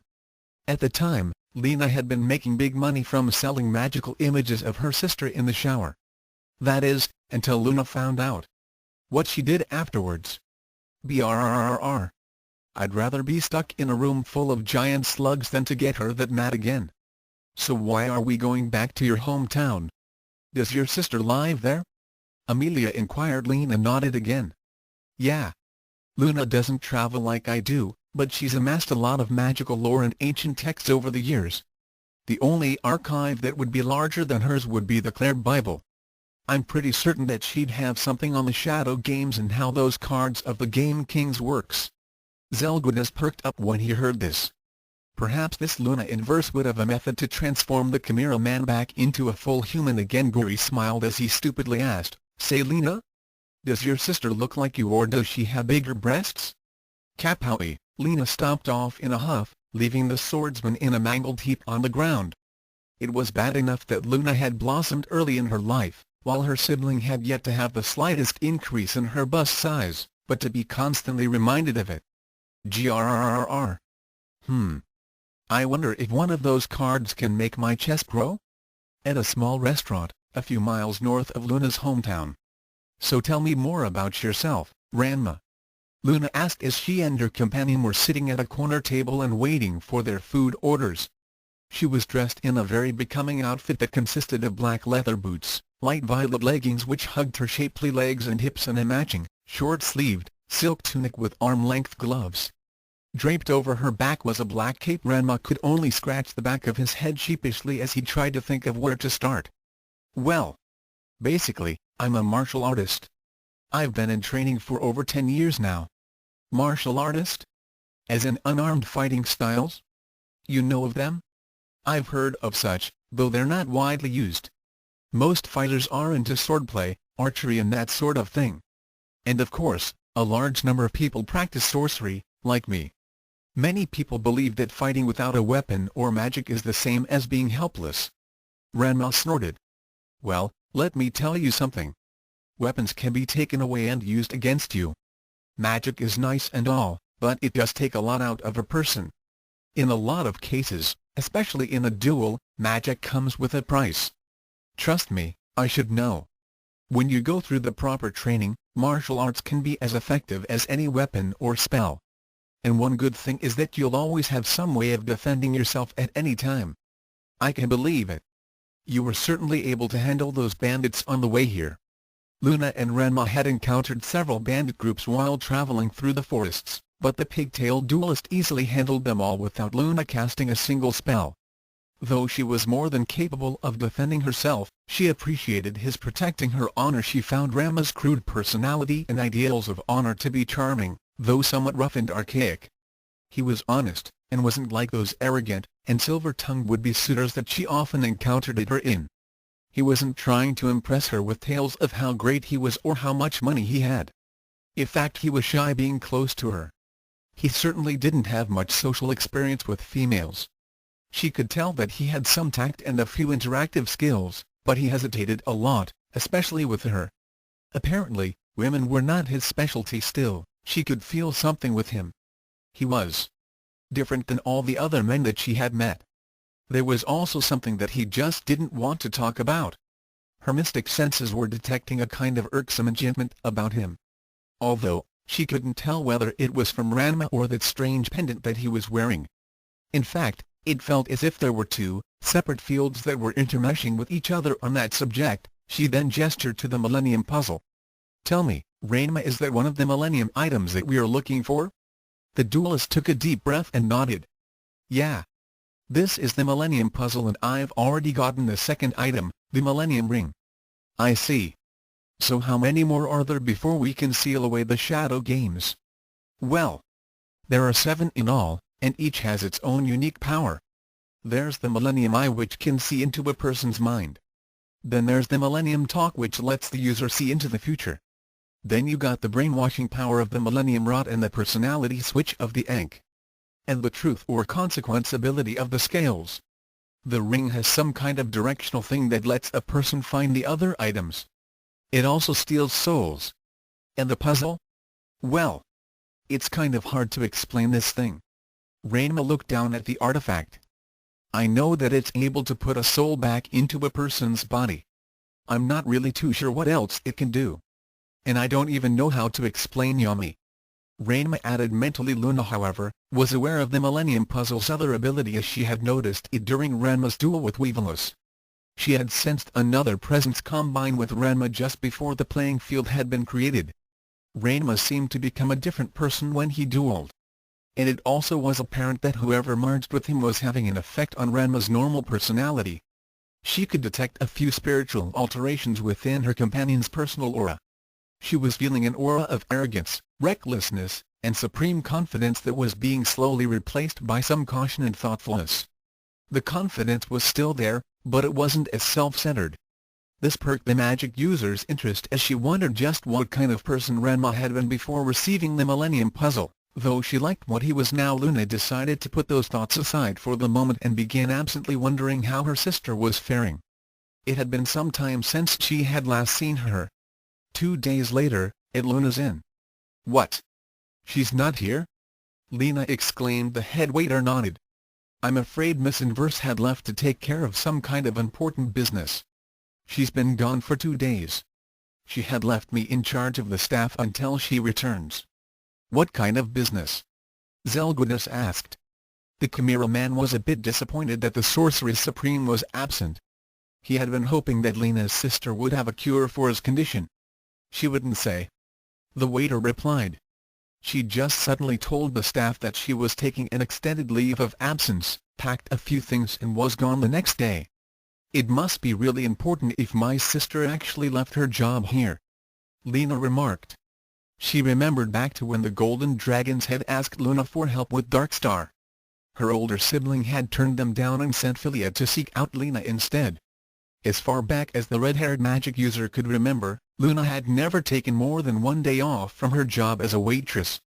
If Luna had actually departed from her chosen lifestyle, then that meant that there was something out there so dire that her sister could not refuse. So that's just it?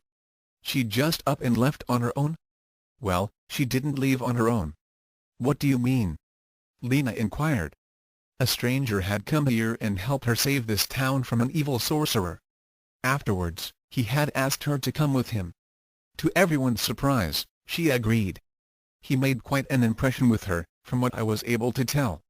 Lena became even more surprised. Yet another first. Luna was actually interested in a guy? Her sister had never given the opposite sex anything more than a polite smile. Really? Who was he? What did he look like? The head waiter then began telling Lena and her group about the recent events and Luna's meeting with Ranma, the Game King. Say WHATTTTTTTTTT. At that moment, the roof of Luna's inn jumped off its foundations and made 3 turns in the air before coming back down. Luna is with who? Somewhere else. Achoo. Bless you. Thank you, Ranma. I wonder where that came from? So where are we headed now? North of here. At least, that's where the Millennium Ring had indicated. One of the other Millennium items must be there. Are there any towns out there? Luna nodded. There's a small town called Edlona, a couple of leagues from where we are now. It happens to have a considerable number of minor magic users and fortune-tellers. Remember what Weaveless had said about escaped duelists needing the life forces of magic users to stabilize their own? Lena's sister nodded as she understood what Ranma was getting at. Edlona would be a good place for a duelist to steal life energy. The magic users there aren't very powerful, but a large number of them would be the equivalent to taking the life force of a strong sorcerer. Ranma nodded as he and his companion began increasing the pace a bit. And if one of the Millennium items is there, then you can bet that one of those duelists will show up. Come on. We better hustle. Allow me. Right wing. With a simple gesture, the sorceress invoked a flight spell and the two of them were soon aloft. Niece. You've got to show me how that works.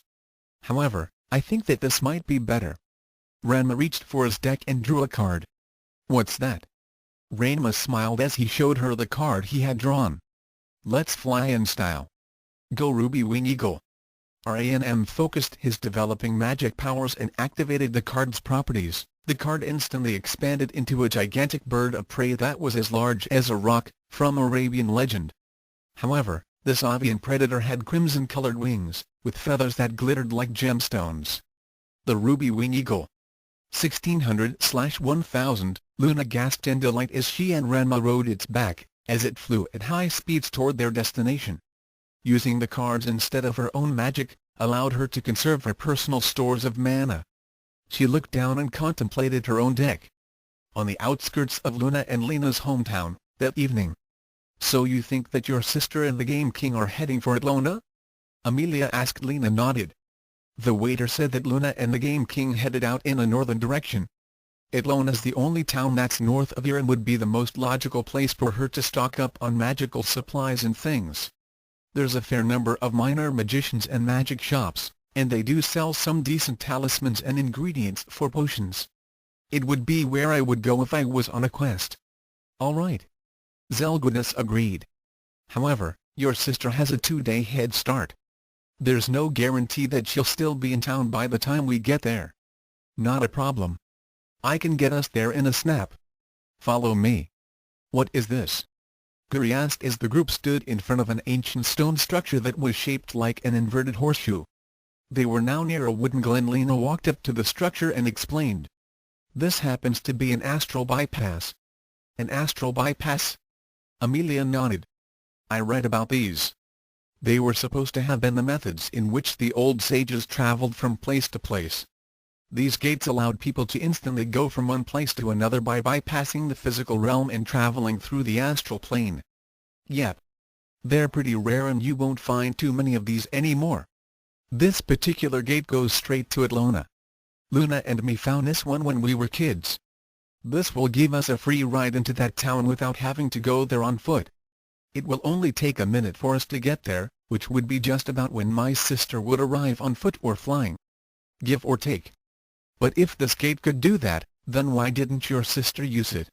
Guri asked. Lena was a bit surprised that her dumber-than-a-sack-of-hammers friend asked an intelligent question. Well, there are a few restrictions to using these bypasses. One of them is that they only work during a full moon. She pointed up at the sky and indicated the rising moon.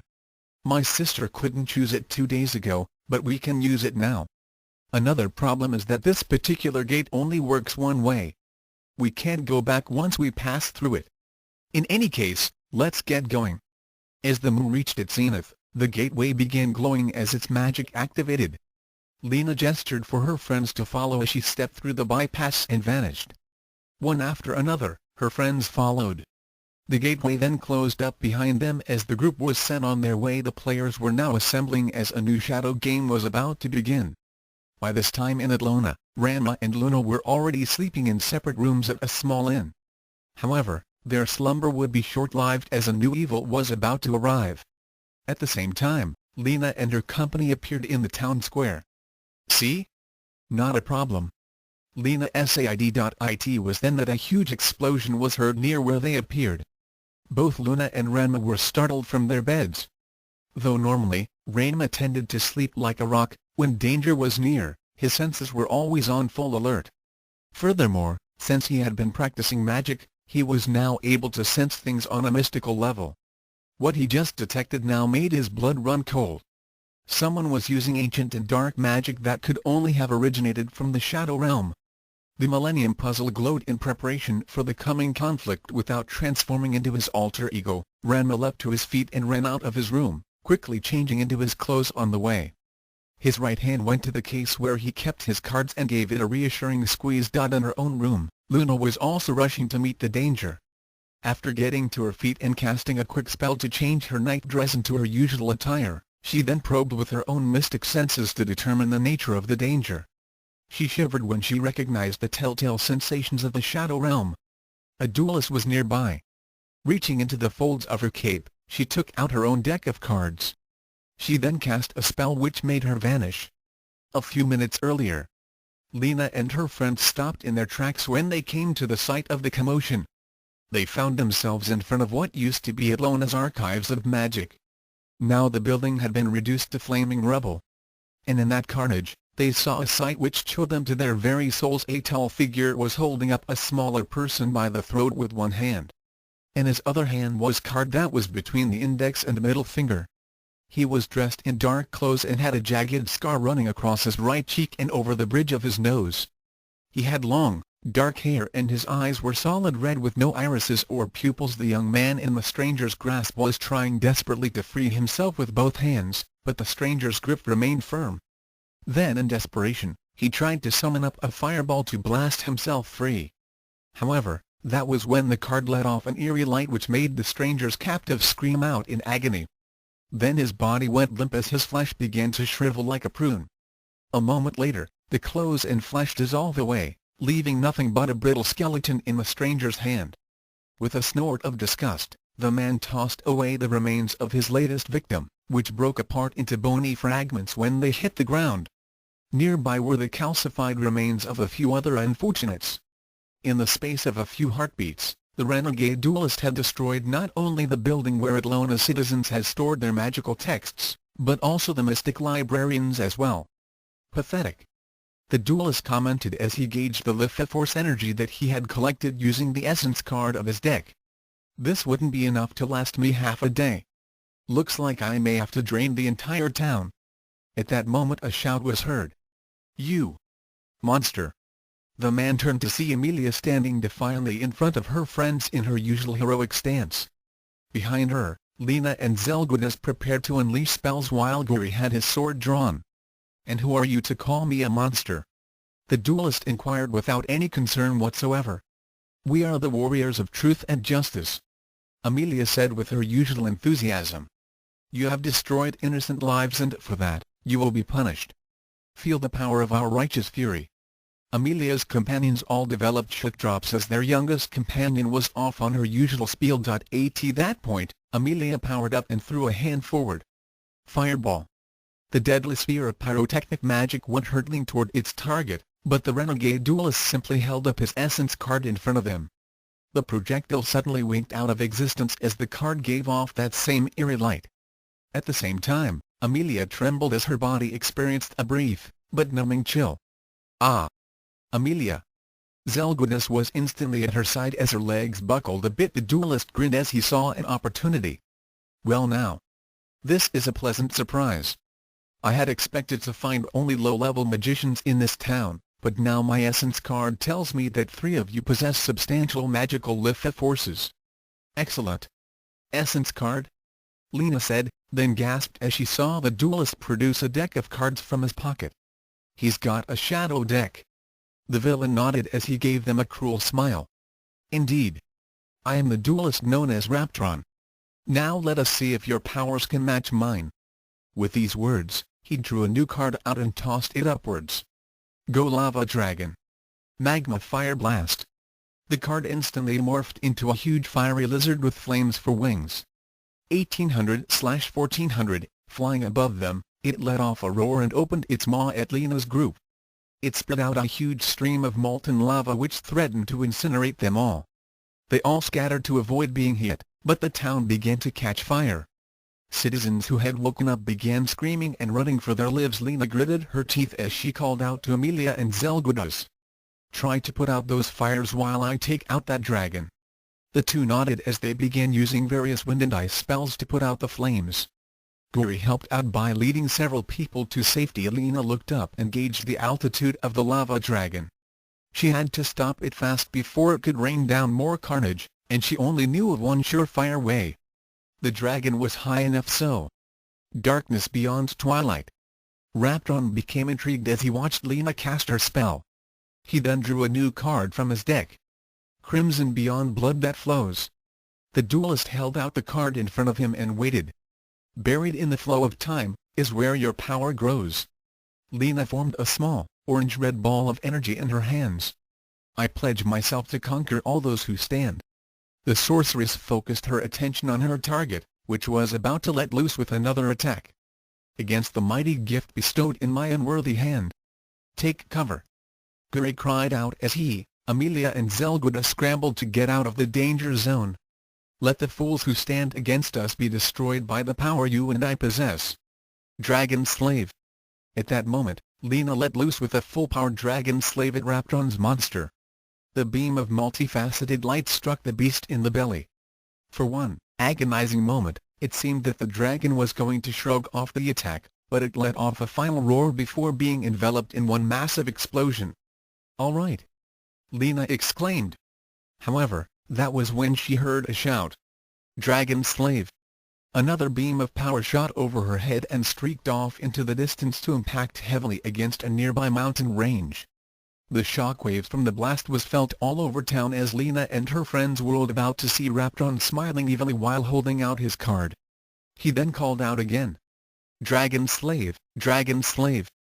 The card fired off 2 full-powered Dragon Slave in rapid succession, which reduced 2 more mountains into craters. How did you? Lena was shocked. She had to chant the spell in order to deliver a full-powered Dragon Slave, but that card had no problems whatsoever in recreating the attack and with no startup time. Philia had not been lying when she had said that the cards of the Shadow Games were mighty indeed. Raptron's smirk became even more smug as he showed Lena his card. This is the copycat card, which allowed me to duplicate your fully powered Dragon Slave. What? That little card copied the most powerful black magic spell? Zelgudus was awestruck. Indeed. The duelist then aimed the card toward the town's square. Now you shall all surrender your Litha forces to me, or I shall unleash the Dragon Slave and destroy this town. What? Lena gasped. Surrender or you shall witness this town's demise. Lena's group found themselves in a tight spot. The fires had not been totally put out, so Atlona was still in danger of burning to the ground. However, if the duelist were to release the Dragon Slave, then the entire area would be reduced into a crater. and looking into his eyes, Luna's sister knew that he meant what he said. However, it was at that moment that fate decided to lend a hand. A certain someone had appeared on the roof of a nearby building. Seeing that her sister was in a bind, Luna drew 2 cards from her deck and threw them down toward the ground while calling out, "La Jinn the Genie, D spell copycat." 1800/1000, the monster and magic cards combined together and formed a green figure that resembled the ancient wish-bringer of Arabian legend. The genie thrust out its hands and let loose with a brilliant burst of light, causing the card in Raptron's hand to go dead. "What? Who dares?" At that moment, Ranma also appeared on another roof and threw out a card to take care of the remaining fires. Magical mist. The card unleashed its power and a light moisture suddenly blanketed all of Atlona. Despite the fact that it was merely a light drizzle, the magical rain caused the intense fires to die out. Both duelists then jumped down to the ground to face off against their common foe. Luna held out her deck and recalled La Jinn, while Ranma took back his magical mist card. "Luna!" Lena cried out as she ran toward her sister. The elder inverse smiled as she greeted her sibling. "Hello, Lena. It's been a while." Lena then looked down at what was in Luna's hand. "You've got a shadow deck?" "Actually, it's called a dueling deck, but in any case, I think it would be best for you and your friends to get out of here now." At this point, Ranma was facing off against the renegade duelists. He saw the remains of the people whose life forces had been drained, and this angered him. He pointed an accusing finger at Raptron. "How dare you steal innocent lives? You had no right." "I have every right, and those wretches were nothing. I think that perhaps you and your companion would be more satisfying." The duelist then eyed the Millennium Puzzle that was hanging from Ranma's neck. "If you think that you can teach me a lesson, then you shall have to do so through your deck. Do you dare to challenge me to a duel?" He held out his deck. "I dare. It's time to duel." Ranma thrust out his deck to accept the challenge. At the same time, the Millennium Puzzle glowed and transformed him to Ranma. "Let the shadow game begin," Raptron declared as a line of light began outlining the playing field. "What's happening?" Lena asked as she saw a large area of the town start to become sealed off. Fortunately, all of Atlona's citizens had evacuated the site during the lava dragon's attack. Ranma just accepted that duelist challenge. Luna replied, "It's a good thing that no one's in the playing field with them." And no. Lena also gasped as she saw that Zelgudis, Amelia and Guri were inside the area that was about to become the playing field. "Get out of there now!" Luna cried out as she and Lena ran toward them. Zelgudis and the others heard Luna's warning and began running toward the edge of the playing field. The stone-faced Zelgudis managed to make it before the playing field was sealed, but Guri tripped and went down. This caused Amelia to pause to help him back up, but it was then too late as the playing field became active. Both the swordsman and the young sorceress began convulsing in pain as their bodies felt as if they were on fire. "Amelia! Guri! What's happening to them?" Lena demanded. Luna could only watch in despair as the barrier prevented her from getting to them. The rules of the Shadow Games will only allow the duelists and their decks to exist within the playing field. Anything or anyone else will be destroyed. "What?" Raptron chuckled as he watched the two in pain. "How delightful! It seems I will be absorbing the little magic user's life force that much sooner." "Not if I can help it," Ranma declared as he drew 2 cards, faced Lena's friends, and threw the cards at them. "Forgive me, but this is the only way." Once the cards came into contact with them, both of Lena's friends vanished from sight. The 2 cards then returned to the Game King's deck, in which he promptly began shuffling. "What happened? Where did they go?" Zelgudis asked as he joined the Inverse Sisters. Luna nodded. Ranma sealed them within 2 essence cards. They are now part of his deck and therefore will not be destroyed by the playing field. The problem is, now that they're part of his deck, Ranma may have to use them in this duel. There's a good chance that they won't survive this shadow game. Lena and Zelgudis were all for trying to break through the barrier, but that was when Luna explained the dire consequences of interfering in a duel. It was up to Ranma now. Ranma, 2000 Raptron, 2000 LP, the cards in each duelist's hand came to life and appeared in larger versions of themselves. They aligned themselves in front of their master and were ready to be used. Raptron snickered a bit. "Well now. I certainly hope you've made your peace with whatever gods you pray to. For the shadow game shall be one that you cannot win. Go Lava Dragon. The second card from his left instantly became the duelist's fiery beast. Wait a second. I destroyed that thing with my dragon slave. Lena said. Luna shook her head. His cards reactivate once a duel begins. That also includes his copycat card. Ranma drew 2 cards from his own hand. One he left face down while the other was activated. I shall fight fire with fire. Go Fire Lancer. 1800/1200, an African warrior with a flame-tipped spear appeared. The warrior and the dragon faced each other off as their masters barked out their commands. Magma Fire Blast. Flaming Spear Thrust. Both attacks let loose intense flames, but each cancelled out the other. Our monsters are equally matched. Ranma declared. His opponent, however, shook his head while smiling. Not when I arm my dragon with this. A card in his hand flipped forward, revealing an image of a fire elemental. This is the Spirit of Fire card. It will increase any fire-based monster's attack power by 400 points. The Lava Dragon's aura became more intense as its attack power was raised. 2200/1400, attack. The dragon let loose with a torrent of molten lava, which engulfed the Fire Lancer. Ranma let off a cry of pain as 400 life points was lost. Ranma 1600 Raptron, 2000 LP. Can't stand the heat? Raptron taunted. However, his gloating was cut short as Ranma face-down card lifted up and let loose with a fiery blast. Raptron's dragon suddenly exploded in a ball of flames. What? He then trembled as he felt his own life points being deducted. Ranma 1600 Raptron, 1200 LP. Oops. Ranma said with a grin. I guess that trap card I laid face down was the real burn, eh? A trap card? That's right. The duelist replied as the trap card vanished into his graveyard. It was the Double or Nothing card, which causes your monster to receive the feedback of its own attack at twice the damage. Any monster with attack strength of over 2000 will be affected. I figured that you'd power up your Lava Dragon. You may have destroyed my Fire Lancer and cost me some life points, but I destroyed your dragon and paid you back with interest. The renegade duelist snarled as he selected a card from the ones floating before him. Bah! A minor setback. Now let us see if you can deal with this. Chosen card became a blue-eyed giant salamander. Behold!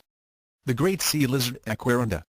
1700/1500, the duelist also laid another card face down. Ranma drew a new card from his deck and frowned when he saw it. Damn! It's one of those people that I sealed away. It was Guri Gabriev's card, which depicted him in a ready stance with his sword held out.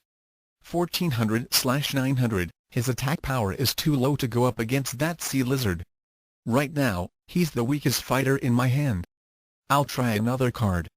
The Game King looked over the cards in his hand and decided on the strongest card, which was the Barbarian Destroyer. 1900/1600, the card became a hulking fighter with a very wicked-looking, iron club. He then let Guri's card float over to fill in the empty space. Raptron smirked as he revealed that he had a magic card to be played. Not bad, but with this weakest link card, I shall take the lead. Weakest link card? That's right. The weakest link card forces whatever monster my opponent has placed on the field to be traded for the weakest in his hand. What? Before Ranma could react, the Barbarian Destroyer instantly WNE'd back into his hand and in his place stood Guri. The not-too-bright swordsman looked about and saw Lena, Luna and Zelgudis watching from the sidelines. Hey guys! What's going on? Lena was frantically waving her arms and shouting as she saw that Raptron was about to make his move. Guri! Look out behind you! Huh? WHHHAARGGGGGHHHHH. In the blink of an eye, the sea lizard let loose with its dark ice attack and blasted the hapless swordsman into nothingness. The pain that Ranma felt was especially severe as his life points were ripped from his beating heart. His legs buckled and he sank to his knees as his aura became dimmer. Ranma 1300 Raptron, 1200 LP. Guri! Lena screamed after seeing her traveling companion being vaporized. She reared back and focused her own power in a fit of anger. Don? Do it! Luna cried out too late. Fireball. The explosion that Lena's projectile made on the barrier was huge and the effect on Ranma was just as big. ARRRRRRGGGGGGHHHHHH. The pain Ranma felt at that moment was excruciating. He almost blacked out from the pain but steeled his will to go on. He knew that it wasn't Lena's fault. It was that renegade duelist that was going to pay.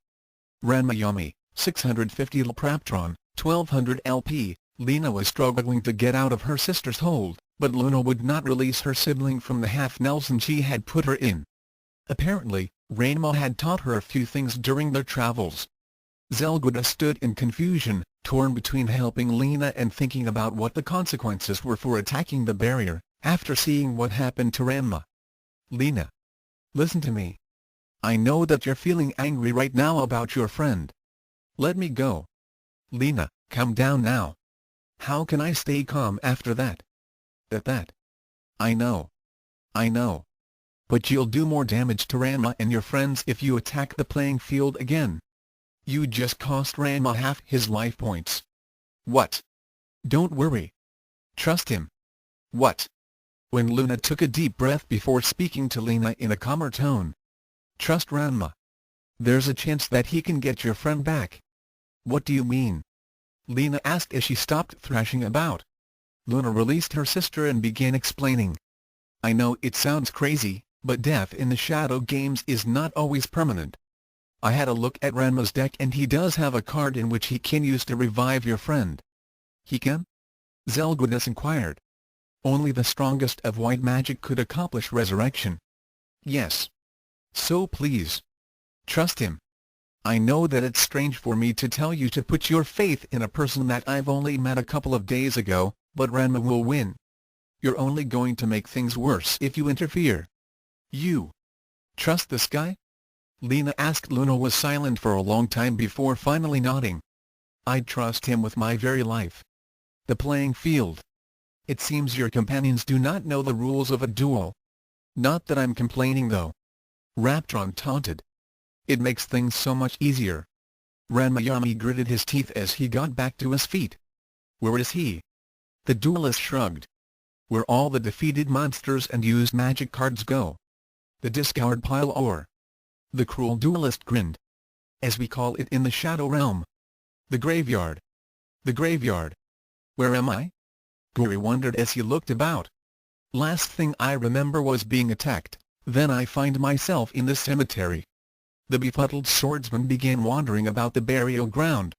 The playing field. Don't worry though. I'll be sending you to join that fool soon enough. Raptron declared as he drew another card. We'll see about that. Ranma retorted as he sent out his barbarian destroyer, as well as laying another card face down. Yes, we shall see. Now attack with Dark Ice, Aquarunda. The huge beast let loose with its attack to destroy its opponent. You see, Lizard's attack power is lower than my monster's. Raptron smirked as he revealed his hidden card.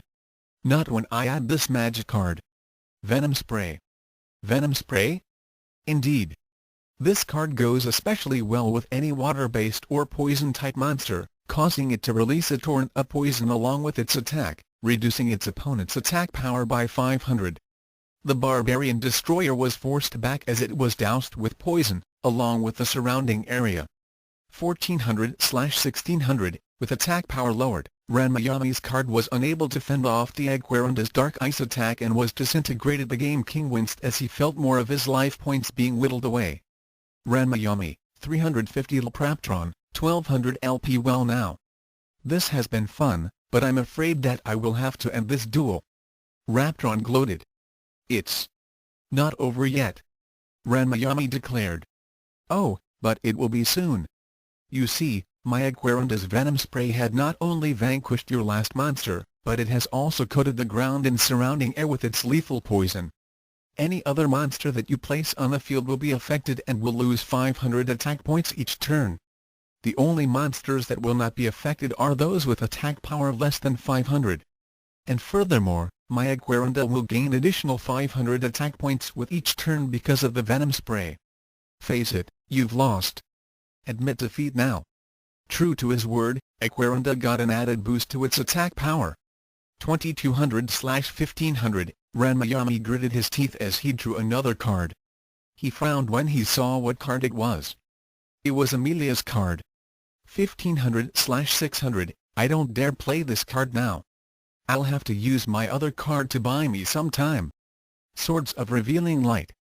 The card that was face down, flipped over and shot up into the air. A moment later, large shining swords of energy rained down and surrounded Aquarinda, freezing it in its tracks. What does that card do? Zelguidus asked. It freezes any of Raptron's monsters on the field for 3 turns. Luna replied. Looks like Ranma is working on some kind of strategy. HMPF. What difference will a 3-turn delay make? You see?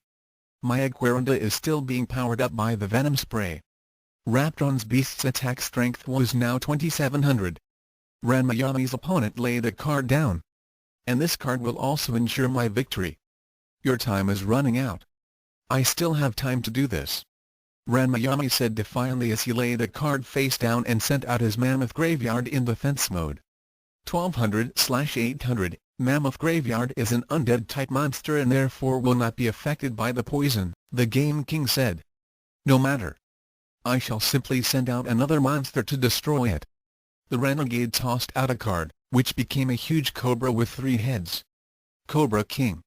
1700/1400, whoa. Big snake. Lena exclaimed. Yes, and unfortunately, it is a poison-type monster and won't be affected by the venom spray either. And since it was not on the field when Ranma used his Swords of Revealing Light, it's free to attack. Fang Strike. Raptron ordered. The huge reptile lunged forward and clamped its 3 sets of teeth onto the Mammoth Graveyard. The heads then bit down and caused the bony skeleton to disintegrate. Since Ranma's monster was in defense mode, he lost no life points. That was total waste of a monster and you are only delaying the inevitable. The duelist sneered. My Aquarinda gains another 500 attack points. In the next 2 turns, it shall be free to move and will wipe you out. Furthermore, my Cobra King will also gain 500 points since it is a poison type. 2200/1400, Ranma smirked as he placed another card face down. By that time, it will be too late. I have already gotten all the cards I need to bring you down. Ridiculous. Raptron scoffed. Because of the venom spray, you cannot bring out any monster without having it lose attack points. Undead and poison types are the exception, but with my Aquarinda's attack strength now at 3200 and my Cobra King at 2200, I severely doubt that you have a card that is strong enough to defeat it. Oh really? Then I guess I should play this monster. Ranma took out a card from his hand and tossed it out. I call upon Grimlock. The card instantly became a creature that resembled something out of a Warner Brothers cartoon. It was colored gray, had bat wings, pointed ears, clawed hands and a very cute-looking face. 350/300, what is this? What is that? Lena inquired.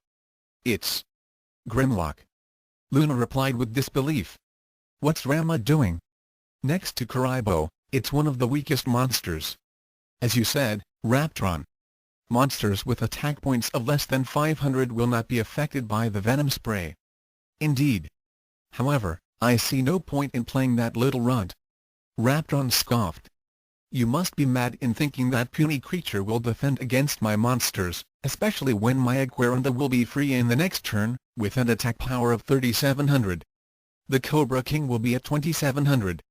Ranma smirked as he revealed a magic card in his hand. Oh, I haven't gone mad. However, I'm certain that you're going to pretty mad when I use this magic card known as Multiply. Multiply? Yes. This particular card works with any monster with attack power that is below 500 and multiplies them endlessly. As if on cue, the magic activated and began cloning Grimlock at a phenomenal rate. In less than a couple of heartbeats, Ranma's half of the playing field was filled with tiny, winged imps. Bah! This is all a trick. And your time is up. Raptron said as his Aquarinda was free to move. The Swords of Revealing Light faded away as the renegade duelist ordered his monsters to attack. Aquarinda, Cobra King, destroy Grimlock. Both reptiles let loose with dark ice and fang missile attacks. Several dozen Grimlock copies were annihilated, but to everyone's amazement, the remaining creatures simply reproduced themselves and filled up the spaces left by their comrades. The pain that Ranma felt was no more than receiving several pinpricks. What? This cannot be. Do you mind explaining what's going on? Zelgunas asked. Luna smiled as she realized Ranma's strategy.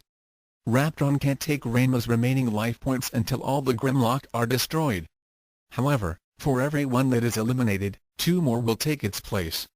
Brilliant. Surprised? Well, I should think so since I'm still standing and the number of Grimlock are increasing. Blast you! Raptron cried out.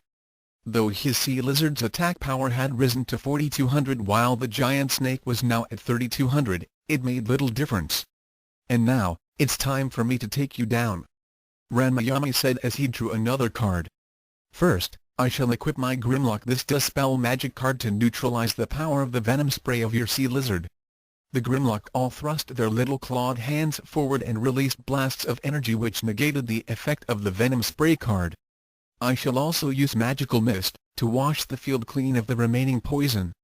Taking out another magic card from his hand, he called upon the Shroud of Moisture to flush out the remainder of the toxins. Now your monsters cannot increase their attack power any further. HMPF. Raptron snorted.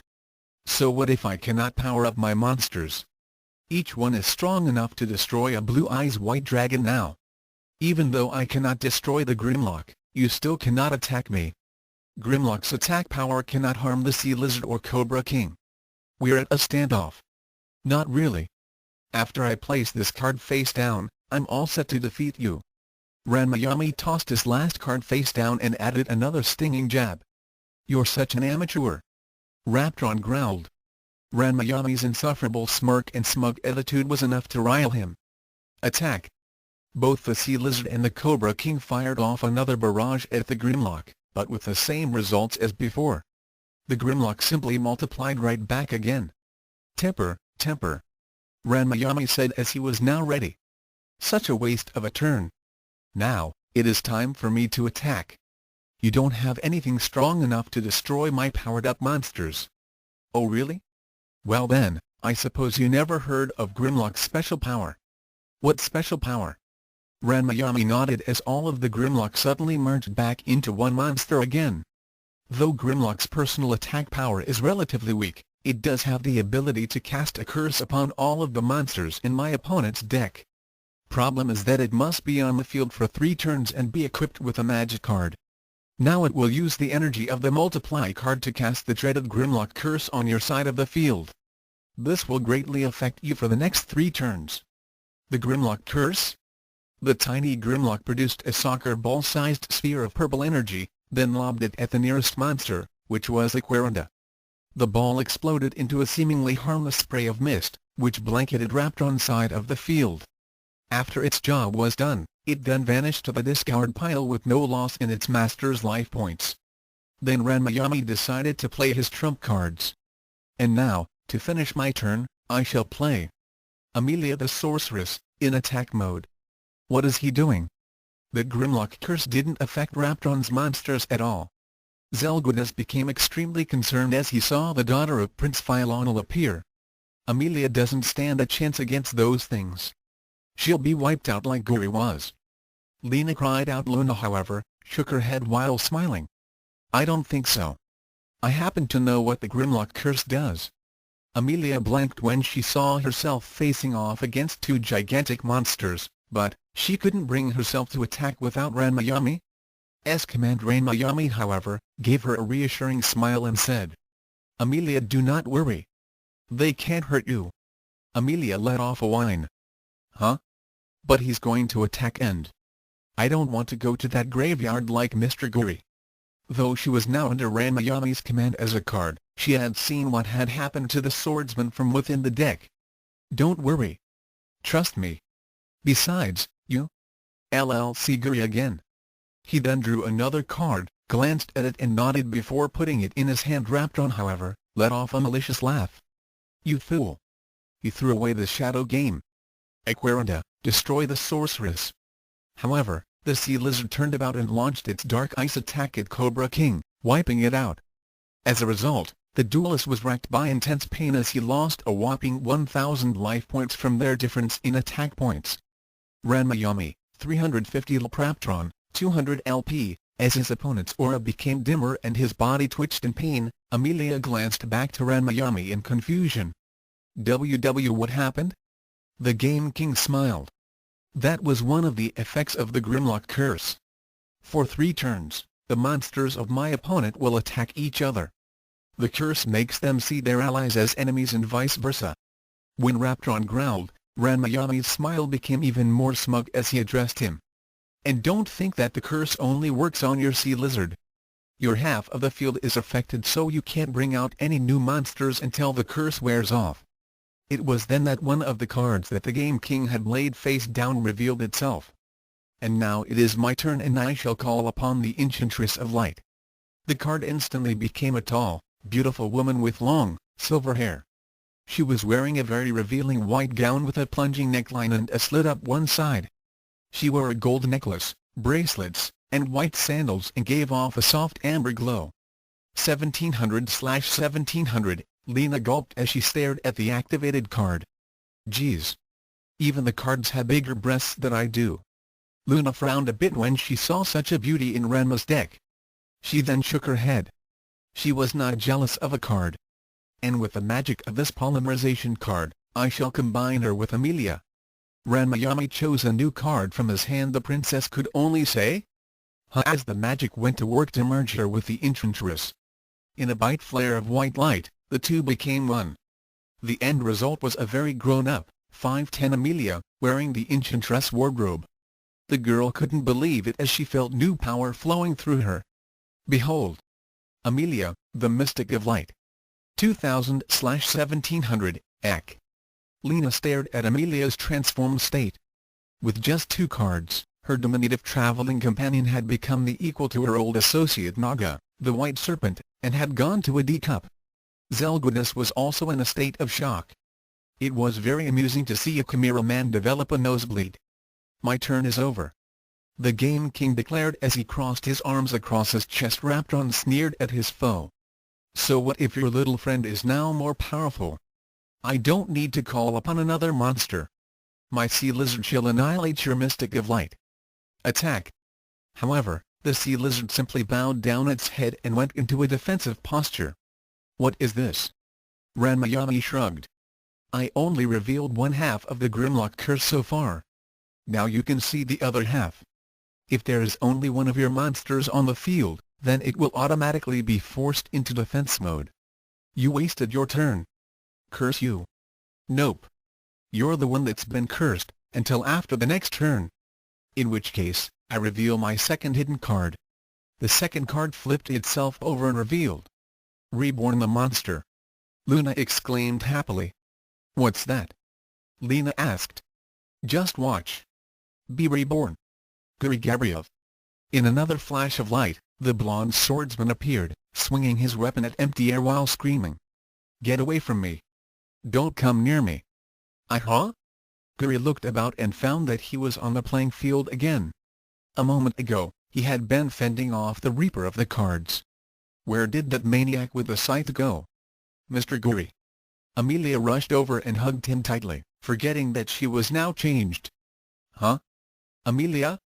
Is that you? When did you get so? The swordsman looked down and saw something firm, yet pliable pressing against his chest. Big? Amelia blushed a bit as she moved away from her comrade. She made a pirouette and thought to herself. Eat your heart out, big sister. Ranma Yami nodded as he took out a magic card from his hand and laid another face down. And now, I shall increase the Mystic of Light's power even further with this ancient book of secret arts. Amelia became startled as a book appeared in front of her and opened up. Though it was written in a long-forgotten tongue, she understood it perfectly. Clasping her hands together, she began chanting a spell as her aura became even brighter. 2300/2000, Raptron was not amused as he drew another card. He's up to something. Neither that full swordsman nor his Mystic of Light has enough power to destroy my sea lizard. However, because of the curse, I cannot attack him during this final turn, nor can I send out any other monster because they'll attack each other. It was then that he saw the card he had drawn. Ha! You're finished. I have drawn a Dispel card. With this, I remove the Grimlock's curse. No! Luna, and Zelgunas cried out at once as the Aquarinda began powering up for an attack. Ranma, however, was not concerned. Mostly because the third card he had laid face down was a trap card.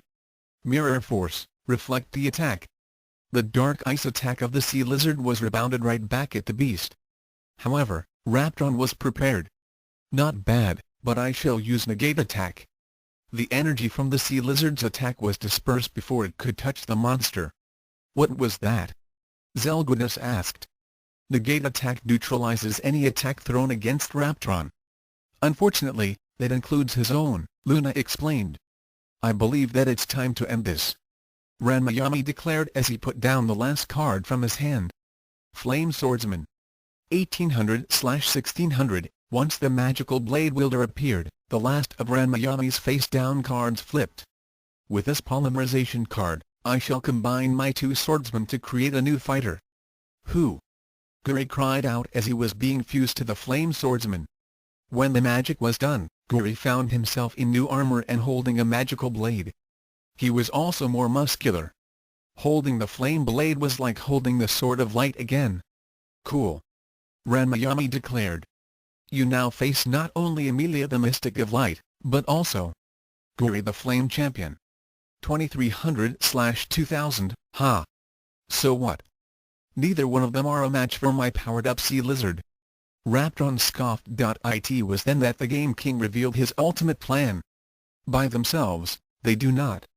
However, you have forgotten that my mystic has been chanting a certain spell from that book of secret arts. That particular spell will allow her to transfer her own attack power to any fighter I choose. Amelia smiled as she finished her chanting and directed her gaze to the Flame Champion. With a single gesture, her power was then added to Guri's, boosting his attack power. 4600/2000, what? This cannot be! Raptron exclaimed as Guri prepared to strike. The Game King nodded. I thought that it would be more fitting that these two would be the ones to bring you down, Raptron. You lose. New Flame Champion Sunfire Sword Strike.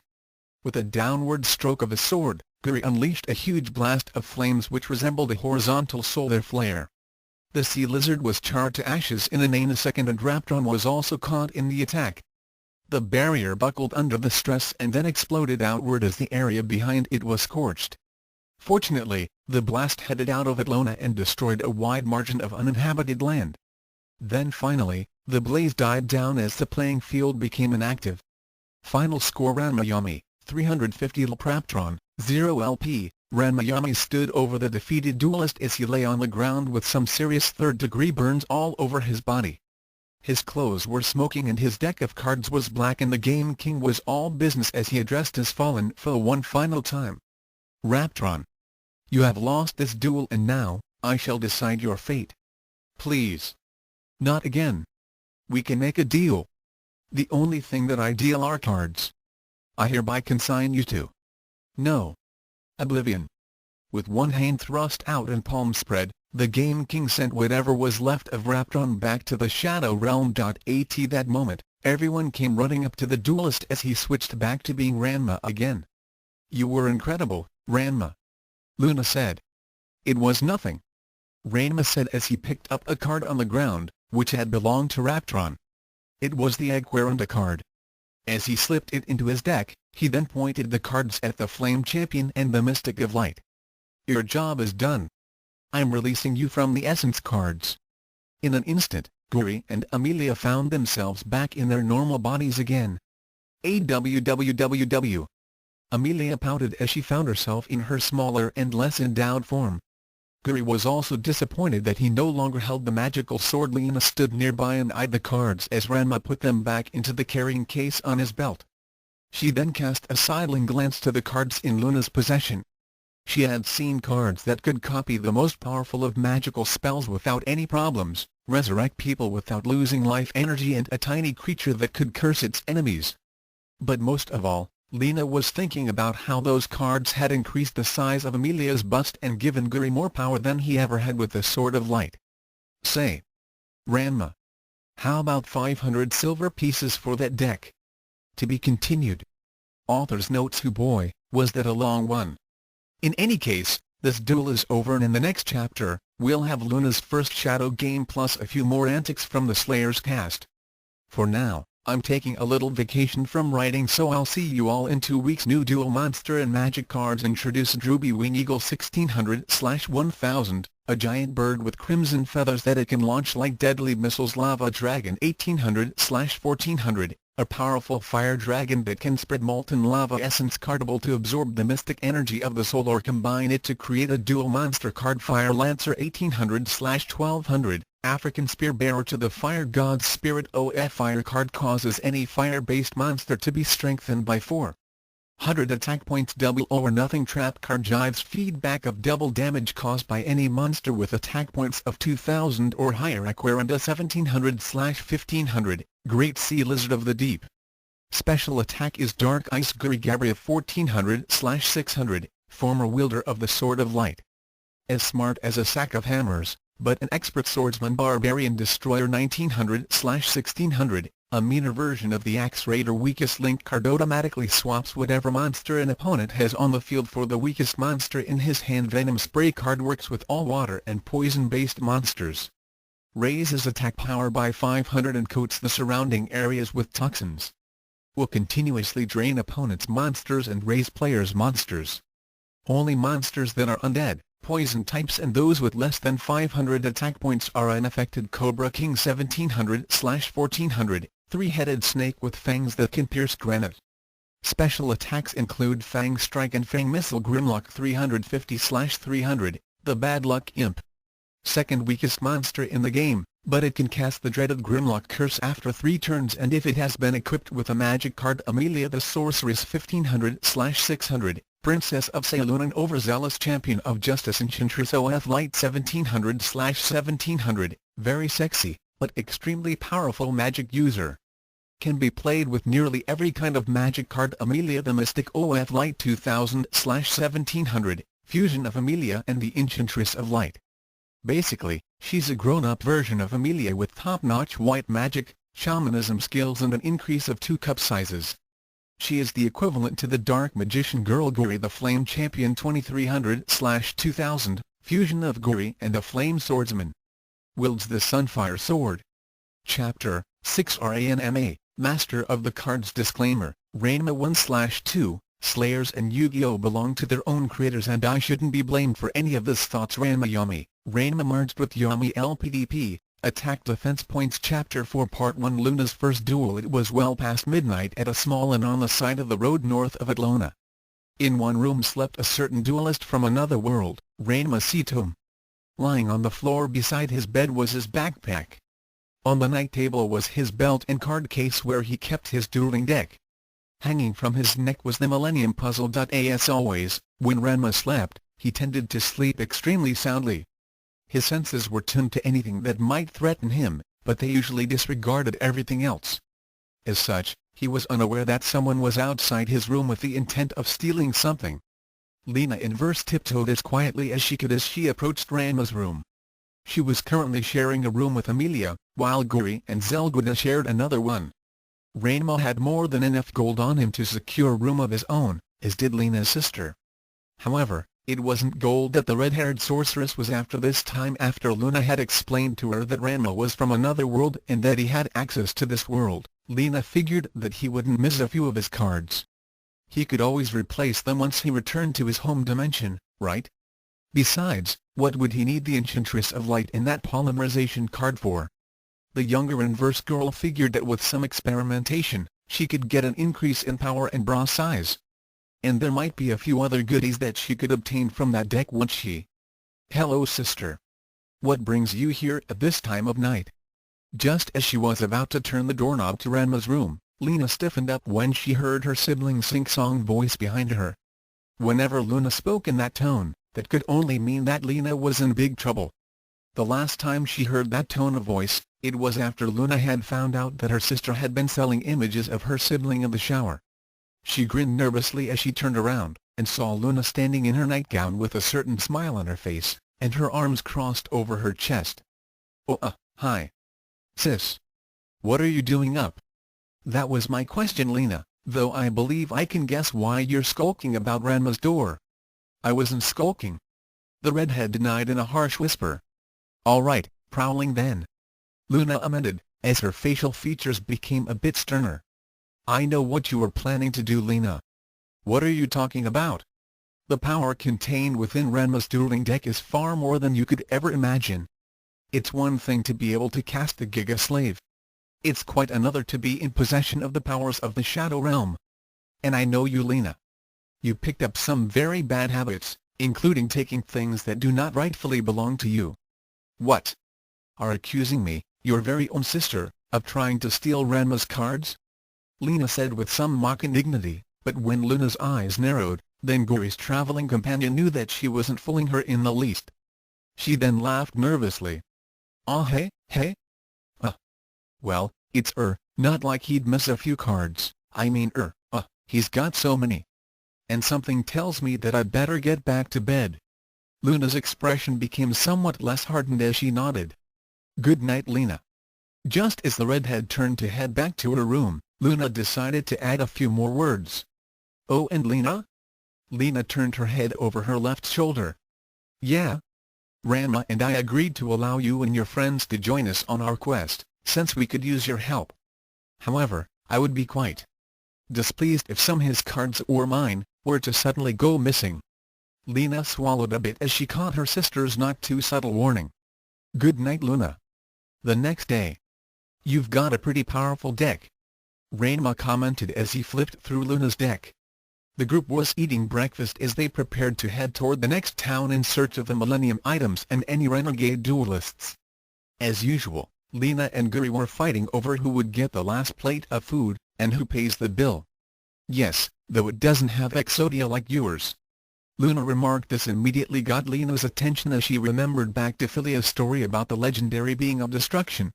She began to listen very closely to their conversation, which incidentally allowed Gory to wolf down the remaining portions of breakfast, including her own plate.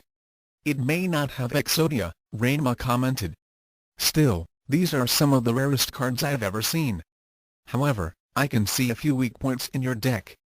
After flipping through the deck, then handing it back to Luna, Ranma reached into his backpack and pulled out a small package of cards and handed them to her.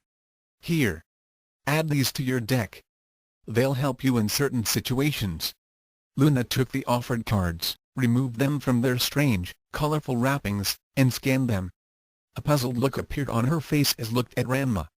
"Are you sure?" The martial artist and duelist nodded. "Don't worry. I've got enough of those cards in my deck, and they'll respond once you draw them. Their powers have already been activated when I passed through the Shadow Realm." The sorceress smiled as she shuffled the new additions into her deck. The cards emitted a soft, golden glow as they were assimilated. Once they were fully integrated, she put her deck away. A little later, Ranma and the others were making good time on their way to Vendera, a city northeast of Atlona. According to his other self, who was using the Millennium Ring in the Shadow Realm, another Millennium item was in that direction. As they walked along down a path through a forest, Lena was constantly pestering Ranma about the dual monsters deck in his possession. "Aw, come on. I'll give you 1,000 silver pieces for those cards," Lena pleaded. "No," he replied, as he was already tired of Lena pestering him. "Hey, you can always go back to your world and get more cards. The answer is no, and that's final." Behind them, Amelia, Gory and Zelgudis let off tired sighs. They knew when Lena got this way, there was very little that could sway her. Lena was always on the lookout for powerful spells and magical items. Although Amelia did like being the mystic of light, while Gory wouldn't have minded becoming the flame champion again, Ranma sighed as he turned down Lena's offer to buy his cards for the umpteenth time. At that moment, he stopped suddenly as his danger senses went off. He instantly went into a defensive stance. Catching Ranma's expression, Luna also tensed up. "Hey sis, what's wrong?" Lena asked. "We're about to be attacked," Luna said quickly. An instant later, some small objects appeared and floated in the air, Surrounding the group, Lena and her friends became puzzled as they saw that they were cards? Amelia said in confusion. Not just any cards. Ranma warned. Those are dual monster cards. At that moment, the cards, 5 in all, suddenly enlarged in size and flipped over to show what was displayed on their faces, which then came to life. They soon found themselves surrounded by very big adversaries. Each attacker was 8 feet in height and was wearing technological armor. They were armed with energy beam swords that reminded Gory of the Sword of Light. Mecha Knights. 1500/1750, Ranma gritted as his Millennium Puzzle came to life. In an instant, he became Ranmayami and leapt into a reverse spin kick. His foot slammed into the head of one of the machine monsters, causing a large dent and knocking it back. Cupping his hands together, he pulled them back, collected some of his ki and launched it at the machine's damaged head.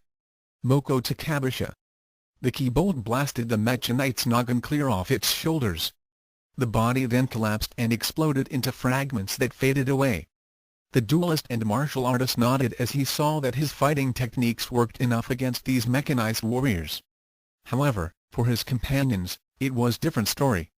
Flare Arrow. Zelgridis, Amelia and Lena cried out, launching streaks of mystic fire. However, the attacks were simply deflected off the armor of their attackers. What the? Lena and her friends scrambled out of the way as 2 Mecha Knights slashed at them with their beam swords. Luckily, Gory came up from behind and slashed with his sword. He managed to chop off the head of one and caused the damaged foe to stumble into its companion. Both machines went tumbling down. Ranmayami realized what was going on as he drew a card from his belt case. Looking down at it, he nodded as he threw it out. Go Axe Raider. 1700/1150, the hulking warrior appeared, and brought his battle axe down on the Mecha Knights. Both monsters were cut in half and disintegrated. Taking a cue from Ranmayami, Luna drew a card from her own deck. Go La Jin. 1800/1000, however, before she could order her monster to attack the last Mecha Knight, she heard a shout. No! Ranmayami came flying out of nowhere in a sidekick and knocked the machine monster off balance for a moment, before the Axe Raider came in and cleaved it in twain. The remains disintegrated into nothingness. Not that I'm complaining, Ranma, Luna said as she recalled her genie. But I could have handled it. The pigtail duelist dusted himself off as he recalled Axe Raider. Normally, yes. But there's something I forgot to mention about dual monsters. Your genie's attack wouldn't have worked against that monster because... At that moment, something else appeared in their midst and Ranmayami gasped as he saw it.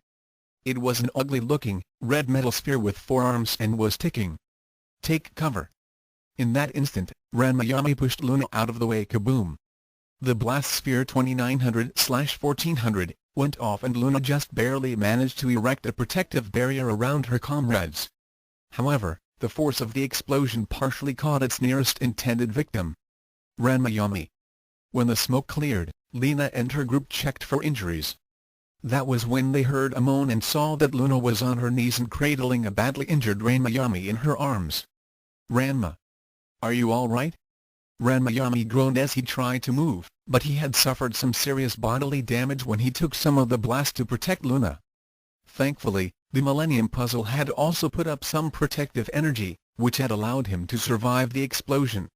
He had suffered some bad burns on his arms and he could tell that he had a couple of fractured ribs and a broken right arm.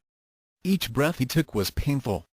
He realized that he was in no condition to fight or duel. It was at that moment that their tormentor decided to show himself. A mocking laughter was heard, causing everyone to look up.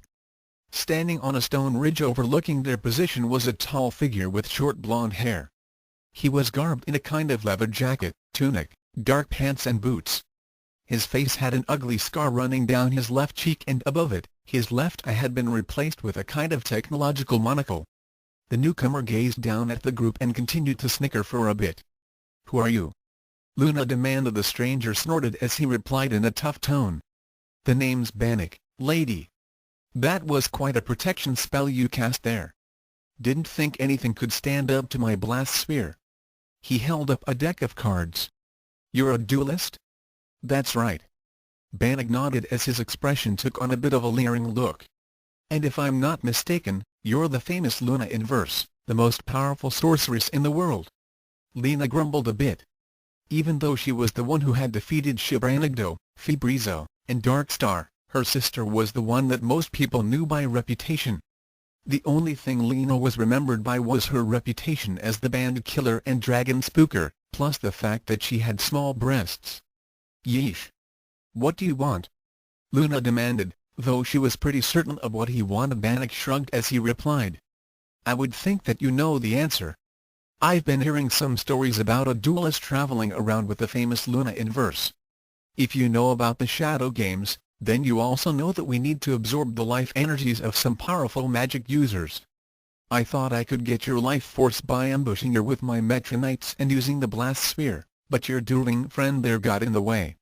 He pointed to Ranma. "You'll pay for hurting him," Luna declared, as she was about to stand up and throw a fireball. Bannock chuckled a bit while shaking his head. "I wouldn't try anything if I were you. That is, unless you don't want the antidote to save your friend." "What do you mean?" Luna inquired. The enemy duelist smiled evilly as he showed 2 cards from his deck. "You know what these are?" Luna's eyes narrowed a bit as the cards enlarged themselves to reveal the images imprinted on them. She recognized the blast sphere that had injured her friend, but she could not name the second card, which depicted several cube patterns with lines. "What is that?" "Oh, it's a little something that we duelists call virus cards." The man let off a short laugh. "You see, I had combined it with my blast sphere, hoping to infect you with this special mech virus. Even if you had totally deflected the explosion of my sphere, the virus would have infected you and eventually would have turned you into a machine slave. You would have been easy pickings for me to absorb your life energies. However, your friend got in the way, and now he has been infected." Ranma let off a shout of pain as his body convulsed a bit. To Bannock's delight and everyone else's horror, metal fragments and circuits began appearing on his face and arms. His body then went limp as the first stages of the metamorphosis were completed. However, it would soon get worse. "He doesn't have much time," the other duelist warned. "If he does not receive the anti-mech virus, then he will eventually become one of the cards in my deck. In many cases, the victim often doesn't survive the transformation process. Give me the counter-virus," Luna demanded as she stood up and was about to release a spell. "You want it?" Bannock then took out the card and showed it to Luna. "Then you will have to duel me for it. But if I win, not only will your friend become one with my deck, but you will join him. As such, you will both surrender your life forces to me." "Agreed?" Luna fought to keep her anger in check. Normally, she was very disciplined, unlike her hot-tempered sister.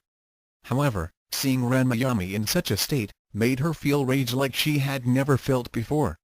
After gently putting him in Amelia's care and telling her to do whatever she could to slow the virus's progress, she turned to her opponent while taking out her own deck. "It's time to duel.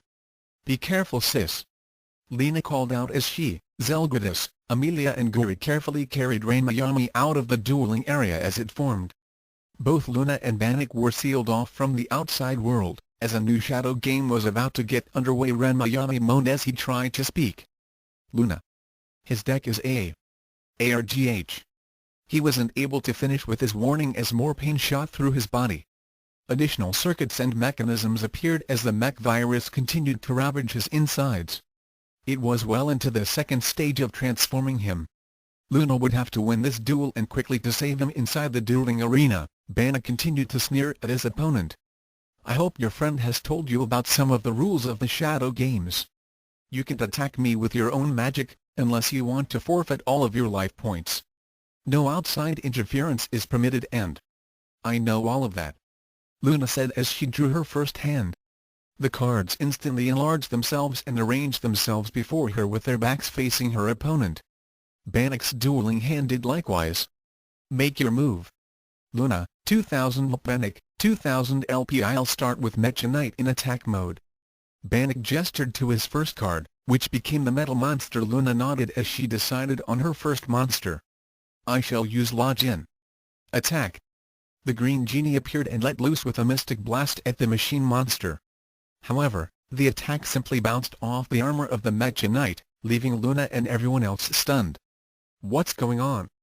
Lena asked, Then she gasped as she remembered back to when she, Zelgudis and Amelia had used flare arrows against that kind of monster, with similar results. "That can't be right," Luna stated. "Lajin has a greater attack power than your monster." "Oh? Didn't your friend tell you?" Bannock said with a mocking tone. "All of my machines are protected with magic-resistant armor. It's sort of like that Ori Harukan stuff I've heard about. My machine deck can't be affected by any kind of magical attack, which gives me an advantage against magic users, doesn't it?" It was at that moment that Luna realized why Ranma stopped her from attacking with Lajin before. And she also remembered back to his earlier words. Flashback. "Ranma, however, I can see a few weak points in your deck." And a flashback. "Oh no. My dueling deck is mostly made of magic-based monsters." Bannock smiled as he noted Luna's expression. "Well now. From what I can tell from your pretty face, your deck is probably made up of monsters that use magic. Well, that doesn't mean squat to my machines. Speaking of which..." He drew a new card from his deck and let it appear on the field. "Meet my new friend. Go Constructor." 2000/1300, another humanoid automaton appeared beside the Mecha Knight. However, it sported multiple arms with welding and cutting tools attached to them. "What is that thing?" Luna began to have a sinking feeling. The machine user smiled. "Constructor is a machine that's able to make 2 duplicates of any machine monster on the field, per turn. Constructor, duplicate Mecha Knight." In an instant, the Constructor scanned the Mecha Knight and made some raw materials appear. Its arms worked in a blur, assembling a pair of automatons in nanoseconds. A moment later, Luna found herself facing not 1, but 3 Mecha Knights and their maker. "Destroy the genie, blowtorch assault." The machine monster directed its welding tools at Lajin and let loose with a torrent of flames, reducing the genie into cinders. Luna yelped as she felt a burning sensation within her body as life points were deducted. Luna, 1800 Bannock, 2000 LP, oh. Ranma wasn't kidding when he told me that playing a shadow game was painful. But I have to win.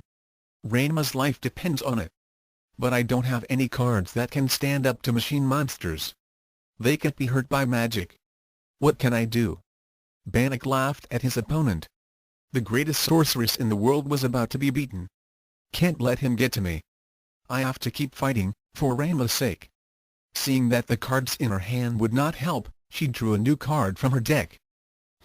Nothing useful, but I can still put up a defense. I lay this monster card in defense mode." Bannock shrugged. "Whatever. Now I shall play this card." He revealed a new card. It's called Factory Conversion, which raises the attack and defense points of all the machine monsters on the field. Luna knew that she was in trouble as Constructor 2300/1600, and the 3 Mecha Knights 1800/2050, got enhancements in their stats. Bannock then commanded his Constructor to create 2 more Mecha Knights, raising their number to 5. "Now attack the defense card." Blowtorch Assault. Luna winced as her defense card, Ice Shaman 1100/1200, was obliterated. She drew a new card, then smiled a bit when she saw it. She placed the card face down, along with another monster card. "I'll end my turn with this monster card face down, plus this card." Bannock snickered. "No sense in delaying the inevitable, inverse. I know that you don't have any monster cards that can stand up to my machines. And that magic card isn't going to do you any good either. You might as well give up." He then ordered the Constructor to destroy the defense card. However, as soon as it blasted it with its blowtorch assault, he felt a stabbing pain in his belly as the other hidden card activated. AAARRRGGGGHHH. Luna, 1800 Bannock, 1700 LP. What was that? Now it was Luna's turn to smile. "That was the defense monster you had just destroyed. It was one of my mystical elves. 800/2000, however, that other card I placed face down was not a magic card. It was a trap card." "A trap card?" "That's right. It was called Defense Retribution." "What?" "It's a trap card that activates when one of my defense monsters is destroyed. The amount of life points that is deducted from my opponent depends on how much stronger the attacking monster is compared to my defending monster. My magic monsters may not be able to hurt your machines, but that doesn't mean that I can't hurt you. Bannock growled a bit, then smiled. Not bad. Not bad at all. However, one trap card doesn't win the duel. My turn now. Luna replied with determination as she drew a new card, then smiled again. Way to go, sis. Lena cheered. Impressive. Zagadis remarked. Amelia nodded as she continued to work her healing magic on Ranma. She was unable to reverse the effects of the mech virus, but she could slow its progress. The Game King nodded as he continued to watch the duel. I shall place this card face down, then I shall place this monster card in attack mode. Did you learn nothing? The machine duelist taunted. Your magical monsters can't hurt me with their attacks. You're right. Luna agreed. Magical attacks won't work. Her smile then became slyer. Then again, that doesn't mean that I can't attack your monsters physically. Go Barbarian Destroyer. 1900/1600, isn't that your card? Amelia asked Ranma. It's one of the extra cards that I gave to Luna to strengthen her deck. The weakened Game King replied. I saw that most of her deck consisted of magic-based monsters, so I thought she'd need some extra muscle. Barbarian Destroyer? Bannock was in shock that Luna had a fighter in her deck. He had pegged her as a magic user. Only Luna nodded. Normally, I prefer brains over brute force, but... She gestured to the destroyer. Destroy one of the Mecha Knights, Battle Club Slam. The giant brute dashed over and flattened one of the machine monsters into dust. Its master felt as if he had received a concussion. Luna, 1800 Bannock, 1600 LP. My turn. Bannock called out to his constructor. Attack the Barbarian Destroyer. Tisk, tisk. Not so hasty. Luna said while wagging her right index finger at him. Have you forgotten about my hidden card? It was another trap card. What? Luna nodded as the Barbarian Destroyer leapt up to avoid constructor's flames. The face-down card flipped up and put forth a new weapon in the monster's hand. It's called Kunai with Chain. It traps any monster that attacks, and raises my attack power by 500. 2400/1600, destroy constructor. As the destroyer came down, it threw out the length of chain and blade, encircling the constructor and making it impossible for the machine to move. With one might swing of its metal club, the fighter reduced the constructor into scrap metal. Bannock winced as another 100 life points were deducted. Luna, 1800 Bannock, 1500 LP. Alright. Keep it up, Luna. Lena cheered on. Luna smiled at her sibling then addressed Ranma. I would like to thank you for the extra cards. The Game King nodded as he gave her a thumbs up. Bannock let off a snarl then drew a new card. When he saw what he had drawn, he began laughing. You think you've beaten me? Well, think again. What do you mean? Luna asked. I mean this. He put down one card from his hand. Monster Reborn. Bring back constructor. Luna frowned when the monster she had just destroyed came back to life. 2000/1300, so what good will that do? Constructor has been revived at its original strength. My Barbarian Destroyer has the greatest attack power on the field. Not when I add this. Bannock revealed the card he had drawn. Battery Booster, Defense Mode. This gives all my monsters an extra energy charge, raising their attack and defense power by 600 every 3 turns, starting now. The card appeared as a large machine, which resembled an engine block with several cords hanging from its sides. 200/2500, the machine floated toward Bannock's other machines.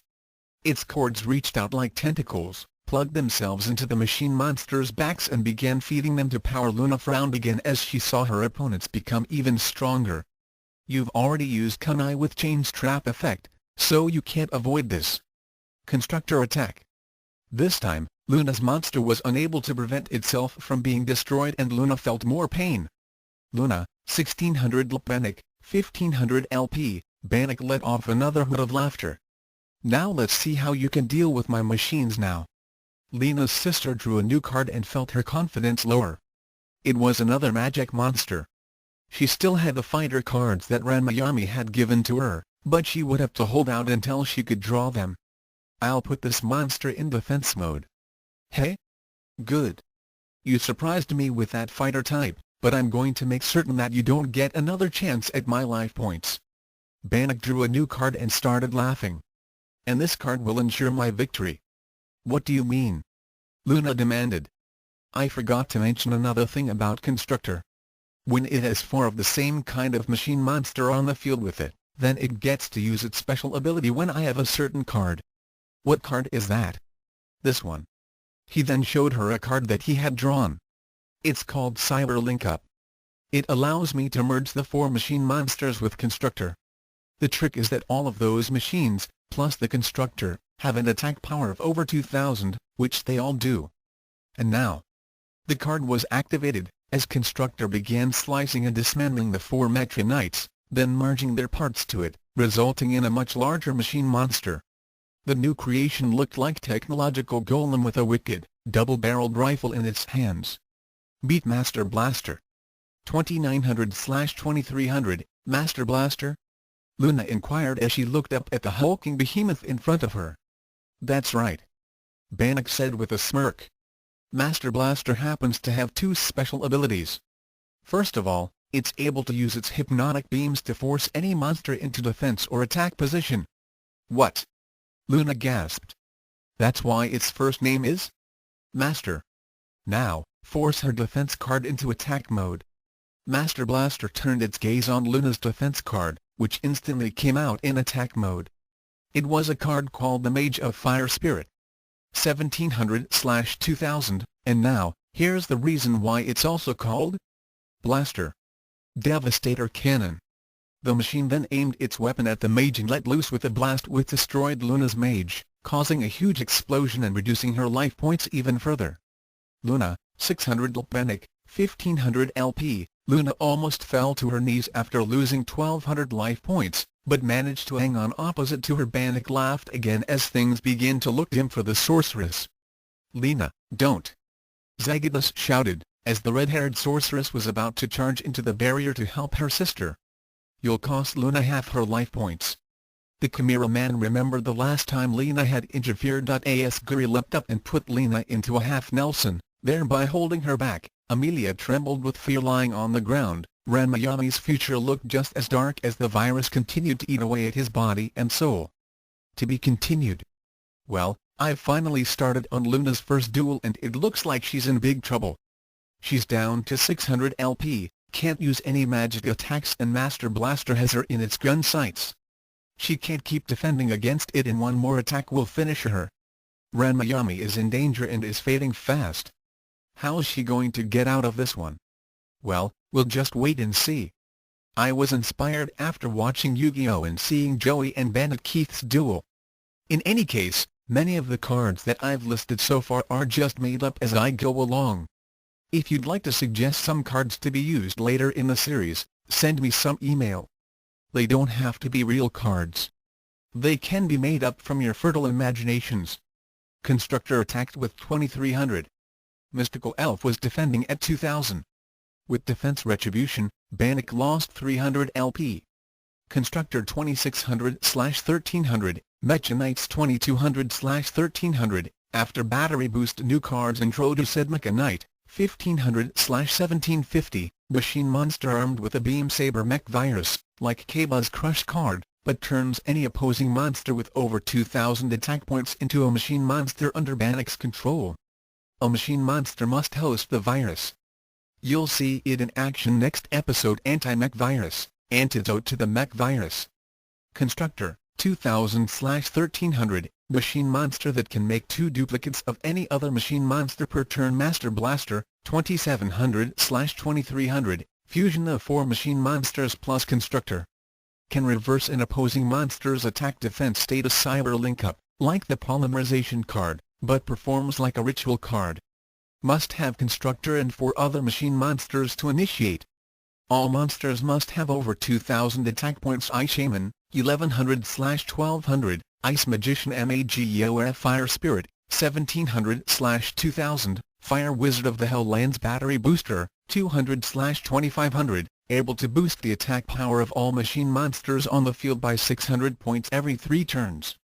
Chapter 7 Ranma, Master of the Cards. Disclaimer: Ranma 1/2 Slayers and Yu-Gi-Oh belong to their own respective creators, so that covers my butt thoughts. Ranma Yami. Ranma merged with Yami APDP. Attack Defense Points Chapter 4 Part 2 The Scarlet Sage. Current score Luna, 600 LP. 1500 LP. Luna was in trouble, and she knew it, as she gazed up at behemoth known as Master Blaster. Behind the machine monster, Bannock wore a smug expression. He knew that he had his opponent right where he wanted her, and the next turn would be her last. What do I do now? Luna thought as she reached for the next card in her deck. That Master Blaster is powerful enough to destroy any monster card in my deck. Even the fighter types that Ranma gave to me wouldn't be enough to withstand that kind of firepower. I can't put any of my monsters in defense mode because of that monstrosity's hypnotic gaze, and magical attacks won't work. It looks like I may lose my first duel. Don't give up. Luna became a bit startled when she had Ranma Yami's voice in her head. Looking to where he lay on the ground, outside of the dueling field, she noted that his Millennium Puzzle was glowing slightly. She correctly assumed that he was using it to communicate with her telepathically. Ranma? Yes. I'm very weak right now, because of the virus. But I'm telling you now that you can beat this jerk. Believe in the heart of the cards. But believe in the heart of the cards.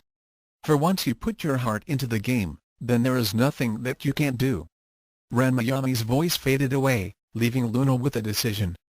Taking a deep breath, she knew that this was her moment of truth and drew a card. There was a long silence between the two duelists as Lena and the others watched in anticipation. Well? Bannock demanded. What's it going to be? Are you going to play your last pathetic cards, or are you going to surrender? When Luna saw what card she had drawn, she smiled and replied, this duel is fair from over Bannock. First, I shall lay this monster card in attack mode. Scarlet Sage. 2200/2000, the card from her hand flipped over and formed a slender red-haired woman. She was garbed in long, flowing robes of crimson with flaring sleeves. She wore a necklace of gold and a tiara with wings framing her face. Her eyes were a brilliant shade of red, like rubies. And to Lena's displeasure, she too also sported a pair of breasts that were larger than hers. Geez. Does every card in this game have bigger breasts than me? Lena groaned. HMPF. Another magic user? Bannock snorted. Have you forgotten that magical attacks won't work on my machine monsters? Luna's smile became more prominent. There are other uses for magic besides attacking your opponent. Now I'll show you with this magic card I just drew. Activate Mirror Mirage. Instantly, the Scarlet Sage suddenly split into two identical images of herself, then became four. That looks like the old ghoul splitting cat hairs technique. Ranma Yami thought. What is this? The machine duelist demanded. This is the effect of the Mirror Mirage. Luna replied with a smile. It has just made 3 special illusions of my Scarlet Sage. Now then, you'll have to choose which image to attack. If you strike my magician, then you will win the game. However, if you strike one of the mirror images, then you will regret it. You can do the math. You have 1 in 4 chances of hitting the Scarlet Sage. However, you have 3 in 4 chances of guessing wrong. You think your parlor tricks will stop my Master Blaster? Bannock snarled, then commanded his monster to attack. Master Blaster, destroy the one on the far left. The mechanical monstrosity aimed its devastator cannon at its target and fired. However, image suddenly became a flat plane of glass, which absorbed the attack. What? I told you that you would regret it, if you chose wrong. Luna reminded. The spell is called Mirror Mirage for a reason. You were fooled by the illusion, and now the mirror that the illusion has become will deflect most of your attack away. However, 25% of your Master Blaster's attack will be sent directly back to you. The mirror dispersed most of the blast as well as shattering to pieces. However, a beam of power was reflected back, which slammed into Bannock, doing direct damage.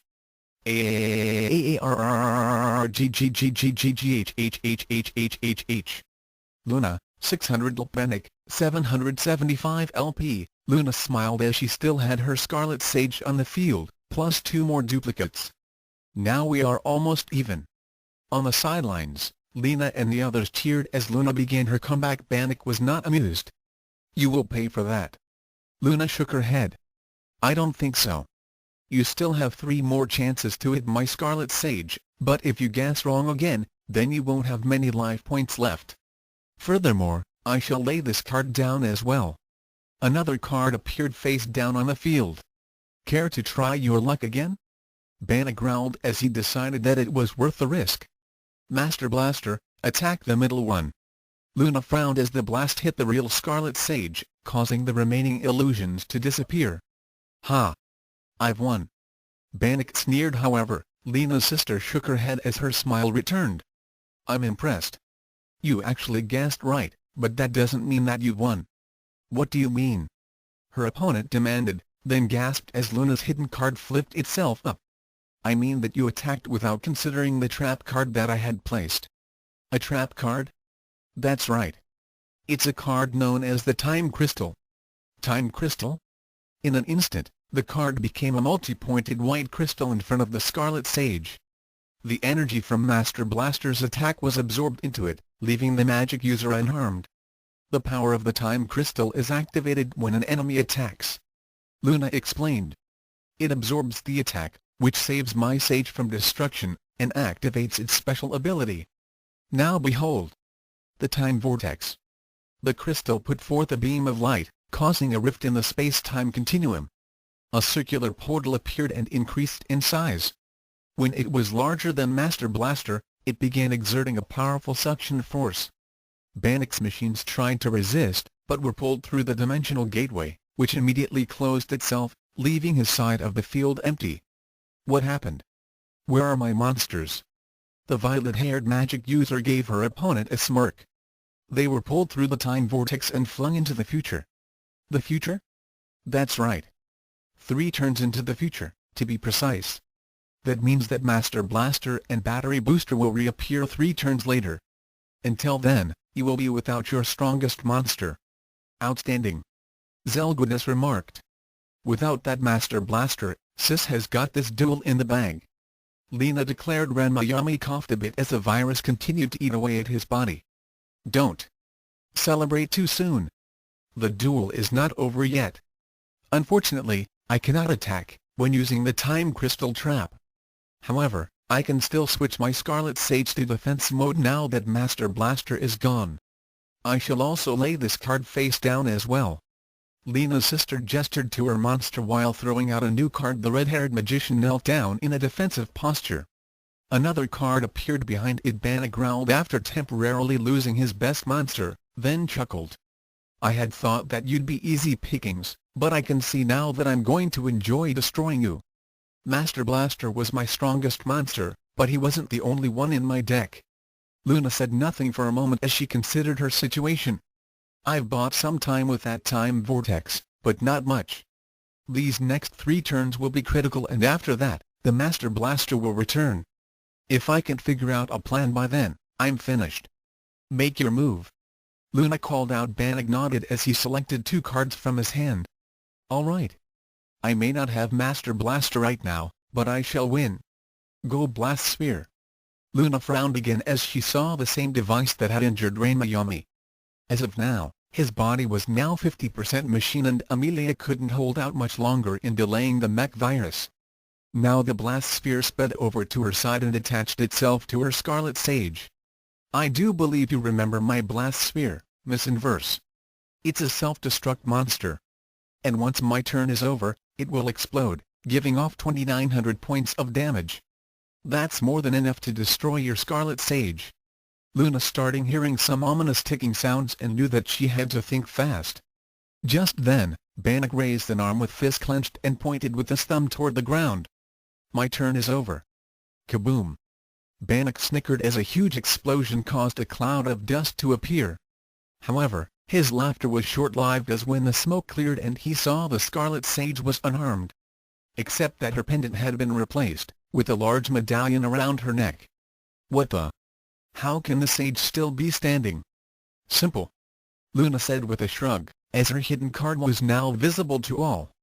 I had added the Mystic Medallion of Virtue, which added 800 attack points to my Scarlet Sage.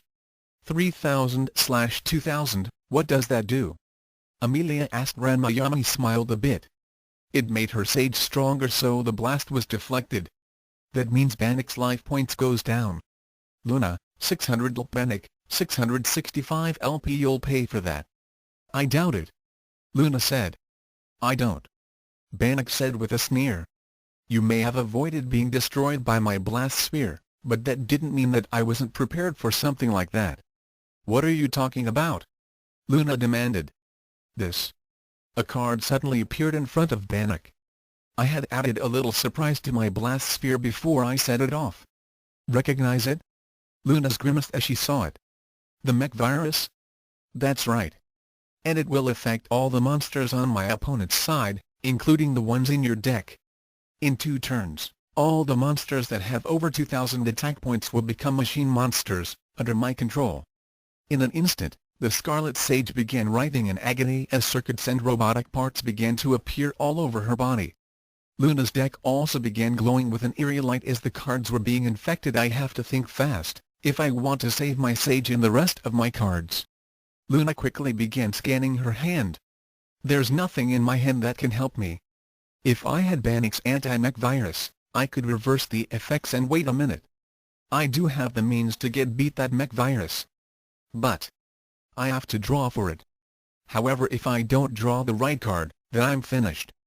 Taking a deep breath while closing her eyes, Luna reached for her deck and drew the top card. When she looked at it, she smiled while chuckling. What are you so happy about? Bannock asked as he thought he had already won the game. Bannock. I just drew the card which will save my Sage. Impossible. You need to have the anti-mech virus. And so I shall. Luna declared as she revealed her card. Behold the Pharoah of Light. What does that do? Lena asked. Ranma Yami was almost completely taken over by the mech virus as he explained.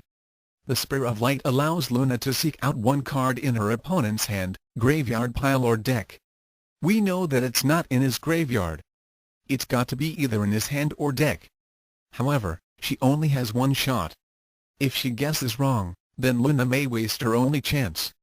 The card morphed into an ornamental spear, waiting for Luna's next command. Pausing a moment to consider her target, she then shouted out.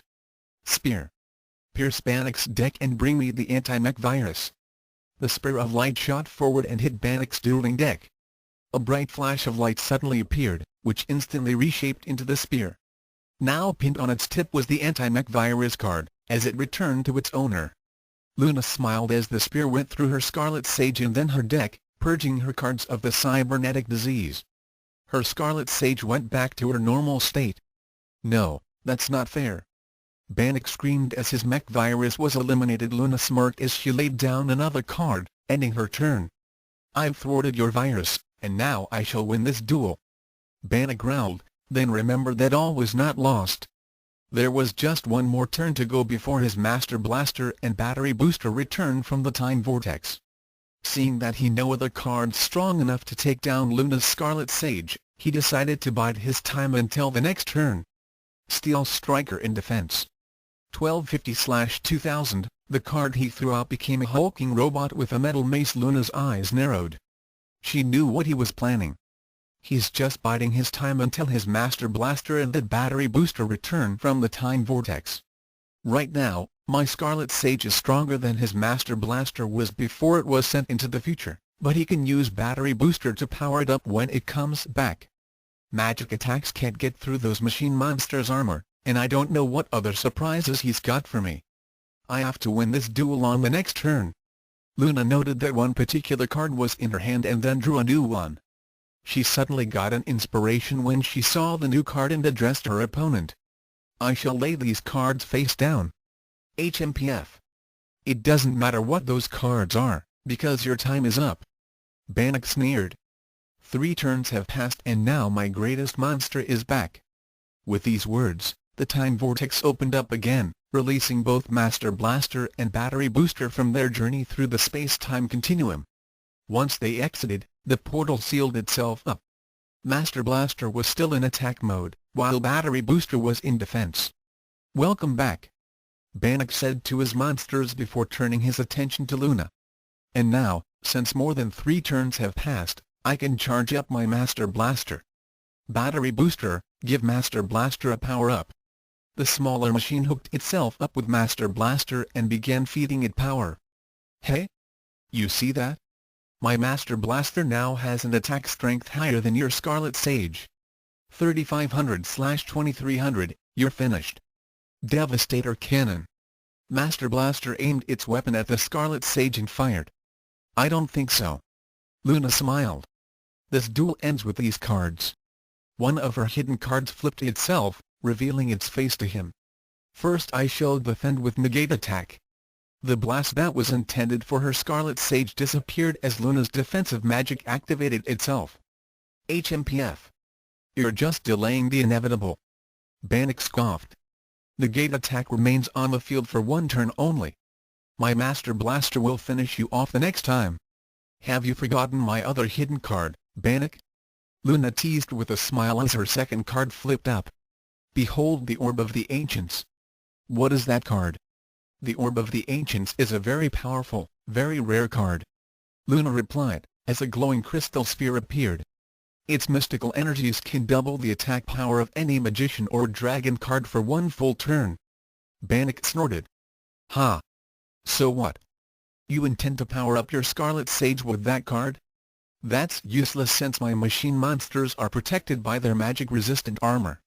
From the outside, yes. However, whoever said I was going to use it on my Scarlet Sage? I intend to use it on your Master Blaster. What?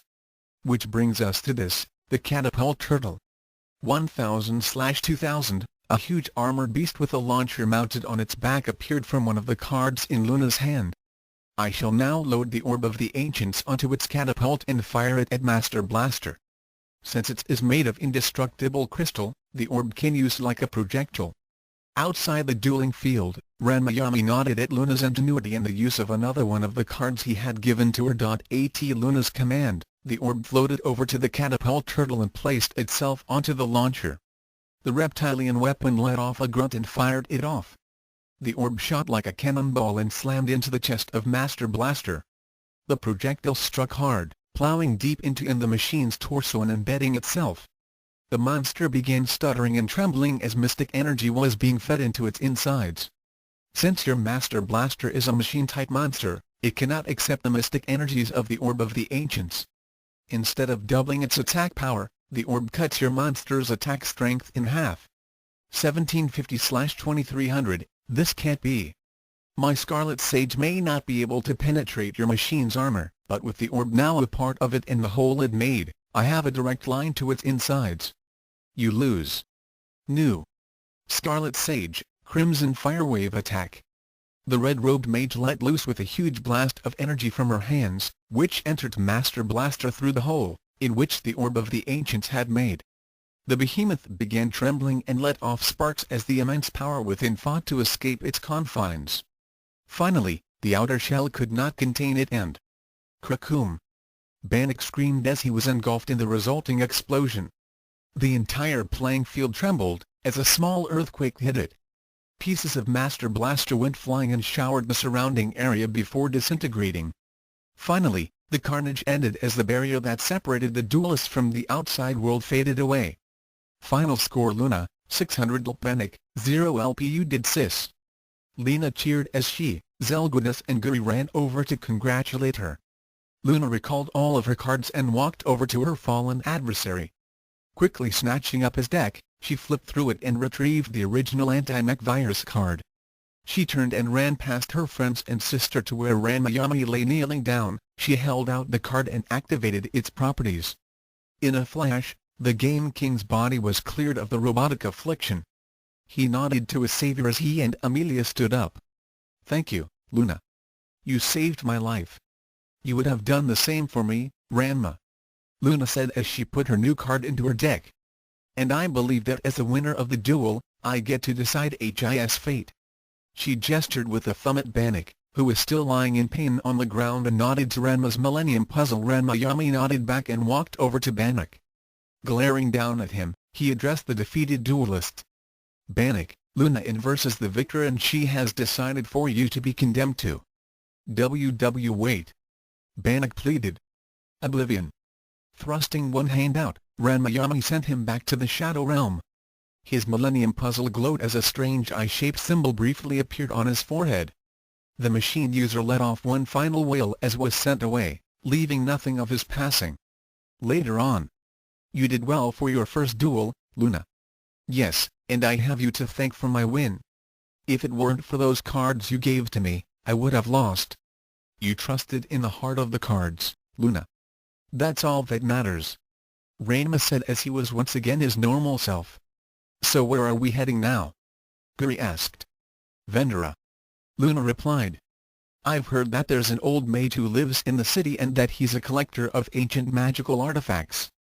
It sounds like he might have one of the Millennium items. It's worth a try. Luna nodded as she and the others continued on their way. TLB continued. Author's notes. Well, that takes care of Chapter 4 and Luna's first victory. I'm still open for suggestions on new cards, real or imaginary.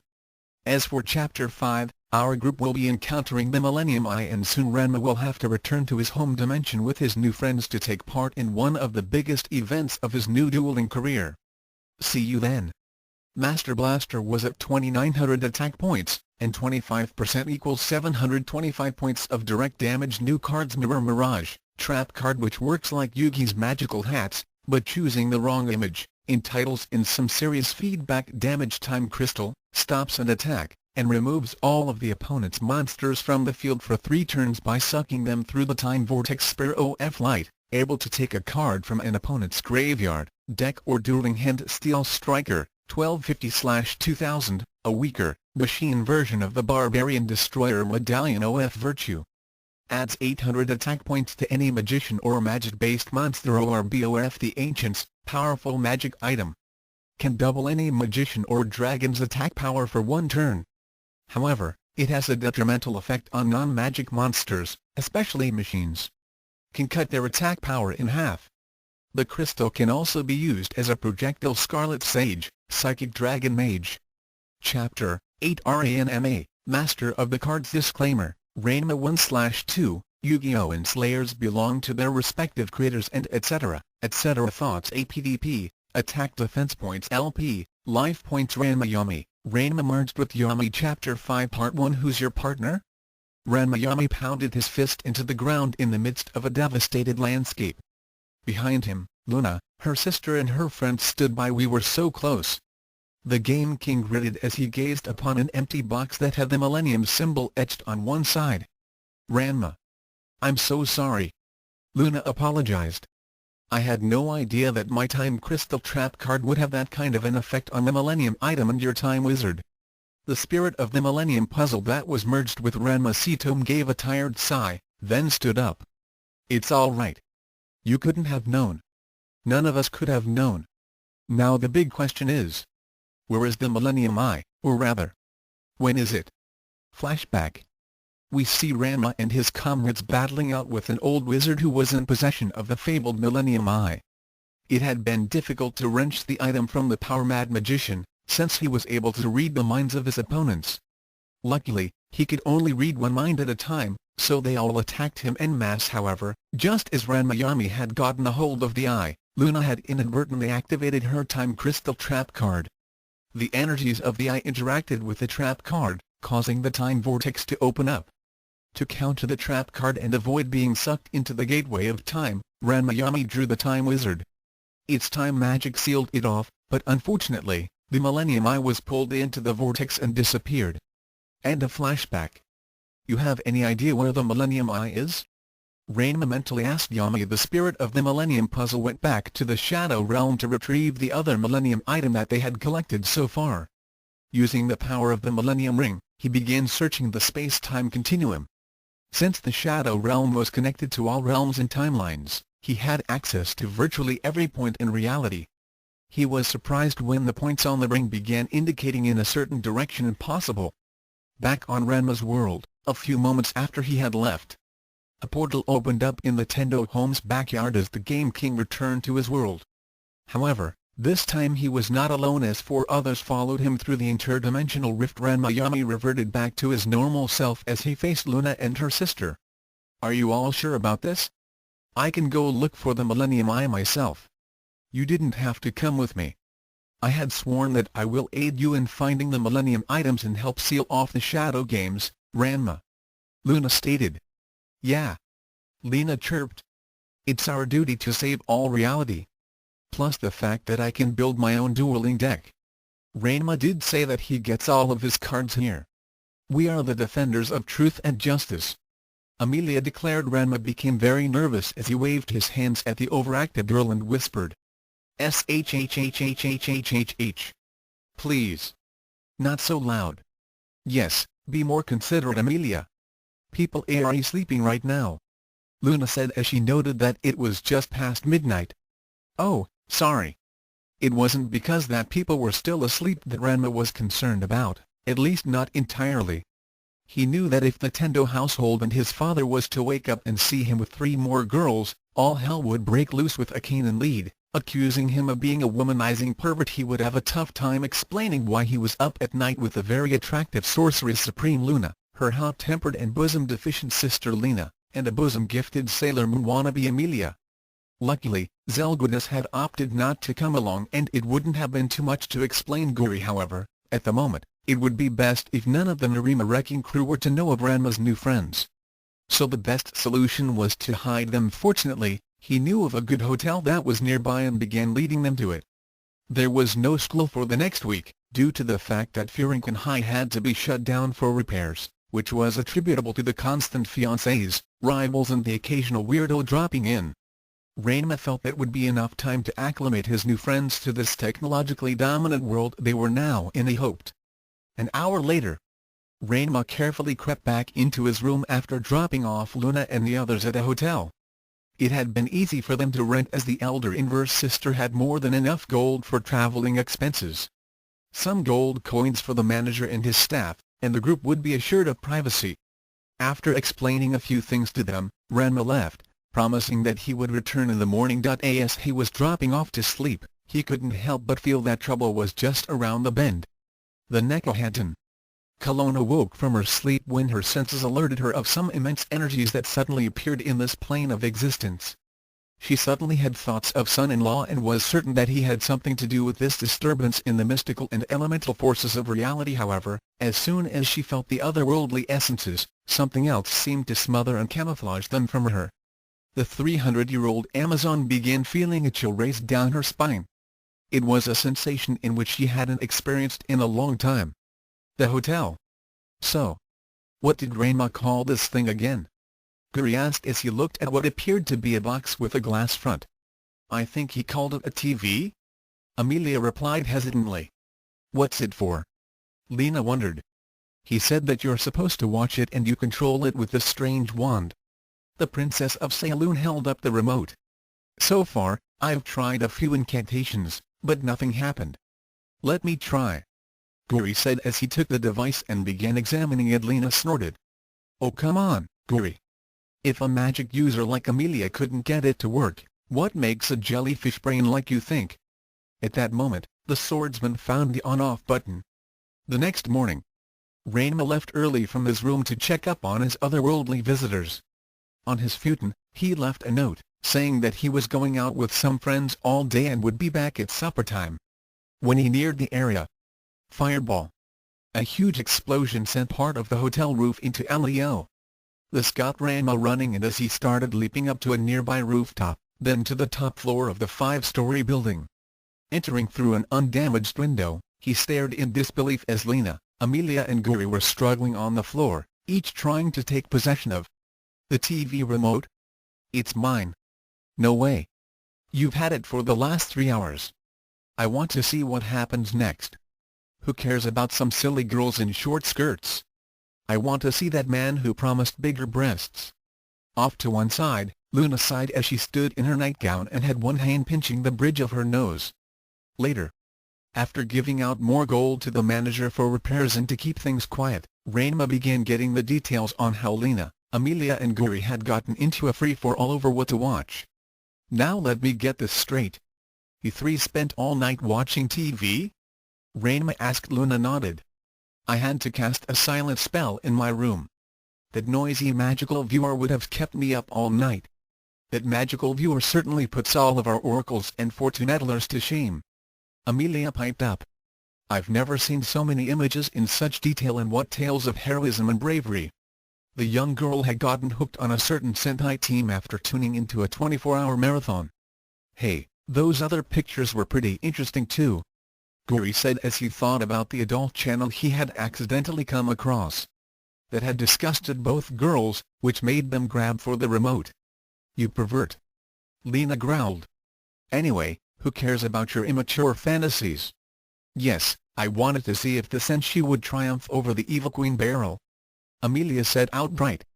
"Big deal. It was the same thing, over and over again.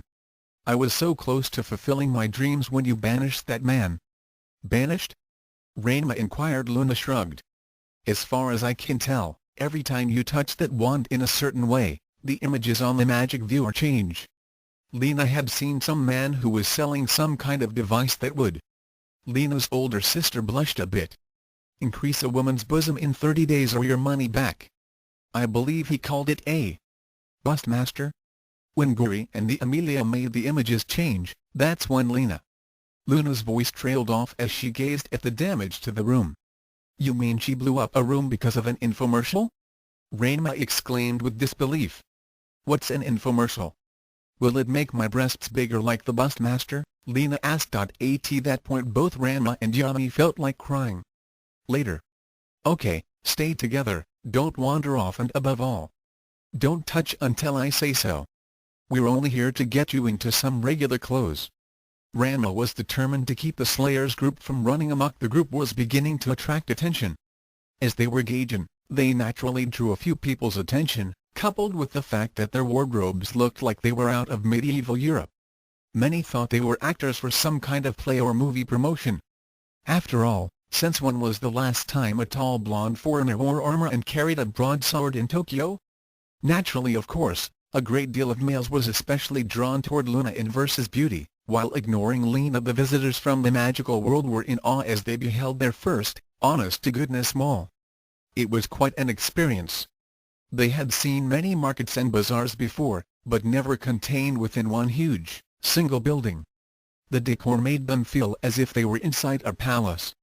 The various plants and water fountains, along with the gigantic skylights, sculptures and ornately tiled floors, it made even the great castle of Saloon seem plain in comparison. The hustle and bustle of the crowds, the various shops, the strange background music that seemed to be coming from the walls, the delicious smells coming from the food court, and all the exotic and strange wares that were offered for sale, made the group's heads literally spin in amazement and disbelief. It was like being in a city indoors. And the devices. Wow! What kind of magic makes these stairs move up? Is it some kind of animation spell? Amelia asked. No. These are what we call escalators. Ranma explained. They're just fancy mechanical stairs. Can you make them move the other way? Amelia tried stepping down a few steps, only to rise back up again. No, these stairs only go up. The ones on the other side goes down. He pointed to the down escalators as the group reached the second floor and began following him toward a series of shops. Very nice, Luna commented as they walked. It certainly eases up on the feet and I don't have to use a wing spell. Ranma waved at her, while speaking to them in a hushed voice. I think it would be best if you, Amelia, and Lena don't say anything about magic. In fact, try to refrain from using your magic, okay? Why? Well, for one thing, I'd like to keep property damage down. It's bad enough that I have 3 fiancés, a load of rivals after my head, and Kami-sama only knows what kind of loonies that are going to pop out of the woodwork. I don't need anyone else adding to it, all right? After what happened this morning, I can understand that. Luna gave her sister and her compatriots a disapproving look, which made them all bow their heads in shame. Ranma nodded as he led them toward a clothing store. The second reason is that a lot of people I know are power-hungry and they'd do anything to get your magic. Be especially careful of old ghouls and perverted freaks. Okay, here we are. Now let's get you all dressed. As the group entered the shop, they were unaware that they were being watched. Nobiki had been shopping, after separating yet another poor fool from his money, when she caught sight of Ranma walking with some oddly dressed people. The fact that Ranma was actually speaking amicably with an attractive female without fears of reprisals from his other suitors and or rivals was attention-getting in itself. Now he was going to an expensive clothing shop that was certainly way beyond his price range, or so she thought. Among all of the people at the Tendo home, only Nobiki had noticed the dramatic changes that Ranma had been undergoing, and she didn't like it. Soon Genma had maintained that it was just a rebellious phase he was going through and things would be back to normal eventually. Kasumi, with her usual obliviousness, had said that everything would be just fine. As for Akane, she was still miffed over the fact that Ranma would no longer eat her cooking unless she could eat it herself, and had vowed to pound him as soon as he got home. No surprise there, Ranma actually winning at card games in one of the hottest card games to boot. He was actually good at something other than martial arts. He had cowed her father and gotten out of eating Akane's horrendous cooking. Most of all, he had actually outsmarted Nobiki and gotten clear of his debts to her. There were just too many inconsistencies for the middle Tendo daughter to rule out as mere flukes. Something was up and Nobiki was determined to find out just what it was. Later. "I think that ensemble looks stunning on you," the store clerk said as Luna admired herself in the full-length mirrors. The white silk blouse with short, flaring sleeves molded itself to her well-endowed torso. The material was very fine and Luna couldn't imagine her own world's tailors could produce such quality. The black leather skirt and thin, brown braided belt accentuated her slim waist and shapely hips. Going down her slender legs, she wore calf-length low-heeled leather boots. Of course, hanging on her belt was her card case that contained her dueling deck. "Thank you. It's very nice," Luna said with a smile. "I'll take it." The clerk smiled and clapped her hands as she went to the cash register to ring up the bill. Ranma nodded as he handed her his debit card. Though he could have simply given her a gold coin, he had come to realize that showing off so much treasure would attract unwanted attention. Sometime after receiving the gold and gems from Yami, Ranma had secretly converted a large portion of it into cash and set up a secret bank account, in which only he could access. He made a note to convert some of Luna's wealth as well, as long as she and the others were staying in his world. Nobiki's eyes widened as she saw Ranma and the others exit the shop, each loaded down with at least one shopping bag. From what she had seen through the window, Ranma had paid for it all. Just where did he get that kind of money? And did he have more? With this new development, Akane's sister realized that she had larger cash potential in Ranma than she had realized. All the scams, the blackmail and extortion, the betting pools, that had been chump change compared to the possibilities now. If Ranma was in possession of a large fortune, then she wanted her rightful share or all of it, but that was considered the same thing to Nobiki. Now the question was, how to get it? "You didn't have to pay for all of our purchases, Ranma," Luna pointed out. She was carrying 3 bags as Ranma had bought more for her. "It's no big deal, and I was glad to do it," Ranma said as he led them toward the exit of the mall. "Besides, throwing around a lot of gold and silver in this world does attract a lot of attention. I'll set up an account and convert some of it to yen so you can buy stuff on your own." "Hey! Look at that!" The group turned to see what Amelia was pointing at and winced. She had just spotted an electronics store that was displaying a sale of widescreen television sets. "Oh no! Not again!" Ranma groaned as he prepared to drag the young sorceress away from those overpriced boob tubes. Then a program caught his eye, and then he and the rest of the group began watching what was being announced. "It's time to duel. Only 2 days left before the Duel Monsters Tag Team Tournament begins," the announcer said as images of various duel monsters flashed by. Duelists from all over the world will be coming to Japan, in what promises to be the most exciting competition ever held. Hosted by the creator of Duel Monsters and head of Industrial Illusions, Maximilian Pegasus himself, promises a grand prize of $10 million. Even the legendary world champion Seto Kaiba has announced that he will also be competing. Luna addressed Ranma with concern. "Isn't it dangerous to have so many shadow games happening at once?" Ranma shook his head. "Not in my world. Duel Monsters is simply a card game that was based on the original shadow games. You can get the cards, but they have no power here, at least none that I know of. In any case, playing Duel Monsters here is a good way to practice without having to worry about losing." The power of the cards won't activate unless you pass through the Shadow Realm and have a Millennium item with you, like my puzzle. He held his puzzle in his right hand for a moment. What about my cards? Luna asked. You said that they belong to the Elder God that you serve, right? Well, I wouldn't be surprised if they're exactly like mine. Anyway, this tournament won't help us find the Millennium Eye and... Wait! Look at that! Lena said as she pointed to an image of Pegasus. Ranma's eyes widened as he saw the long-haired creator of the modern form of the Shadow Games. The left side of his face covered from view with his hair, but the Millennium Puzzle glittered in response to a slight flash of light coming from beneath those tresses. Could it be? Then the head of Industrial Illusion smiled, as if he knew Ranma was watching him, and tilted his head slightly, revealing partially what was hidden behind his hair. It is the Millennium Eye! Luna exclaimed. So that's where it ended up. Ranma says, as he became Ranma Yami.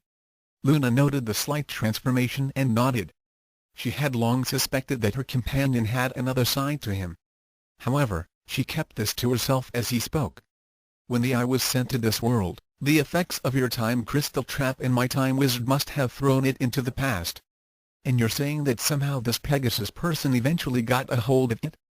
That sounds about right. I can't think of any other way he could have gotten it, since all the Millennium items, except for my puzzle, had been sent to the Shadow Realm 5,000 years ago, where they later landed in your world. So in a sense, it was because of what we did, that Pegasus now holds the Millennium Eye. The Game King nodded. It looks like we're going to have to take part in the tournament to get the eye back. After dropping off his friends at another hotel, Ranma returned to the Tendo household. Kasumi greeted him as he came through the door. Hello Ranma. How was your day? Okay I guess. Anything happen while I was gone? Yes, you just received a letter. He nodded as the eldest Tendo daughter handed it to him. He became very surprised as he saw the return address. Industrial Illusions? Later that afternoon.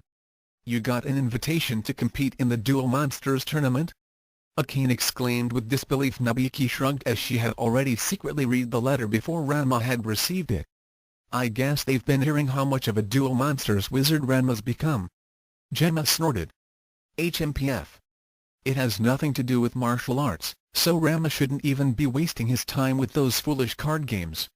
Ranma shrugged as he folded up the invitation. Actually, I was wondering how I was going to enter this tournament.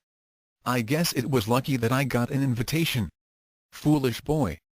Gemma shouted in his son's face. A true martial artist does not concern himself with cards. You've already wasted enough time with this game. I forbid you to take part in this tournament. You will. The grand prize is $10 million. Ranma said simply. Be taking part in this tournament. Gemma said enthusiastically as thoughts of what he could do with that kind of cash floated in his near-empty head. I call it near-empty, because he's got to have at least 1 or 2 brain cells in there. Kasumi then spoke. That's wonderful, Ranma, but doesn't the rules state that you must have a partner to compete? The pigtailed youth nodded. Yes, but the rules also say that my partner can be anyone I choose, regardless of whether or not he or she has an invitation. Soon then brightened up as he began pushing Akane toward Ranma. Well then, it's settled. Akane would be the perfect partner for Ranma. Yes. Ranma and Akane shall be the perfect partners. Gemma added. What? Why would I want to be partners with that baka? Akane glared at Ranma as she was still miffed that he wouldn't eat her cooking. Ranma shrugged. Just as well, since I don't want her to be my partner either. As I recall, I was the one who received the invitation, so I get to choose who my partner will be, and it certainly won't be Akane. You will choose Akane. Soon's demon head roared as it suddenly came up. At that point, the Millennium Puzzle glittered, as Ranma became Ranma Yami. The Game King crossed his arms and stared down Soon's intimidation tactic, which to everyone's amazement, deflated when Soon couldn't maintain it against that penetrating gaze. Then the Master Duelist spoke in a firm tone. Mr. Tendo, may I remind you that this tournament is a tag team event? My dueling partner must be able to work with me, not against me. Akane has already demonstrated that she is not capable of cooperation and is therefore unsuitable for the tournament. Her pride and her temper makes her a liability than an asset. What? An outraged Akane exclaimed as she about ready to whip out her mallet and pound that arrogant jerk into the floor. Furthermore, duel monsters requires patience, strategy and knowing all the rules. I'm not even certain if she even knows how to play. I do so know how to play. Akane screeched as she brought out a deck of cards. My friend Yuka has been teaching me and I can kick your butt any day. Oh really? Ranma said with slight interest. Fine then. I challenge you to a duel. That's the spirit, Akane soon shouted out with enthusiasm. After you show Ranma what a great duelist you are, you too shall win the tournament. Ranma sighed. This wasn't going to be pretty. Ranma 2000 Akane, 2000 LP, the dining room table. After shuffling their decks and drawing 5 cards, the players made their opening move. Ranma nodded as he saw what he had drawn. 1 card face down in defense mode. Akane snorted. Ha! What's the matter, Ranma? Too scared to duel me? I attack with Granite Golem. 800/500, the card depicted a smaller version of a stone soldier. That's the way, Akane soon cheered. And you lose 1700 life points. The Game King said simply. Ranma 2000 Akane, 300 LP. What do you mean? Akane protested. You were in defense mode and I was attacking. Yes, but here's what I had in defense, the Blue Eyes White Dragon. He flipped the card over and Akane gasped when she saw the defense points. 2500 defense points? Ranma nodded. And since your attack was lower than my defense, you lose the difference in life points. And now it's my turn. I switch my blue eyes to attack and wipe out your remaining life points with its white lightning. I win. First duel results. Ranma 2000 LP Akane, 0 LP. Soon's expression turned from cheer to shock in half a nanosecond. He gave Nabiki, who was reading a duel monster's rulebook, a pleading look. Akane didn't lose, did she? Nabiki nodded. I'm afraid so, Daddy. Akane charged right into that one. According to this, Blue Eyes White Dragon is one of the rarest and most powerful of all monster cards. That wasn't fair. I wasn't ready. Akane protested. You're the one who attacked first. Ranma reminded. There's no way anyone could win against the card. If you didn't have it, I would have beaten you. One more time.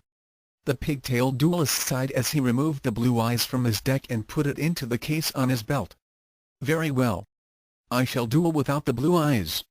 Ranma 2000 Akane, 2000 LP, after drawing his first 5 cards, he removed 2 and placed them down. I shall place 1 card face down, and Celtic Guardian in attack mode.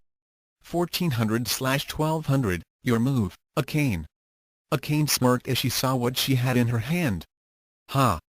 This time I know what he's got on the field and I have a card strong enough to beat his. I'll play Skullbreaker 1600/1300, and attack your Celtic Guardian. Akane's card had an image of a skeleton warrior with a broadsword. Ha! You lose 200 life points. No, I didn't. Ranma stated simply. What are you talking about? Akane demanded. This time, my monster's attack was higher than yours and we were both in attack mode. You failed to consider the card I had face down. It was a trap card. He flipped it over to reveal its image. It is called the Shadow Seeker. The card depicted a wolf-like creature that was partially obscured by shadows. This beast hides in wait and will ambush any attacking monster with less than 2000 attack points. Its effect not only stops your Skullbreaker's attack, but it also drains away half of its attack points. Akane blanked as her Skullbreaker's attack was reduced to 800 points.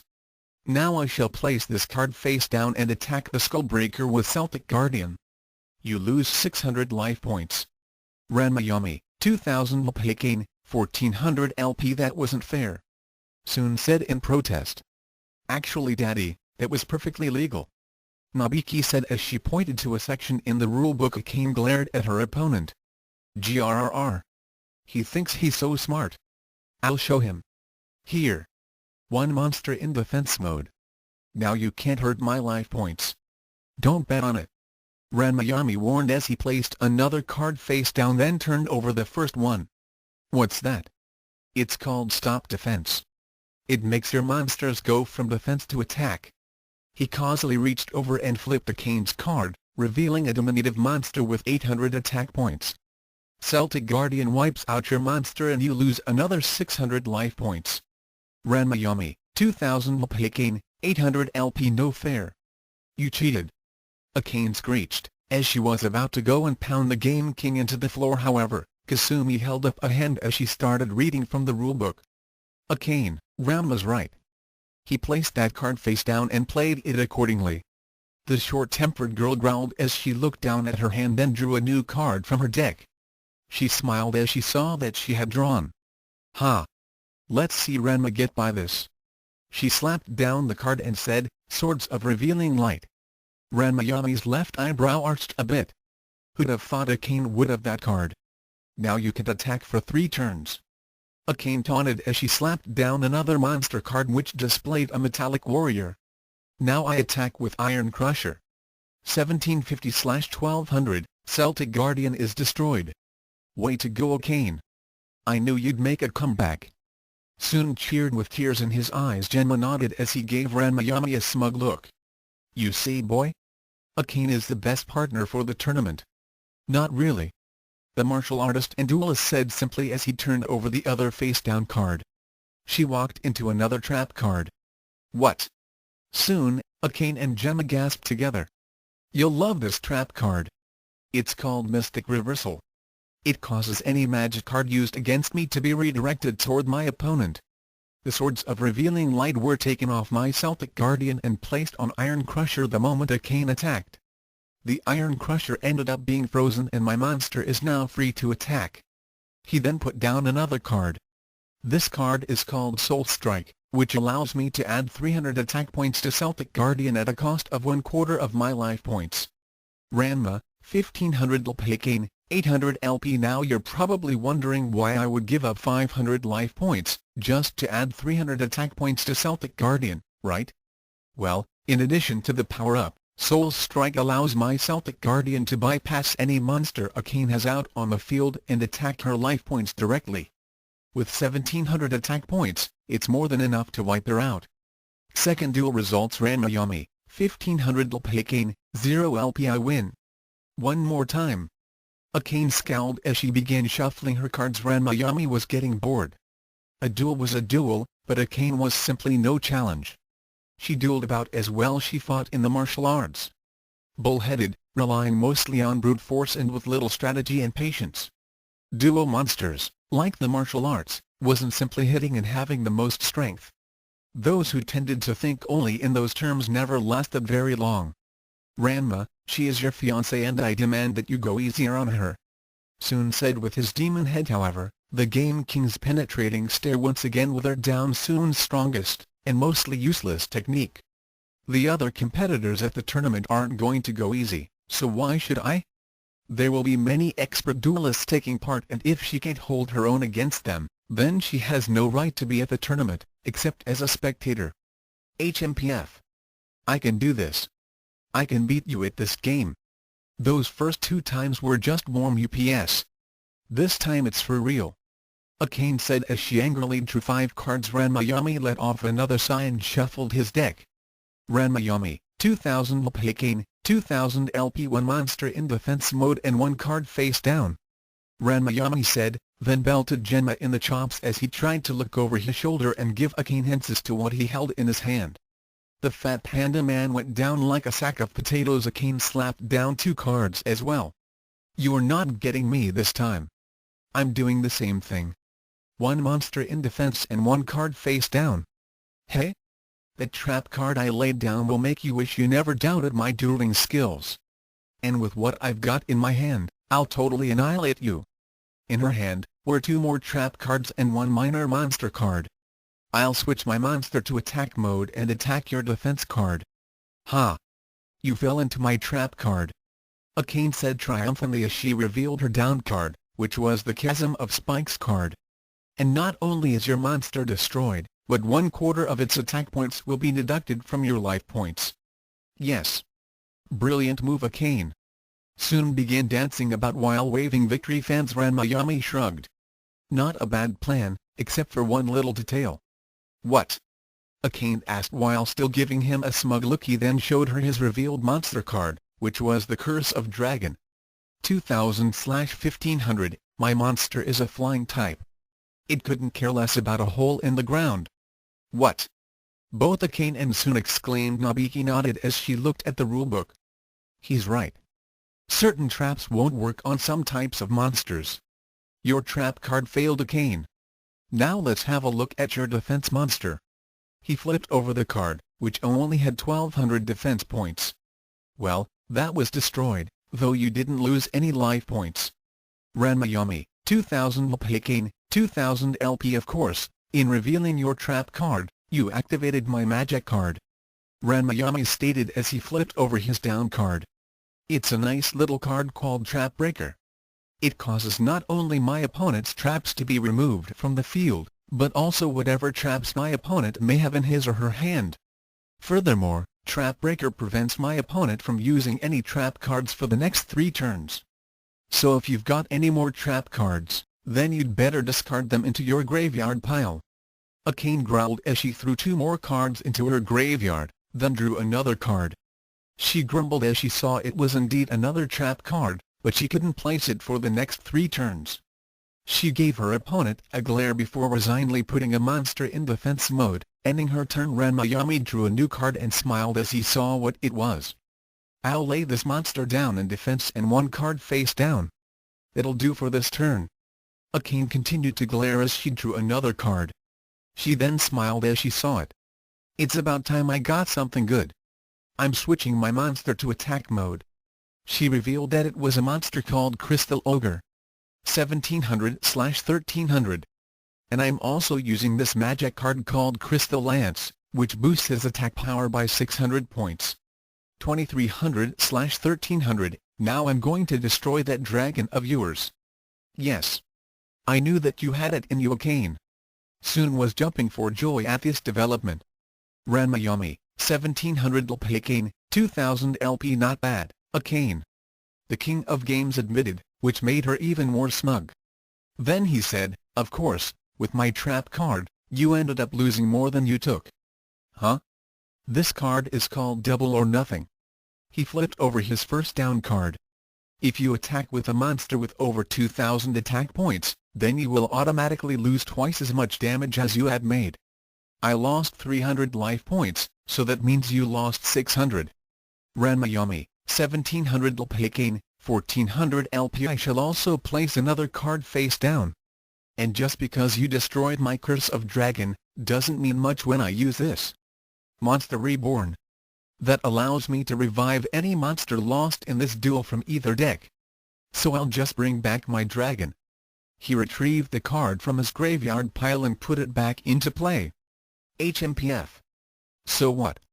I'll just destroy. Ah. He wagged his finger at her as he revealed another of his down cards. Swords of Revealing Light. The short-tempered girl wanted to scream at the injustice of it all.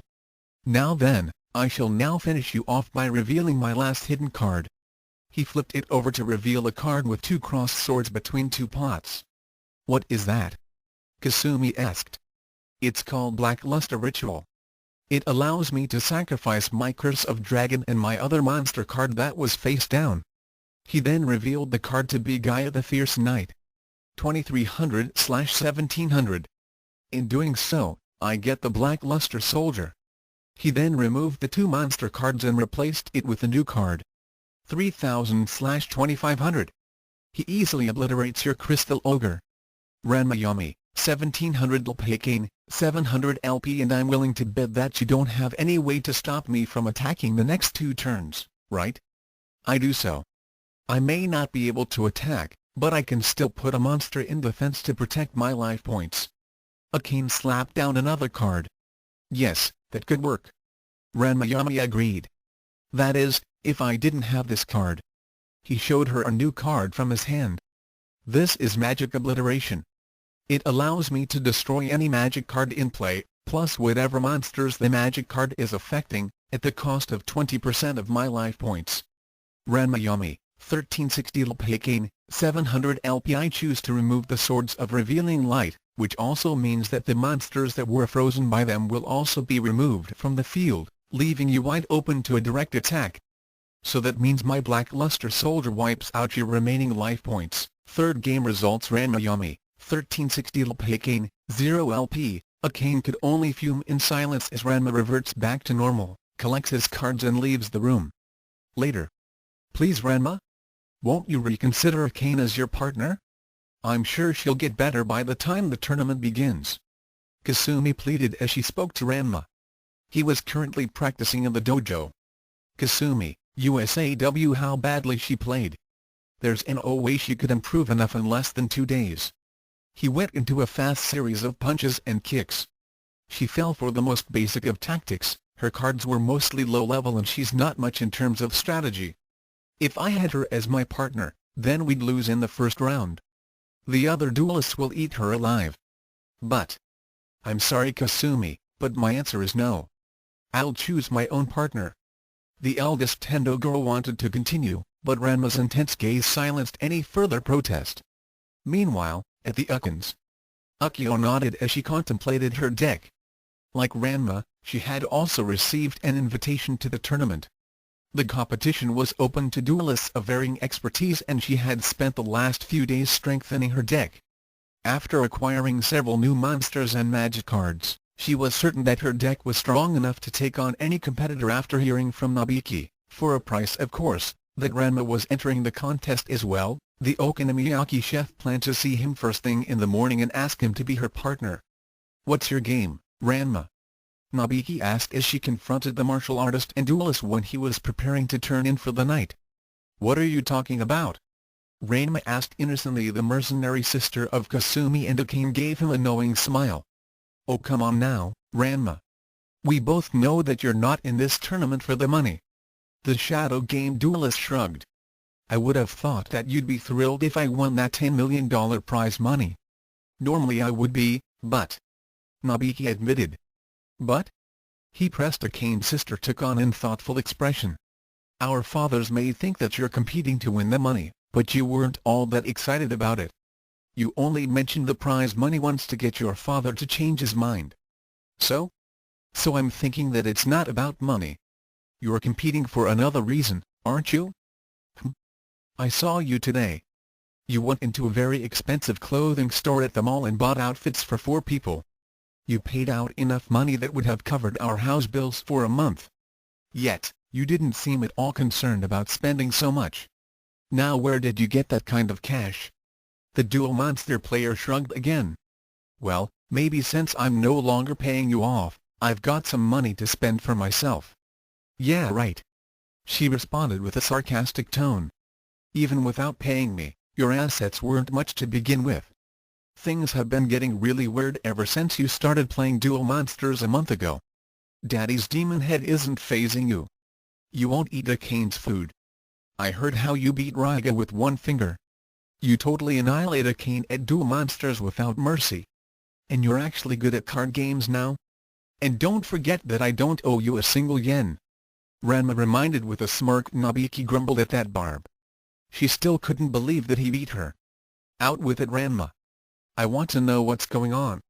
Where did you get all that money? What's the real reason why you're in the tournament, and most of all, who was that girl?" "What girl? Don't play dumb with me. I'm talking about that girl that you seem so hung up on in the mall. You bought clothes for those strange people, but she came out with the most bags, meaning that you spent the most for her.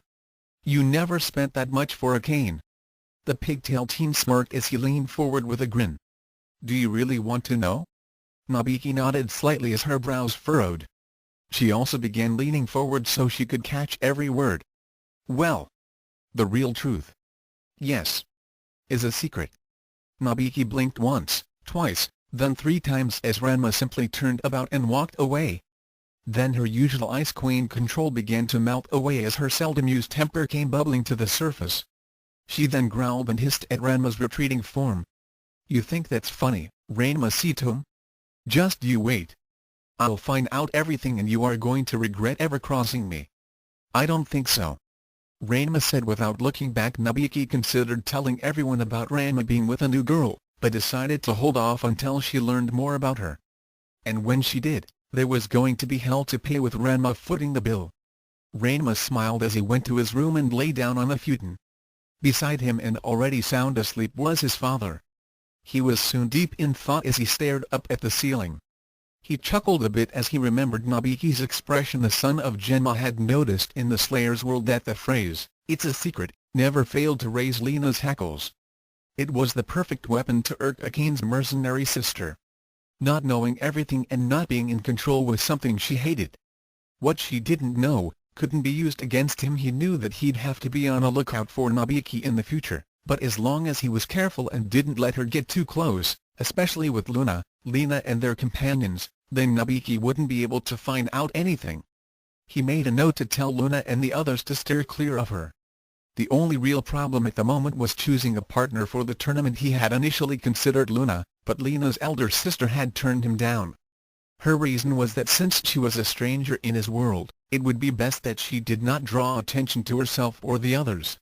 Furthermore, she maintained that though she had gotten better at duel monsters, she still considered herself as a novice and it would be better for him to choose a more seasoned player. She assured him that she would give him support from the sidelines and help him when he needed it. Okay, so if can partner up with Luna, then who can I ask? He began thinking about Akio and all the times he had played against her. Her skill level wasn't as good as his or Yami's, but she played solid strategies and knew the rules well. Her deck had mostly medium-level monster and magic cards with a few high-power trap cards. It was possible that she had strengthened her deck since the last time they had played. She was always cooperative with him, if somewhat possessive, especially when it concerned other girls. I guess Akane's the most reasonable choice. I just got to make sure she doesn't start anything with Luna. Aside from Akane, and she's really lame, Akane's the only other person I know who can play dual monsters. Don't bet on it, Ranma the Nekohatan. Really? Son-in-law is going to take part in this dual monsters tournament? Cologne said as her great-granddaughter told her. Shampoo nodded as she related the information Nobiki had sold to her. Aaron will need partner for tournament. Shampoo will be perfect partner. But Shampoo, you're a warrior. You don't know anything about this strange card game. Who say Shampoo not know? The purple-haired girl held up a deck of cards. Remember when Ling Ling and Lung Lung visit last month? They show Shampoo how to play. Shampoo practice in spare time. Is very fun game and popular in China. Shampoo is good player with strong deck. Well, please. Shampoo already received invitation. She then showed her relative the letter she had received in the mail. Apparently, Industrial Illusions had realized how well their product was doing in China and wanted a representative from each region. Shampoo's name had been randomly selected from the thousands of people who had purchased card packs. Is very big prize for winner and can get Aaron too. She smiled again as she added something else. Tutu Sneaky Girl also told Shampoo that Akane not invited and Ranma no choose for partner. She no obstacle this time. Cologne considered for a moment, then shrugged. Having Shampoo compete would bring in more business for the cat cafe and getting the son-in-law in bargain was an added bonus. She then gave her great-grandchild her consent. In his room, Moose was also preparing for the tournament as he squinted at each of his cards and arranged them out on his bed. Ever since Ranma had begun winning at duel monsters and had been gaining fame for his skill at the game, Shampoo had been busy building her own deck so she could get closer to him. This of course, prompted the myopic hidden weapons master to learn about the game and he began training as a duelist to impress her. Though he had not received an invitation to the tournament, he was certain that his beloved Shampoo would choose him as her partner. Why should she not? He had amassed a considerable array of monster, magic and especially trap cards. He especially liked that part of the game as it fit in well with his penchant for hidden surprises. Somewhere in Hokkaido. I'm almost there. Due to his numerous and unintentional long journeys to the bathroom, Rygo had spent a lot of time on the road.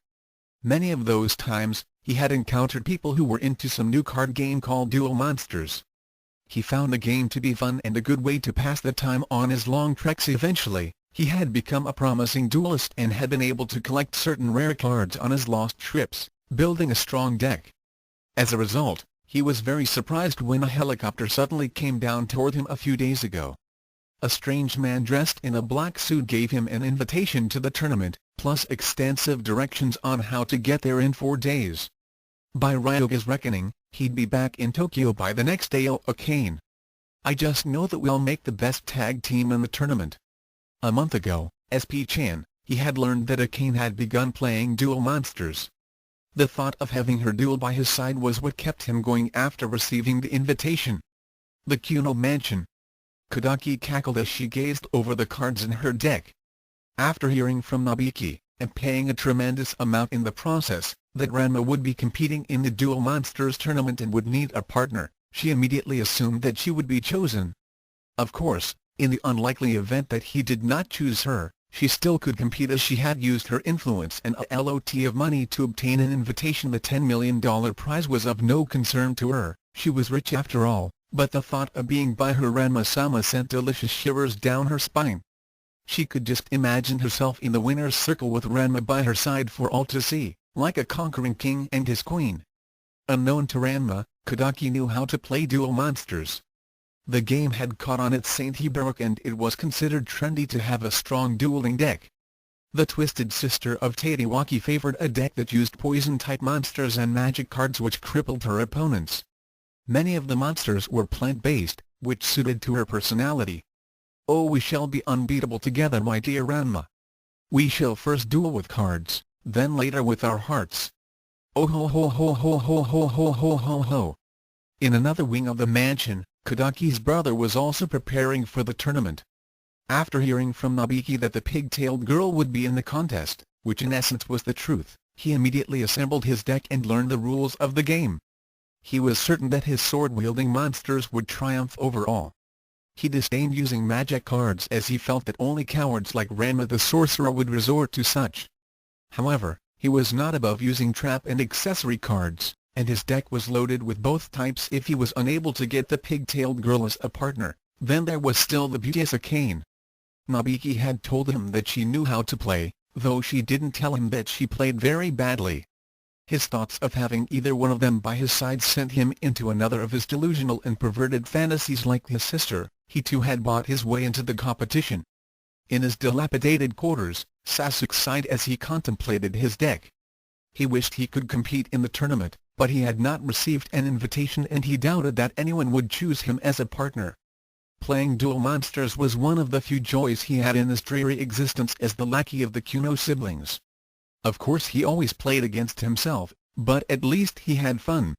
And thought of winning $10 million was a dream that was far out of reach.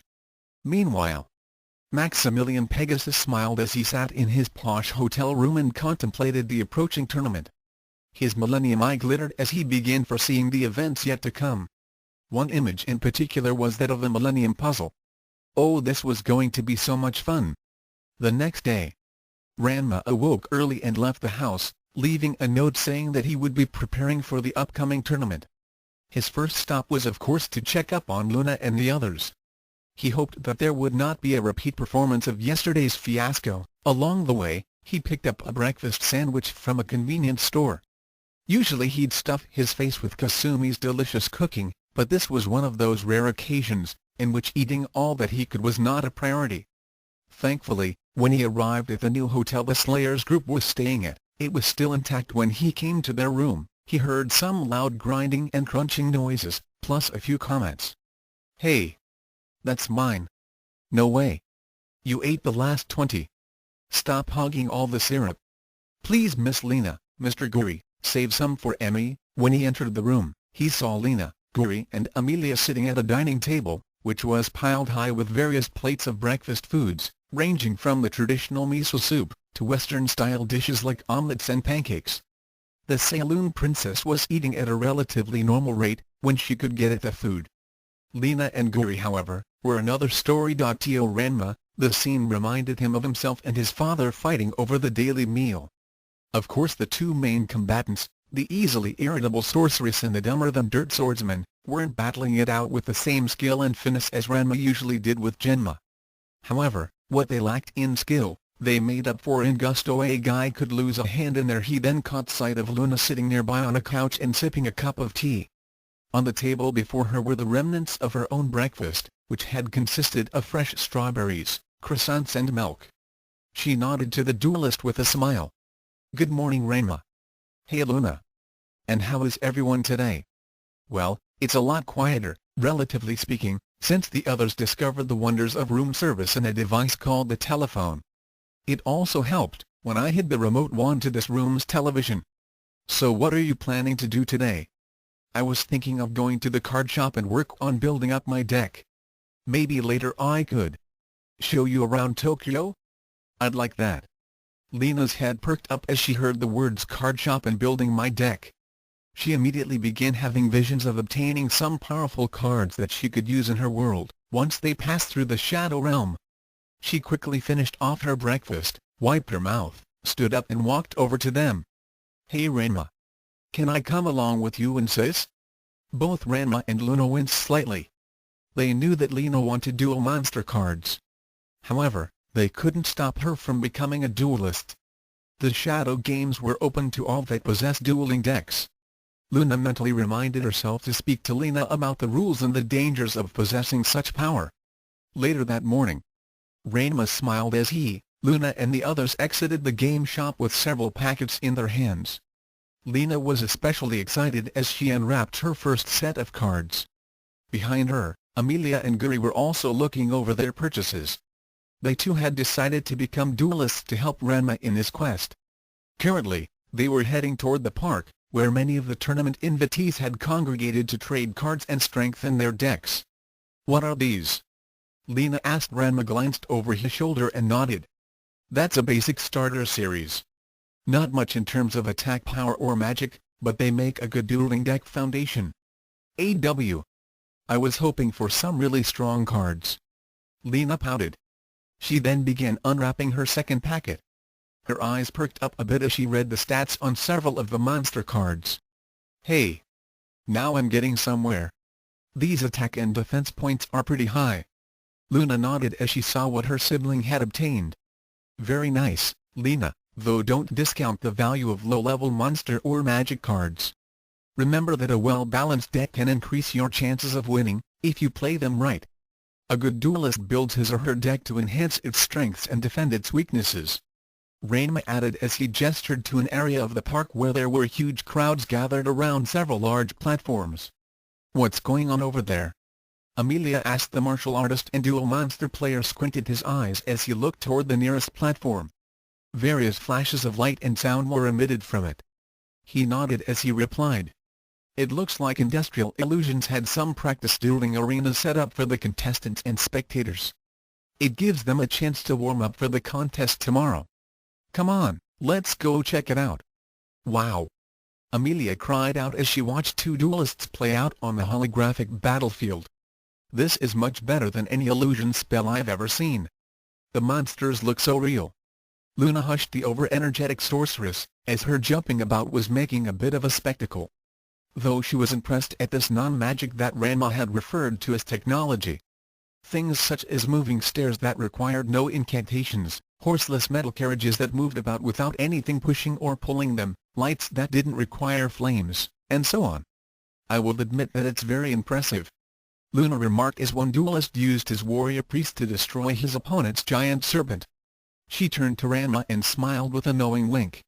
"Though these duels aren't as extreme as the one we've been in." The pig-tailed fighter nodded. "Yeah. At least when you lose here, you only lose the game. Are you sure you don't want to take part in the tournament?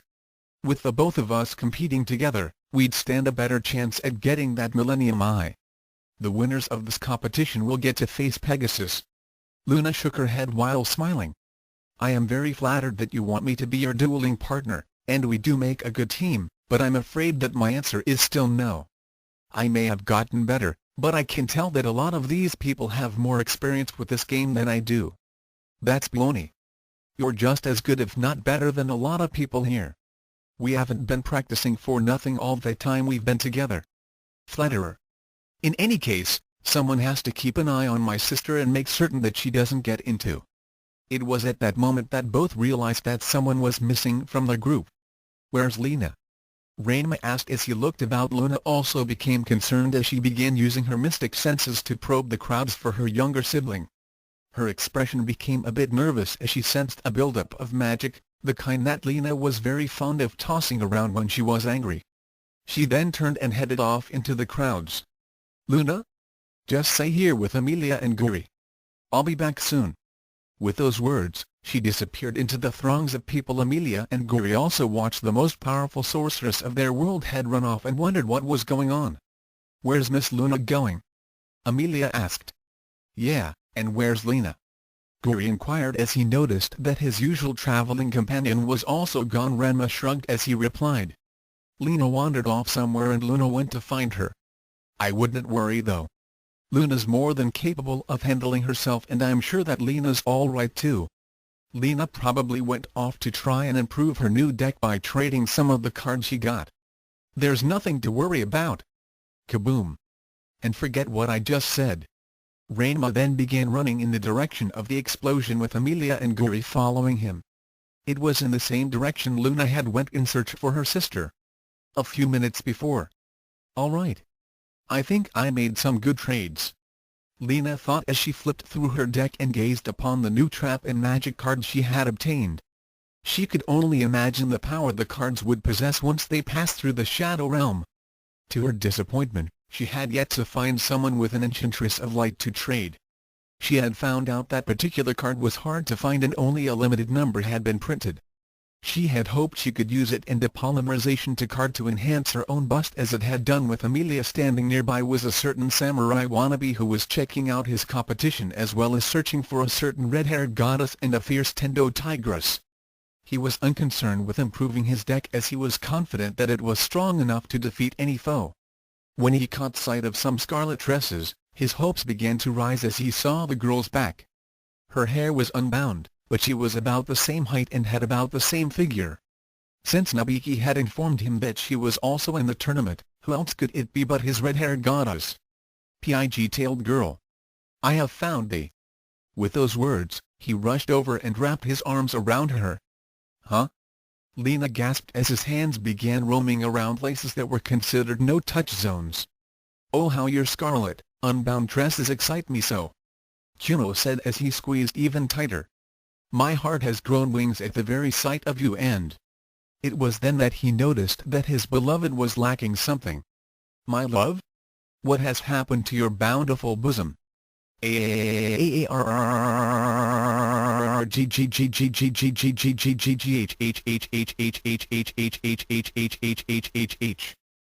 pervert! Now where is that sister of mine?" Fireball! "Oh no!" Luna raced to the scene of the explosion. There in a clearing, surrounded by astonished spectators, was her sister in a huff, and one blackened, charred and dazed Kendoist lying on the ground. At that point, Lena was about to release another spell. Digger vo Urk. Lena never got to finish as Luna walked up and grabbed her sister by the ear. "OW, Luna. Not one word, Lena." Luna scolded as she began dragging her sister away from the crowds. Knowing that this incident would result in too many questions for her to handle, she instead decided to erase the crowds of the memories they had of this event. Using a simple gesture with her other hand, she cast a memory manipulation spell over the throngs of people in the vicinity and placed a post-hypnotic suggestion in their minds, making them think that the explosion had been one of the special effects of the dueling platforms on the ground. Kuno moaned. "Oh, my red-haired beauty! As always, you set my soul on fire."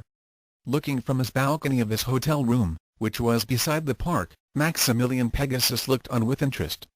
He had been watching the pre-tournament festivities when he saw the explosion.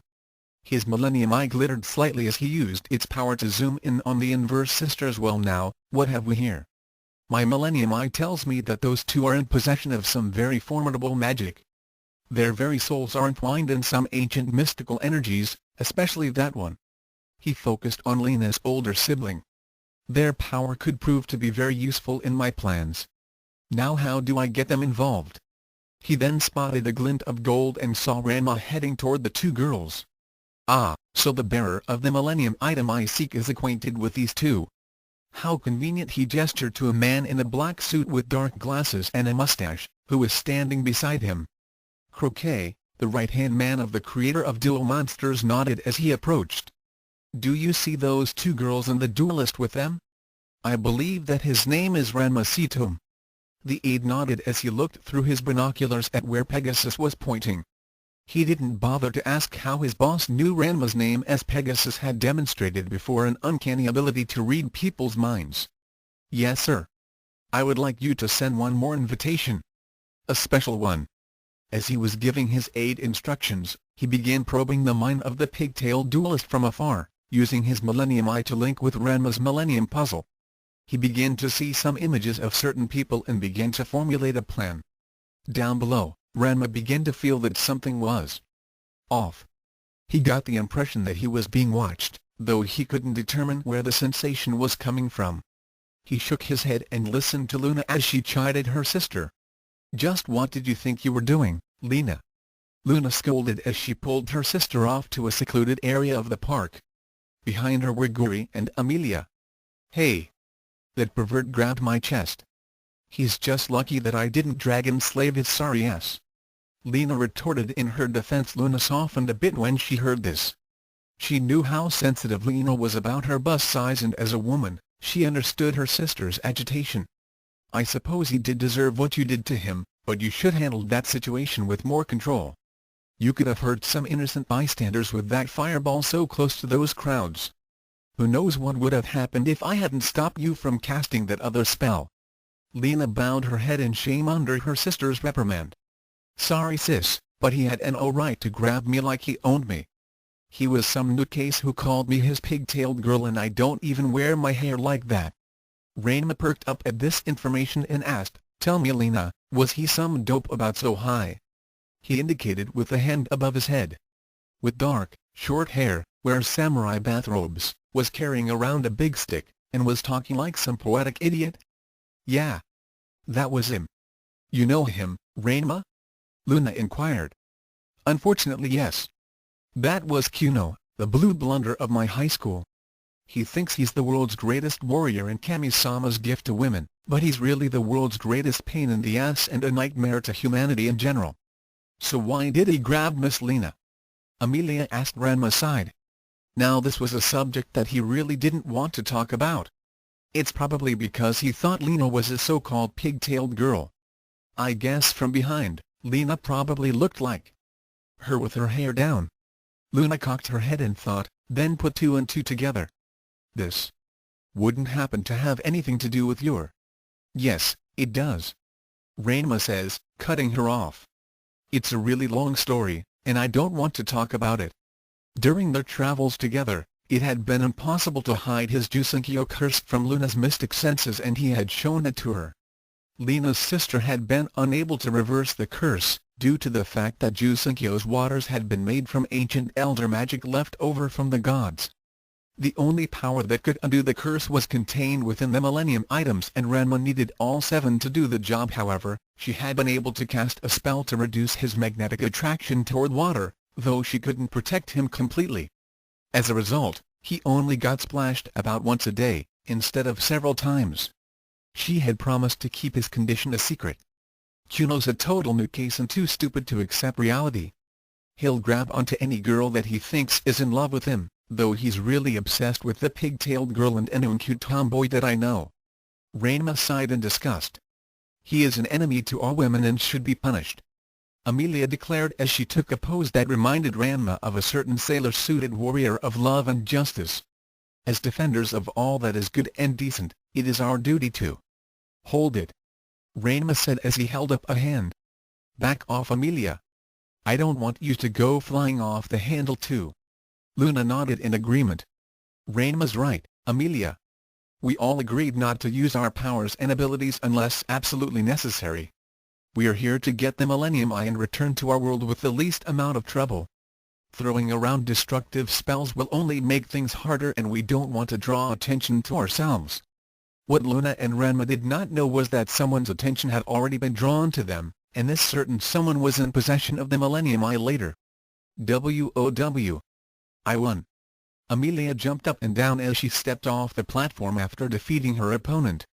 Ranma and the others congratulated the young princess on winning her match. Not too shabby, Emilia. You've got some dueling promise. Ranma remarked. Yes. Very nice, Emilia. Luna agreed. Not bad. Lena said with shrug. What do you mean not bad? Guri asked. She beat her opponent on her first game and you lost on the first turn when you dueled Urk. Wham! Guri was flat on his face after his short-tempered traveling companion slammed him to the ground with a mallet that she had pulled from out of nowhere. Ranma shook dropped and was glad that he hadn't been on the receiving end after saying something stupid. Where do girls pull those hammers out from? It is then that several monitors that were set up around the area suddenly lit up. The crowds became silent as their attention became focused on the screens. The monitors then showed an image in which many duelists recognized. Hey! It's him. The Duel Monsters World Champion. It's Seto Kaiba. Awesome. I hear that he's going to be in this tournament. Check it out. Ranma took his first look at the top duelist in the world and found himself disliking him from the start. He didn't know why, but he felt as if he had just met his worst enemy. Perhaps it was that arrogant expression on his face, which reminded him of Kuno. However, unlike the delusional samurai wannabe, Ranma had a feeling that Kaiba had the skills to back up his title in Duel Monsters. The world champion smirked as he began speaking. Greetings duelist teams, and welcome to the Tag Team Duel Monsters tournament, hosted by Industrial Illusions and Kaiba Corporation. Among you are the greatest and most talented Duel Monster players, as well as those who have yet to show your hidden talents. Your invitations had been sent out randomly and many of you will have the opportunity to show off your dueling skills for the very first time. Let's hope that you didn't all come here just to be humiliated. Only the strong will survive to the finals where they will face me. Ranma's eyes narrowed at Kaiba's cockiness. Ever since he had assembled the Millennium Puzzle, his ego had been kept more in check. Now this Kaiba person made him seem humble. The world champion continued as he held up a device attached to his left forearm. The dueling platforms that you have been practicing on are nothing more than toys in comparison to Kaiba Corp's latest product. Each registered tag team will receive a pair of these holographic dueling discs. As a result, duels can be staged anywhere. There was a tremendous cheer from the crowds as Kaiba continued to speak. You all have until midnight tonight to register yourselves and your partners. Remember that you must have an invitation or be chosen as the partner of one who has been invited, in order to enter the tournament.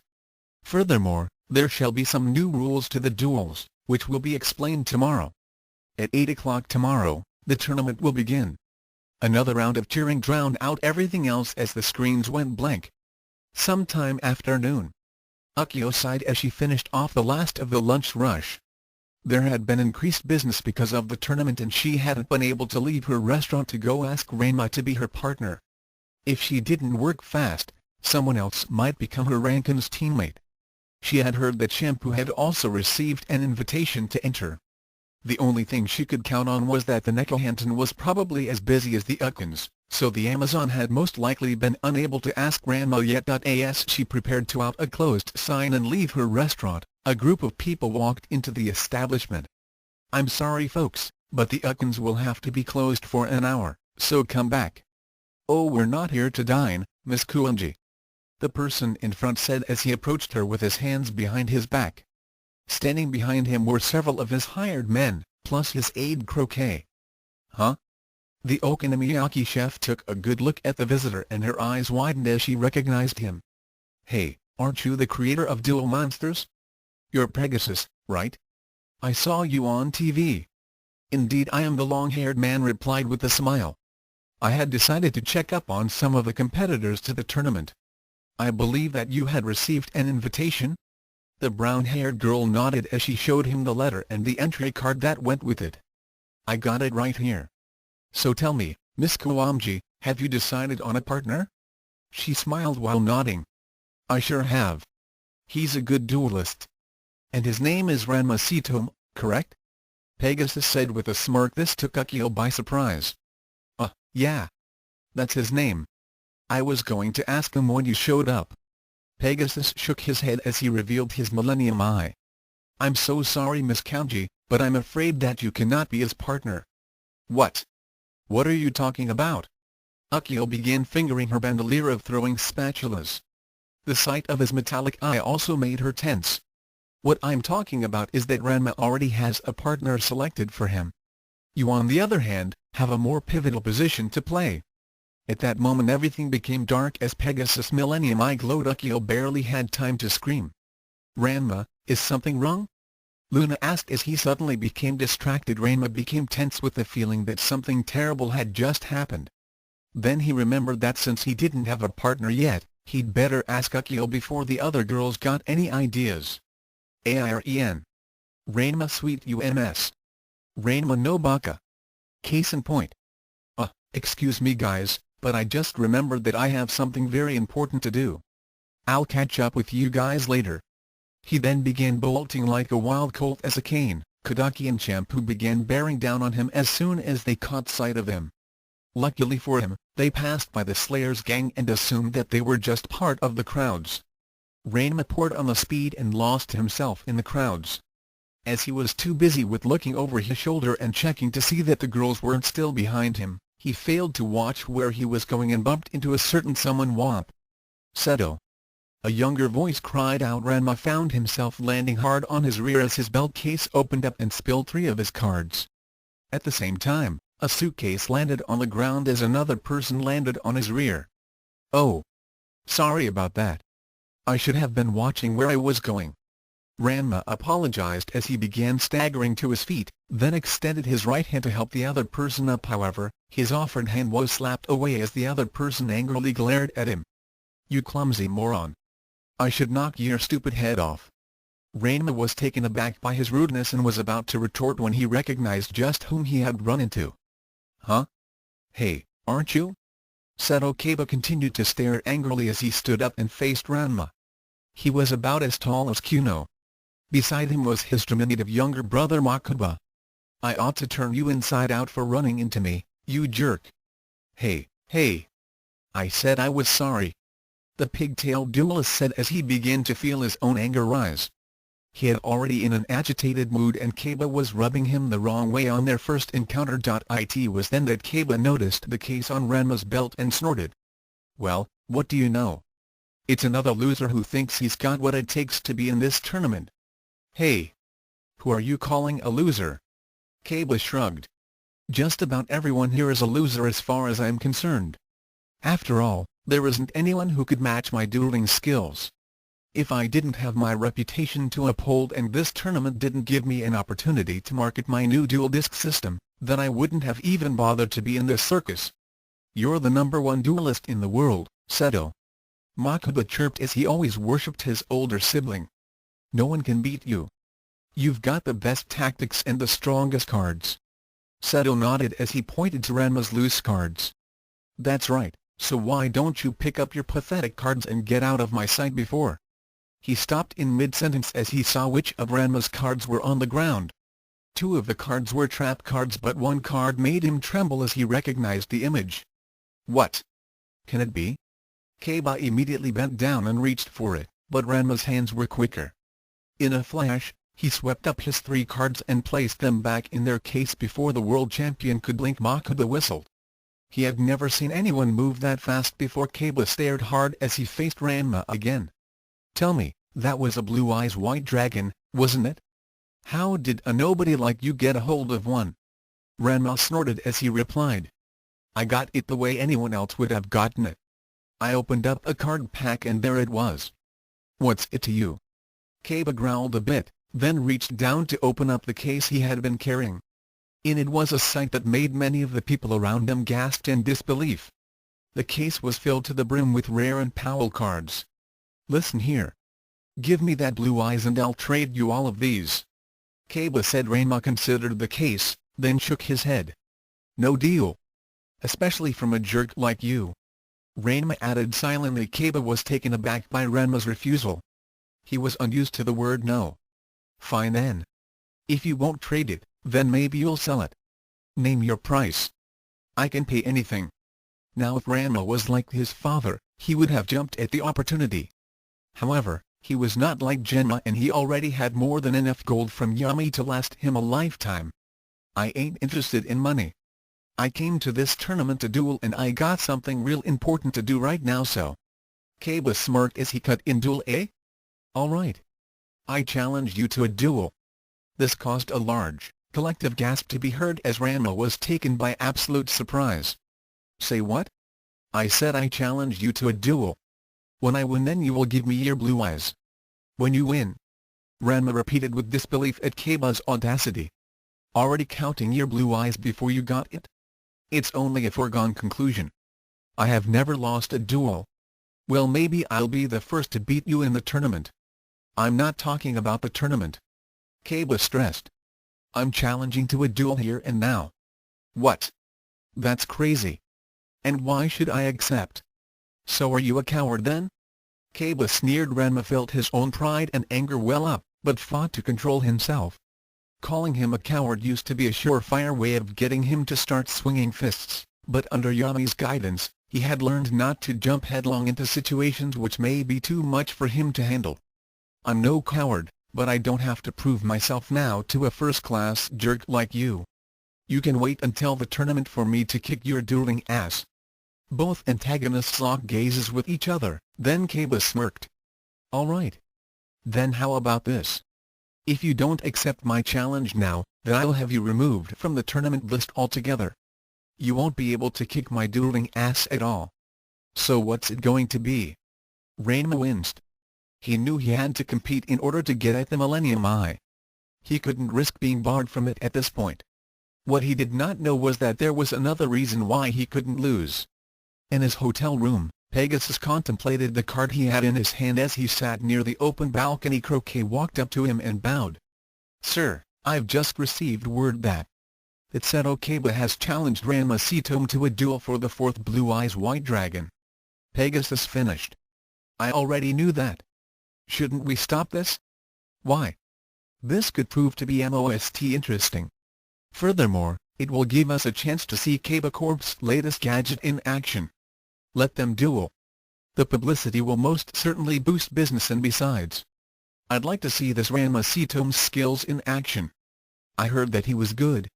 He then chuckled as held up the card which had Akio Kuanji's picture on it. "And his skills better be good, if he hopes to win his friend's soul back." End of Part 1 to be continued. Author's notes: This chapter was so long that I decided to split it into 2 parts. Ranma vs Kaiba, and the stakes have just gotten higher. Stay tuned for CH5 Part 2.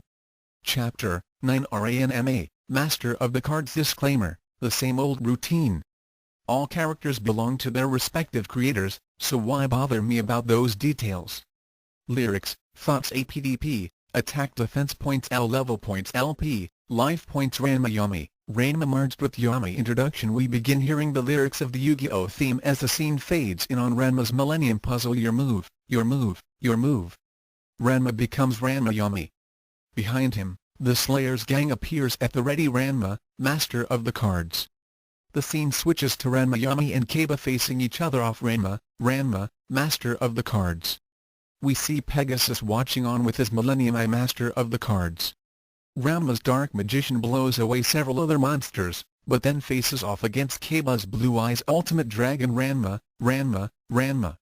We see Ranma and his friends defeating monster after monster, as Zelos watches with his "It's a Secret" smile. It's time to duel. We see Luna appearing side by side with the Scarlet Sage. Then we see Emilia as the Mystic Light, and Gori as the Flame Champion. Finally we see Lena really ticked off as she draws a Karibo, then letting off a Dragon Slave in frustration. The entire scene becomes blanketed in light. Then we have Ranma Yami standing high with one arm raised with a card in hand. He is surrounded by his best monsters as the logo flashes before him. Ranma, Master of the Cards. Chapter 5 Part 2 Duels of the Heart and Soul. The crowds gathered about the area where Ranma and Kaiba were facing off. Those who were not nearby were glued to the monitor screens that were set up all around the area. In fact, the monitors themselves were hooked into the airwaves, and as a result, just about all the Duel Monster fans in world became tuned in. How the hell did I get into this?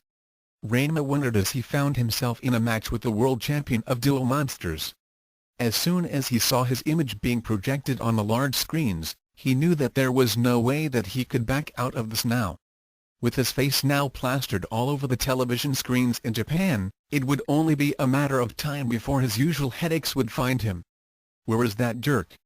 Akane grumbled as she moved through the crowds to find her fiancé. She wasn't here to ask him to take her as his partner for the tournament, no way. That was only her father and Genma's idea. She just wanted to show him that she was just as good a duelist as he was, that's all. It had always irked her that Ranma was better looking as a girl, able to cook and do other domestic chores, and of course, was the better martial artist. However, she had always took some solace at being a better card player than he was. Then suddenly, he had become the master of one of the most complex card games ever created. The 3 defeats he had handed to her had been downright humiliating, and she wouldn't rest until she beat him. She had been practicing all morning and had managed to do some trading with the other duelists. Now she was ready to show that smart aleck a thing or two about being able to play Duel Monsters. It was at that point that she heard some people talking excitedly as they crowded around a large monitor. Wow! Can you believe it? Some guys actually got the guts to go up against Seto Kaiba. Ooh, this is going to be messy. There's no way he can stand up to the world champion. I hear that Kaiba's deck has the most powerful cards, and even 3 Blue Eyes White Dragons. Yeah, but from I hear, this guy Sitomu has the 4th Blue Eyes in his deck. You're kidding. This is going to be one heck of a duel. Akane stared in disbelief as she watched the screen with the rest of the crowds. Come on, Shampoo. I know we'll make a good team. Moose pleaded as he followed the purple-haired Amazon about. Shampoo will be Ranma's partner. Not go with stupid Moose, she said in a huff as she continued to search for her intended. It was then that they passed by a large monitor and saw Ranma's face on the screen on the other side of the park. Kodaki Kuno and her brother also caught sight of the duel that was about to take place. On his balcony, Pegasus smiled as he watched the events unfold. His millennium eye glittered as he considered the pigtailed youth who was about to go card for card against the penultimate Duel Monsters player. Yes, let's see what you're really capable of. Ranma Sitomu. Ranma did not like this. He had not wanted to get involved with Kaiba at all until the tournament, but the arrogant champion had forced his hand. Though he could protest against Kaiba's bullying tactics, or even physically show him the error of threatening to oust him from the competition, he knew that the duelist champion probably had a lot of lawyers. He ran his own company after all. All Ranma could was put his dueling skills to their test against an opponent whose sole passion was Duel Monsters. Though this wasn't as life-threatening as a true shadow game, he couldn't afford to get knocked out at the starting line. There was just too much at stake. So it is agreed, Ranma Sitomu. When I win, you will hand over your Blue Eyes White Dragon, Kaiba said as he motioned for his little brother to open up a second case that he had been carrying. When you win? Ranma snarled. Aren't you counting your blue eyes before it's hatched, Kaiba? Kaiba shrugged. This duel is just a mere formality. I don't expect you to last more than 3 moves. I might just surprise you, Ranma promised as his Millennium Puzzle began to glow. And when I win, you will allow me to compete. As utterly unlikely as that outcome will be, I accept. Is that all you want if you actually beat me? Kaiba taunted. Well, seeing your look of shock when I defeat you will also be my reward. It's time to duel. At that moment the Millennium Puzzle glowed, transforming Ranma into Ranma. Yami Luna nodded as she and her group watched the duel on another large monitor. Do you think Ranma can beat this Kaiba person? Amelia asked. I have faith in him, Amelia, the elder inverse sister replied. Watching the TV in her room above the cat-calf cologne became very intrigued at how different Ranma seemed from the person she knew. Her gaze became fixated on the Millennium Puzzle that hung from his neck. This was going to be very interesting. Well? Which dueling arena will it be? Ranma Yami asked as he gazed at the various platforms. Kaiba snorted. We won't be using any for this duel. His brother Makuba then displayed the contents of the second case, which caused more oohs and ahs from the crowds. I was going to demonstrate my company's latest product for the tournament tomorrow, but since I'll be dueling for my 4th Blue Eyes White Dragon, I think the occasion is fitting enough to use it now. He picked up a circular device with a kind of armband attached to the bottom and some irregular flat pieces of metal on its sides. He deftly snapped the device onto his left forearm and showed it off to the people before turning back to his opponent. This is the Duel Disc Mark II. With this device, a person can play the most realistic duels anywhere, without having to bother with large, clumsy dueling arenas. Its built-in holographic projectors are able to bring out the most minute of details of any card in Duel Monsters. With its laser field manipulation technology, the monsters will not only look and sound real, but they will also smell and feel real. I assure you, this will be like no other Duel you've ever played. I doubt that. Ranma thought as he thought about the real Shadow games he had played. Compared to them, a technological version of them was hardly something to get excited about. Makuba walked over and handed him a dual disc, then walked back to his brother's side of the dueling area, which was just the space ringed by the crowds of people. Kaba took out his deck from an inside coat pocket and began shuffling it. Ranma took out his deck and did the same after snapping on the device to his left forearm. The champion then demonstrated the workings of the dual disc. Insert your shuffled deck into the card recognition slot.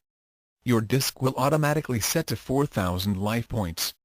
4,000 life points? Ranma asked. Yes, we'll be playing in accordance to the tag team tournament rules, though this will be a one-on-one duel. In addition to the extra life points, there will be some extra rules. He held his dual disc up high and pressed a side button. A small mechanical arm extended forward and caused the side pieces of metal to snap together into a larger flat board with 5 rectangular sections for monster cards. The card-holding platform swung to the outside of his forearm, revealing 5 more slots on its side for magic and traps, as well as a larger opening for discards. He then pressed another button near the wrist. This caused 2 small devices to fly out and glide toward the ground. When they both landed some 50 feet away from either side of him, they folded up and revealed miniature visual and audio projectors. He then began explaining the new rules as Ranma followed suit and activated his own dual discs playing board and projectors. Unlike a regular duel, you will only be able to summon any monster card up to level 4. If you want a higher level monster to be put into play, then you must sacrifice a monster in accordance to its level. Level 5 to 6 needs 1 monster sacrifice, while level 7 to 8 requires 2. Anything higher and you'll need the ritual summoning, fusion or sacrifice of 3 monsters. Am I going too fast for your simple mind to comprehend? Ranma growled at the barb. Kaba just couldn't stop taking cheap shots. However, Seto ignored his opponent's irritation as he continued. The new rules also state that you can't have fusion monsters attack on the same turn that they're created. Now that I've explained what you need to know, it's time for you to face defeat. Your overconfidence will be your downfall, Kaba. Ranma stated as he readied his deck. Unlike you, I have complete faith in both myself and the heart of the cards. Kaba snorted in disdain again. Faith is only for amateurs and losers. The real winners know that cards are power, and I have the strongest cards in all of Duel Monsters. Time to duel. Both players said simultaneously. Ranma, 4,000 LP. Kaba, 4,000 LP. At the Kaba Corporation building, several techs were manning the systems which monitored each dual disc and downloaded data for each duelist.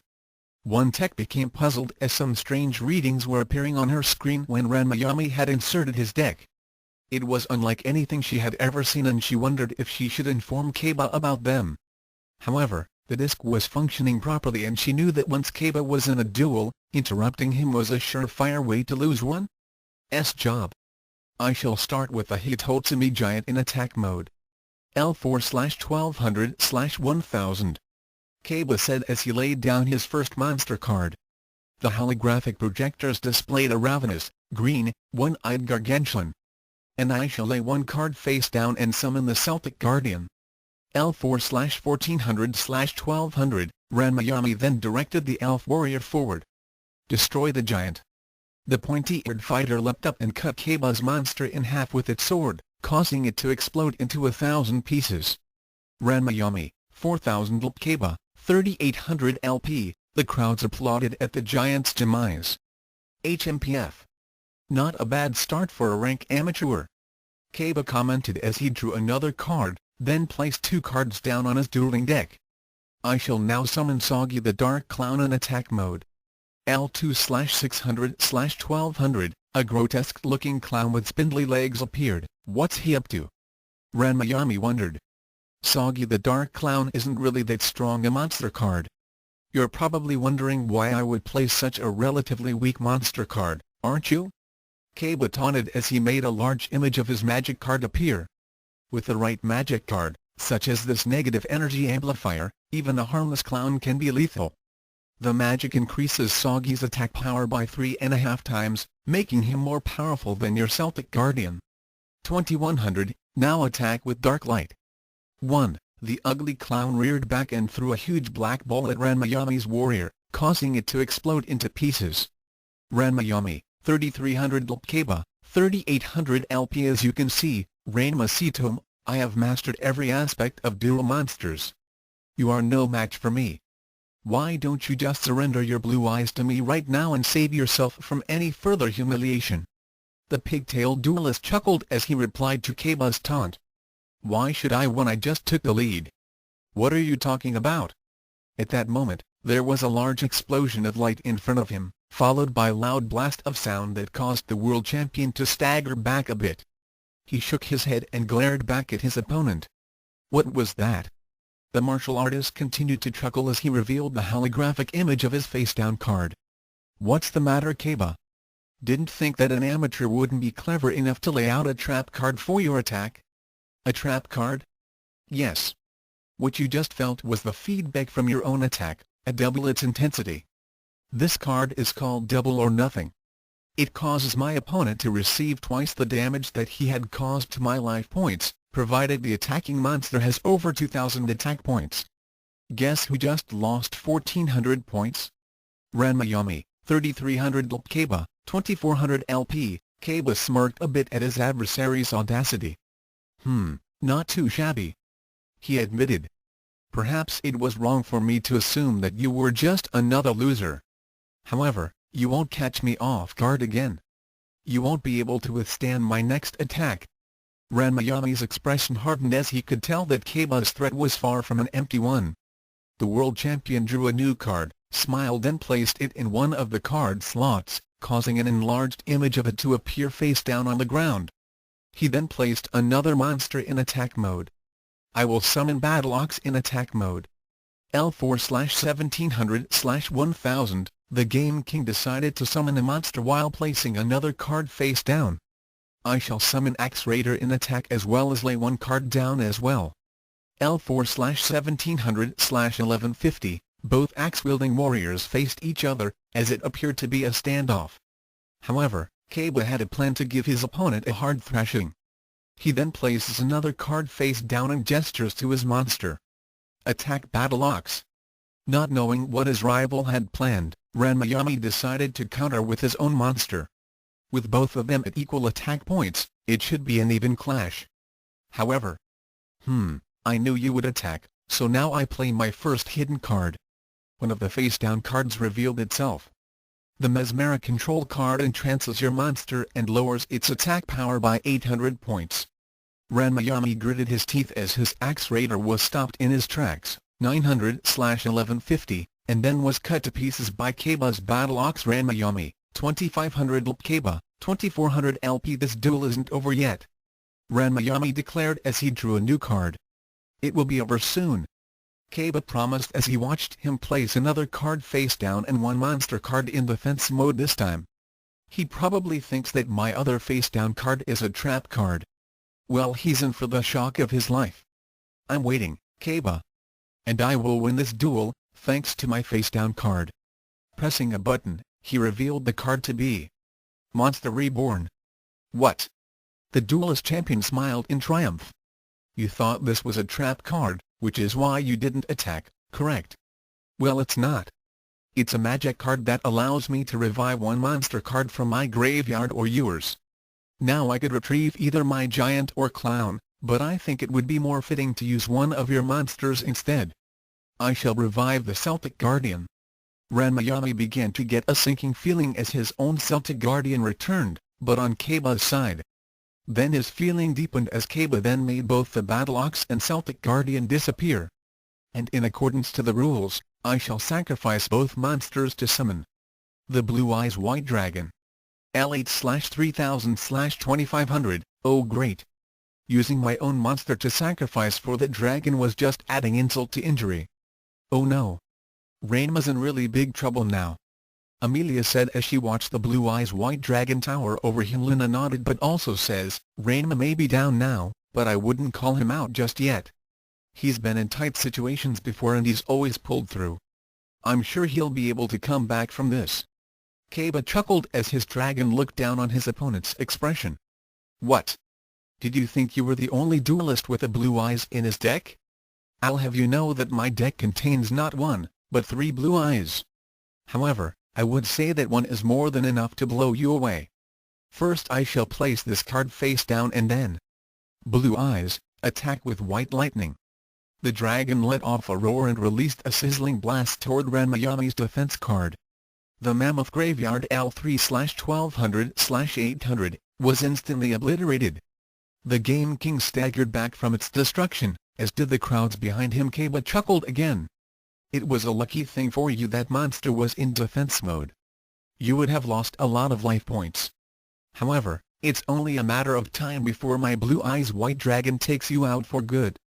Don't think you've won yet, Kaba. Ranmayami shot back as he placed another monster card in defense mode and ending his turn. His opponent snorted. Do you think that you can just keep placing monsters in defense mode to save your life points? He placed one more card face down, then revealed the other hidden card. Not when I can use this defense paralysis card to permanently switch all the monsters that you can summon to attack mode. Ranmayami gritted his teeth some more. As his Stone Soldier L3/1200/2000 went into an attack posture and was instantly destroyed by the Blue Eyes.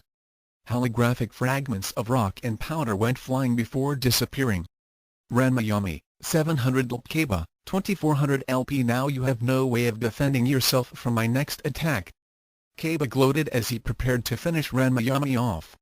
As I said before, cards mean power and there is nothing in your deck besides the 4th Blue Eyes that can stand up to my dragon. Face it. It's over. Not quite, Kaba. Ranmayami said defiantly as he drew a card, and smiled at it. He then revealed one of his face-down cards. Where there's a will, there's a way. I activate this magic card, Plea from the Grave. The image depicted some ghosts rising from their graves and appeared to be begging. Kaba was a bit puzzled at this development. What is that?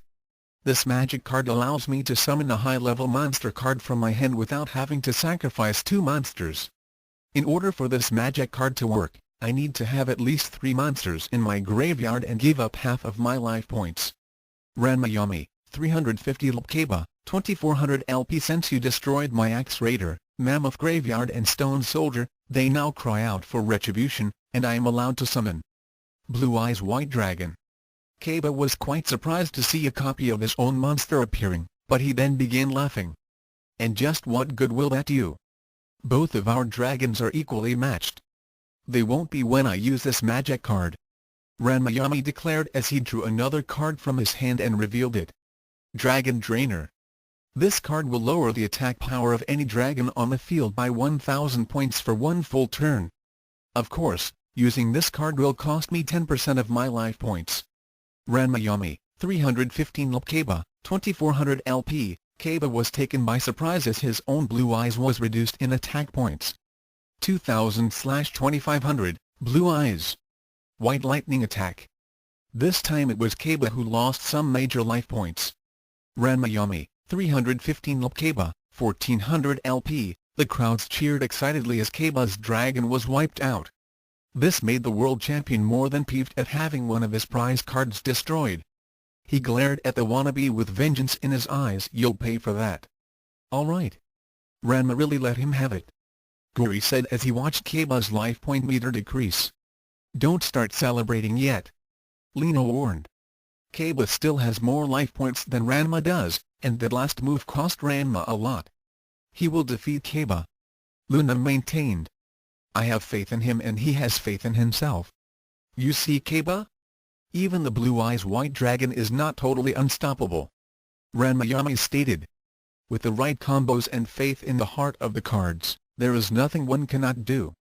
HMPF. I'm impressed, Ranma Sitom. The #1 duelist admitted. You managed to destroy one of my Blue Eyes White Dragons. However, I still have the advantage in life points and you can't defend yourself, thanks to my defense paralysis card. And that Blue Eyes White Dragon you just destroyed wasn't my only one. Just because you have 2 more Blue Eyes doesn't mean that you'll be able to summon them," Ranma stated. "And I still have my Blue Eyes out on the field. It's your move, Kaba." "Very well. Here's my move." Ranma's opponent revealed the card he had placed, which depicted the silhouette of a dragon with a chain wrapped about it. This is the rare card known as Dragon's Bond. This card allows me call forth 2 dragon-type cards from my hand and deck. For this card to work, I must have at least 1 dragon in my graveyard and that the dragon must have at least 2,000 attack points. Furthermore, I cannot use any trap cards for next 5 turns. Can you guess which dragons I intend to summon? Kaba's question was answered as 2 Blue Eyes White Dragons appeared before him. His opponent knew that things were getting more intense. "Luckily for you, using the Dragon's Bond card prevents me from attacking. However, I will also play this magic card. Recognize it?" Ranma indeed knew it. Magic Renewal? Yes, that's right. It allows me to reuse 1 magic card from my graveyard at the cost of 300 life points. Ranma, 315 Kaba, 1100 LP, and the card that I choose will be Monster Reborn, in which I will revive my first Blue Eyes White Dragon. Things got even bleaker as all 3 of Kaba's most destructive monsters now facing off against Ranma's Blue Eyes. And with the pig-tailed martial artist unable to defend himself, there seemed to be no way out. "You were able to defeat 1 Blue Eyes, but can you defeat 3? Ranma knew that he had to think fast before he was totally wiped out. Kaba was toying with him and he was savoring every moment of it. He wanted to humiliate his opponent completely. He didn't need to have revived that first dragon, but the psychological effect of facing all 3 Blue Eyes would have made any other duelist throw in the towel. Looking down at his hand, the Game King saw a card that could save him. However, he would have to gamble. He had considered trying to draw for all 5 pieces of Exodia, but he had decided against its strategy. The less people who knew Exodia was in his deck, the better. He then laid his drawn card face down on the field. "I place 1 card down and end my turn." Kaba smirked as he assumed that his opponent was running out of options. He then decided that Ranma should be taken down hard for the insult of defeating his first Blue Eyes. He smiled as he drew 1 card in particular. "Ranma Sitom, it's time you learn a lesson about being a true duelist. Cards are power and I don't think an amateur such as yourself deserves to feel the full power of my deck. However, since you do possess a Blue Eyes White Dragon, but not for much longer, I think that you should experience what they are really capable of. Behold the power of polymerization." "You don't mean?" "Indeed. Now witness the most powerful monster in all of duel monsters. I fuse my 3 Blue Eyes into the Blue Eyes Ultimate Dragon. L12/4500/3500, the 3 dragons came together in a flash of light, which blinded all those who were watching. An even louder roar was heard as a 3-headed, winged gargantuan appeared and stared down at Ranma's Blue Eyes. "Nothing short of Exodia can stand up to my ultimate merged monster," Kaba declared as his gloating reached its peak. "You should feel honored to have the last of your life points wiped out by it. And now, since I can't attack after creating this fusion monster, it's your turn. Draw your last pathetic card, so I can end this." Ranma snorted as he replied. "My deck has no pathetic cards. Unlike you, Kaba, I believe the cards are much more than just for power. But someone like you could never understand their true value. You can never understand the heart of the cards. It seems that I will have to teach you that lesson the hard way. I choose to end my turn without playing or placing any cards, so you're surrendering?" Kaba asked with a smug grin. "No, I said that I will just end my turn. Attack me if you dare, Kaba." "Is he nuts? That ultimate dragon is going to fry him to a cinder." Lena gasped. "He's doomed." Amelia agreed. "There's no way he can get out of this one." Guri stated. "He will win." Luna insisted as all viewers became glued to the screens. "So be it," Kaba said as he thrust out an arm to his monster. "Ultimate Dragon. Attack with Neutron Blast." All 3 heads turned toward each other and began concentrating their energies into one huge sphere, which elongated into a wide beam of annihilation. However, as it lanced toward Ranma's Blue Eyes, one of his face-down cards came up and formed a huge, triangular shield that had a crack across it. The shield resisted the attack for a few moments, then broke apart.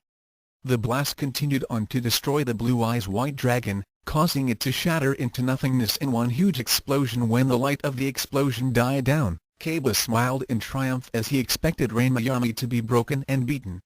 However, his opponent still stood proudly and was smiling.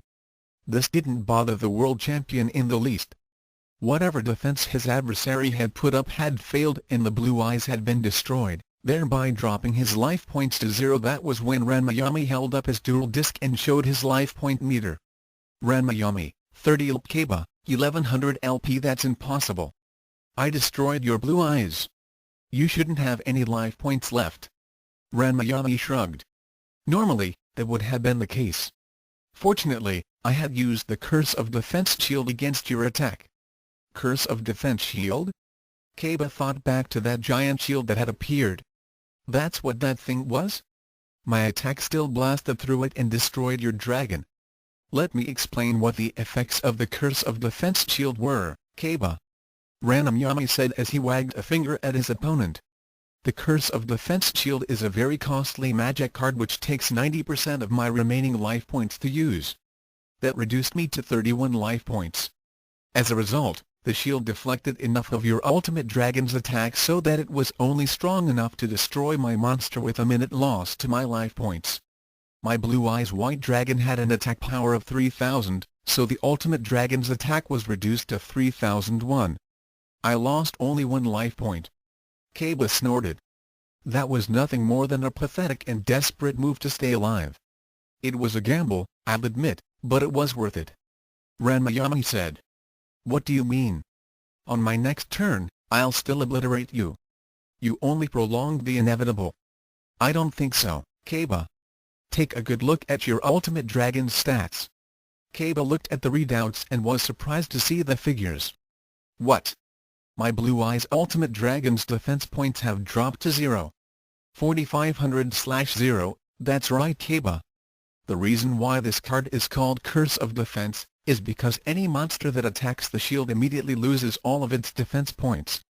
There was a collective gasp among the crowds as they saw the stats of the most powerful fusion monster. And now, Kaba, I shall go on the attack, destroy your ultimate dragon and win this duel. Ranma declared as he drew a card from his hand and laid it onto his dual disc. That's a joke. Kaba scoffed. You don't have anything strong enough. Oh really? I summon Mystical Elf in attack mode. L4/800/2000, the card became the blue-skinned elven priestess who had her hands clasped together and was chanting in some ancient language. Kaba began laughing scornfully at the sight of such a weak monster card. That's absolutely ridiculous. Your Mystical Elf has nowhere near the attack strength of my ultimate dragon. Don't insult my intelligence by thinking she could defeat it. Ranma chuckled at Kaba's ignorance. You seem to have forgotten that the Blue Eyes ultimate dragon has no defense points after attacking the Curse of Defense Shield. On the other hand, my Mystical Elf has 2000 defense points. So what? You can't defend due to my defense paralysis card and my dragon doesn't need defense points to wipe out the Mystical Elf. Your dragon won't be able to destroy a Karibo when I play my final face-down card. At that moment, Ranma made his last card appear, which was the magic card. Aha! It's the Shield and Sword card. Luna declared as she realized Ranma's plan. Kaba was put into a state of total shock as he too realized what his opponent's strategy was. However, it was too late for him to do anything about it. Offensive-defensive flip. Ranma shouted out. Both monsters blurred for a moment as their attack and defense points were switched around. No. My dragon's attack points have dropped to 0. 0/4500, Kaba's eyes widened in absolute disbelief. And my Mystical Elf now has an attack power of 2000. 2000/800, you lose, Kaba. Mystical Elf. Obliterate. The elf stopped chanting as she raised her hands up high and formed a huge sphere of white light. She threw her hands forward and the sphere was thrown toward the ultimate dragon. In one huge explosion, the ultimate dragon was totally annihilated, causing Kaba to be thrown backward. He fell hard on his back as his life point meter dropped to 0. Final duel results: Ranma Yami, 30 LP, Kaba, 0 LP. The crowds were silent for a long while, as they had just witnessed the impossible. A veritable nobody had just defeated the world champion of duel monsters. Then the people let off a thunderous cheer that rocked the entire island of Honshu. And everywhere else in the world, duo monster fans also let loose with deafening ovations and applause. At this point, Kaba was unresponsive as he got to his knees and stared down at the ground in shock. How could I have lost? Even his brother Makoto couldn't get him to snap him out of it as he gripped Kaba's right arm and shook it. Ranma Yami, however, wasn't quite finished as Kaba looked up toward him. Kaba, you play only for power, and that is why you lost. If you put your heart into the game, then there is nothing you cannot do. But I couldn't have lost. Kaba, as the winner of this duel, I shall decide your fate. He's not going to do? Amelia and the others became very concerned as Ranma Yami appeared to be preparing to punish Kaba, in the same manner as he did with the renegade duelists he had defeated. Luna said nothing as she watched the monitor. What are you doing? Kaba asked as Ranma Yami took on a stern look and raised one hand with palms spread out toward him. Kaba, if you truly wish to know the meaning of the heart of the cards, then open your mind. The Millennium Puzzle let off a flash of light as the Game King used his power to banish a piece of Kaba to the Shadow Realm. Seto slumped down as he felt a part of his being disappear. Ranma Yami transformed back into Ranma as he turned and walked away from his defeated opponent. Without looking back, he said to Kaba, "There. Now perhaps you will begin to understand." On his balcony, Pegasus smiled as he watched Ranma leave the scene. Most impressive. Perhaps it is time that I face him. That was a totally awesome duel, Ranma, Amelia said as she and the others walked with Ranma toward the Ukons. Luckily for the pig-tailed martial artist, the crowds were too thick for his rivals and other suitors to find him. It was late afternoon and he wanted to get himself and Ukyo signed up before the registration deadline at midnight. However, as the group neared her restaurant, Luna, Lena and Amelia all stopped as they felt something unnatural coming from the establishment. What is it? Is something wrong? Ranma asked as he saw the worried expressions on their faces. Evil. Darkness. Luna began as her mystic senses were suddenly alerted. It feels cold and empty, Amelia said quietly. Something's really wrong, Lena finished as they all began pointing toward the Ukons. Ranma's Millennium Puzzle glittered as that same sensation of foreboding doom that he had experienced before came back to him. He then began running as fast as he could toward the front door of Ukyo's establishment, flung it open, and stopped dead in his tracks at what he saw. Just where is that baka? Akane thought angrily as she continued to search for Ranma. She was all set to duel him and show him how good she really was. So he beat the world champion, big deal. The world champion wasn't a martial artist, so that didn't count. She could have beaten Kaba too if she had dueled him. However, as the afternoon began to become evening, she still could not find him. She began making her way toward the registration booths in the hopes that he would be there. It wasn't that she wanted to be his partner, no way. At the same time, a certain lost boy was finally making his way toward the city park and the registration booths. Ukon? Ukon? Say something. Ranma pleaded as he knelt down beside his unconscious friend. Clutched in one hand was one of her throwing spatulas. Scattered all over the floor were her dual monster cards. Though Ranma could feel her heartbeat and breathing, her body was cold to the touch. Her eyes were open but had a glazed, distant look to them. The pupils were dilated but focused on nothing. Ranma looked up to Luna with a pleading, questioning expression on his face. What's wrong with her? Luna knelt down and held out a hand to Ukyo's face. Her palm glowed softly with a white light as she probed for the essence of the brown-haired girl but found nothing. She let off a startled gasp as she began detecting traces of ancient magic, which could only have belonged to a millennium item. Is she? Ranma asked in a shaky voice. Lena's sister shook her head. No. She's not dead, but in the state she's in, she may as well be. Her soul has been stolen. What? Something or someone had taken her spirit from her body. It's like being in a trance and projecting one's astral form, but in this case, her essence had been forced from her physical vessel. I suspect that the Millennium item we are seeking had something to do with this, since I detect traces of the same magic that I can feel from your puzzle." At that moment, the entire restaurant became darker as the light of day seemed to die out. The group became tense as a veil of unending darkness blanketed the entire area. Soon there was absolutely no connection with the outside world. Ranma immediately recognized the place they were in. It's the Shadow Realm. "Correct, Ranma Sitom."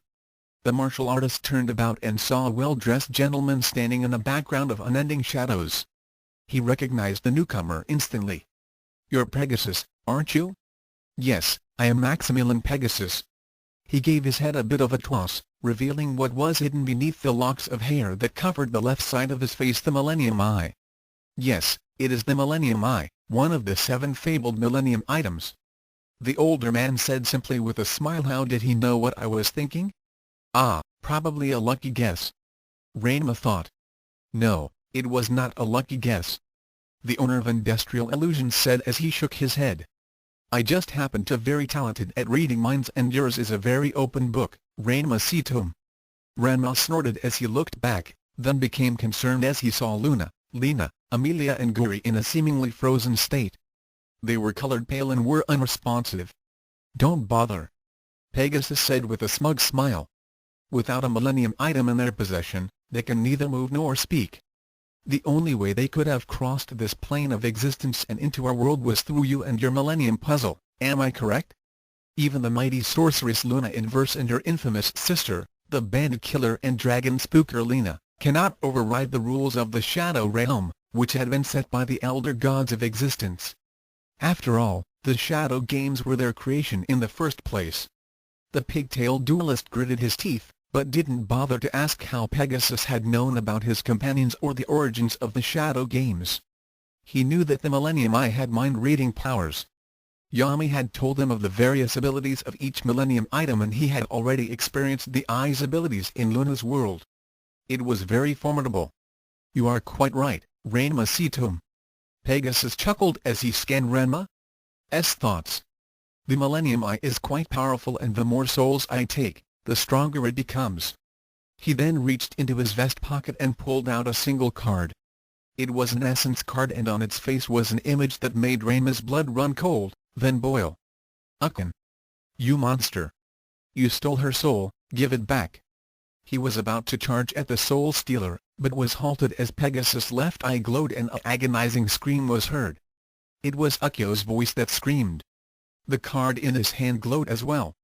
When Ranma stopped advancing, the card dimmed and the screaming stopped.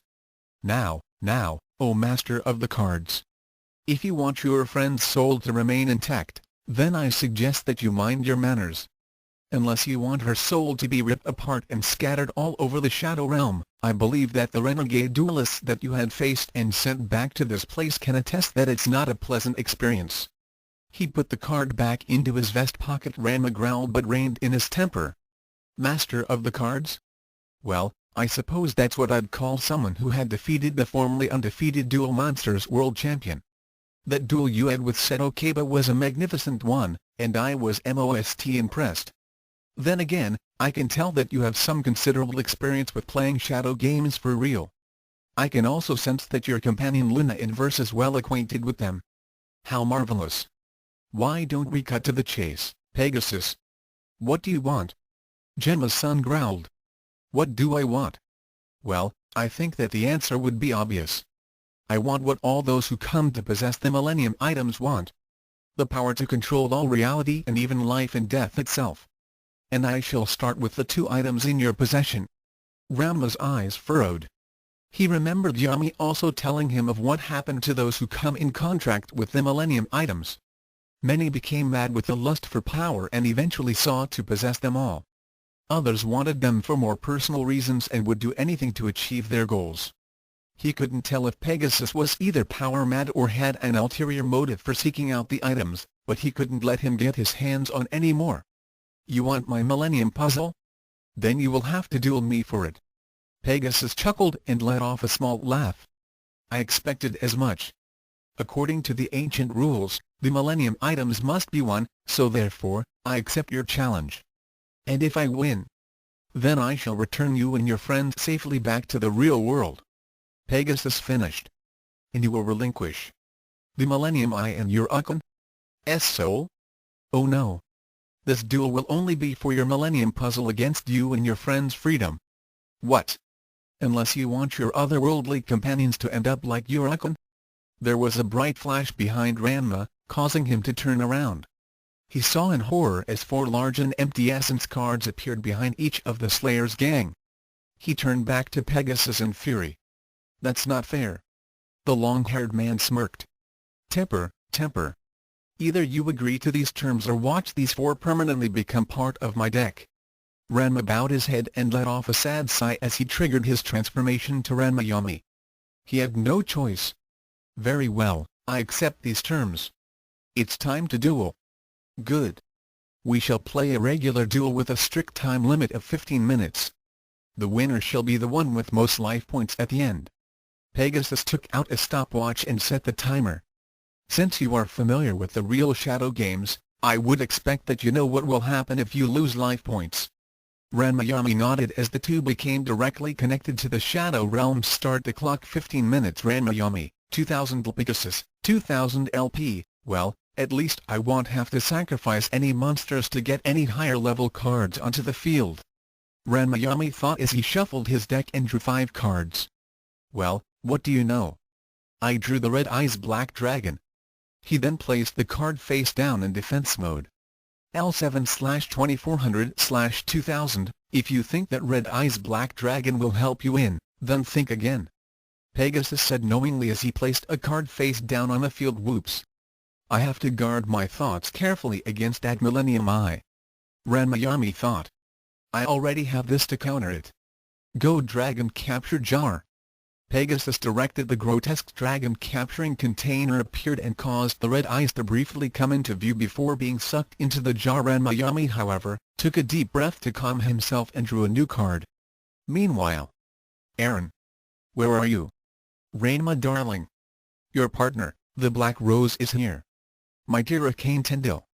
We shall make beautiful duels together." "Whammo. Ranma, you baka. Come on out and duel. Shampoo. Your dueling partner is here. GLOMP. Let go of me. Where on earth is the registration booth?" "What? You were expecting something different?" 12 minutes 15 seconds. Ranma-yami, 2000 Pegasus, 2000 LP. The pigtail duelist contemplated his next move, then decided to trust in the heart of the cards. Without looking at the card he drew, he laid it face down, then laid one monster card in attack mode. It was the Celtic Guardian. L4/1400/1200. Pegasus was still thinking he had the upper hand with his Millennium Eye as he drew a new card from his hand. "Since you seem so tense, perhaps I should open up this game with my Dragon Piper in defense mode. L2/200/1800. It shall place your Red Eyes Dragon under my control and have him attack your monster." As the red eyes appeared, Ranma-yami prepared to counter with whatever he had drawn. Inferno Fire Blast. The red eyes launched a huge fireball at the elf swordsman. That was when Ranma-yami revealed his hidden card, which was a magic card. "What?" Pegasus exclaimed as he saw it. "Whoops." Ranma-yami smiled as the magic card was activated. "It looks like my faith in my cards has rewarded me with matching spirits. This card allows my guardian's attack points to match that of an attacking monster, namely the Red Eyes Black Dragon, for 2 turns. 2400/1200, with both our monsters with the same attack points, your attack has been neutralized." Pegasus growled a bit as the Red Eyes Black Dragon's attack was deflected, leaving the Celtic Guardian unharmed. The Game King then pulled out a new card from his hand before Pegasus could look into his eyes to see it. "And while I'm at it, I'll use this magic card, called Dragon Drainer. It'll cost me 200 life points, but it'll also drain the Red Eyes by 1000 attack points." Celtic Guardian attack. The elf warrior shot forward and cut the Red Eyes Black Dragon in 2. Pegasus let off a scream of pain as he felt his life points also being whittled down. Ranma-yami, 1800 Pegasus, 1000 LP. Ranma-yami nodded as he closed his eyes and drew a new card from his deck and laid it face down. You think I don't know about the Millennium Eye's powers and weaknesses, Pegasus? You may be able to read my mind and see what cards I hold, but you can't tell what I pull from the deck. It also takes you a second or so to read minds, and that's all I need to act. I hated to destroy my red eyes, but since he was your monster that turn, you lost the life points. HMPF. And do you think your luck will hold out by blindly draw cards from your deck? The older man scoffed as he watched Ranma place a second card face down on the field. There's a difference between luck and faith, Pegasus. I believe in the heart of my cards, which had allowed me to win against Kaba. And it is that same belief which will enable me to defeat you. Make your move. 10 minutes, 10 seconds. Ranma, 1800 Pegasus, 1000 LP. Pegasus drew a new card and smiled as he saw it. He laid it down. Let me introduce you to one of my favorites. It's an extremely rare card called the Faceless Mage. L5/1200/1000, and it will become even more powerful when I add the equally rare Eye of Illusions. Ranma gritted his teeth as he saw it.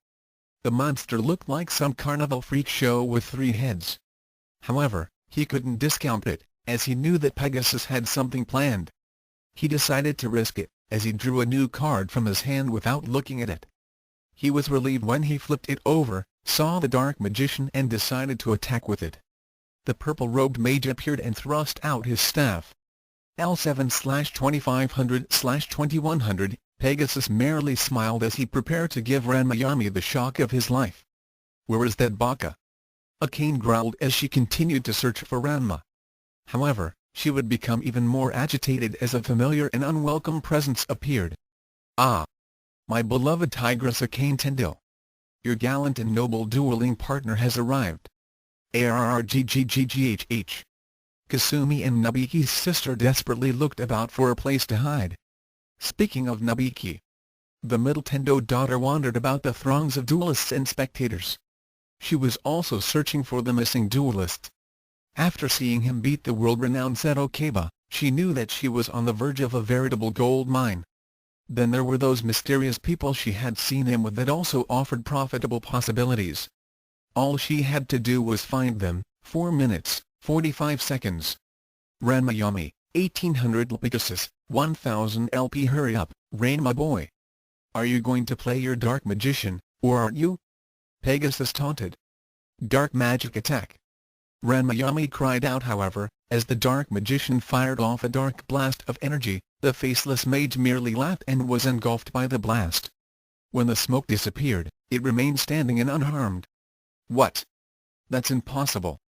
The martial artist said in shock. Pegasus chuckled. In the Shadow Realm, there's no such thing as impossible. You should know that. And now it's my turn. Dark Magic Attack. Ranma was caught off guard as a black sphere of energy blasted forth and destroyed his Celtic Guardian. Pain flared all over his body as he lost some serious life points. He fell to his knees. Ranma, 700 Pegasus, 1000 LPWW. What happened? Pegasus let off another short laugh, then pointed to the right of the Faceless Mage. There was Ranma Dark Magician, on his opponent's side of the field. Did I forget to mention that the Eye of Illusions not only protects my Faceless Mage from any magical attack, but it can also control and fool my opponent's monsters into thinking they're attacking the enemy?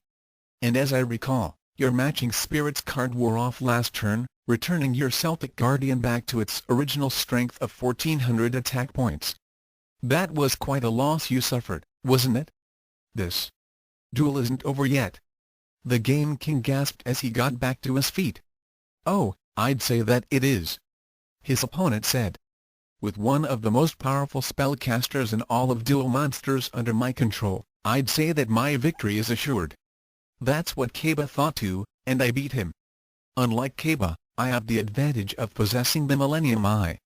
Maximilian countered. Ranma began considering his options as time continued to tick away. Waboom!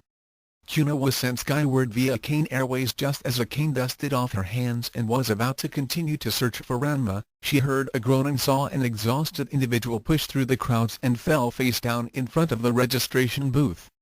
I made it. Raiga gasped. Akane ran up to him and knelt down. Raiga? What are you doing here? It was then that she noticed something clutched in one of his hands.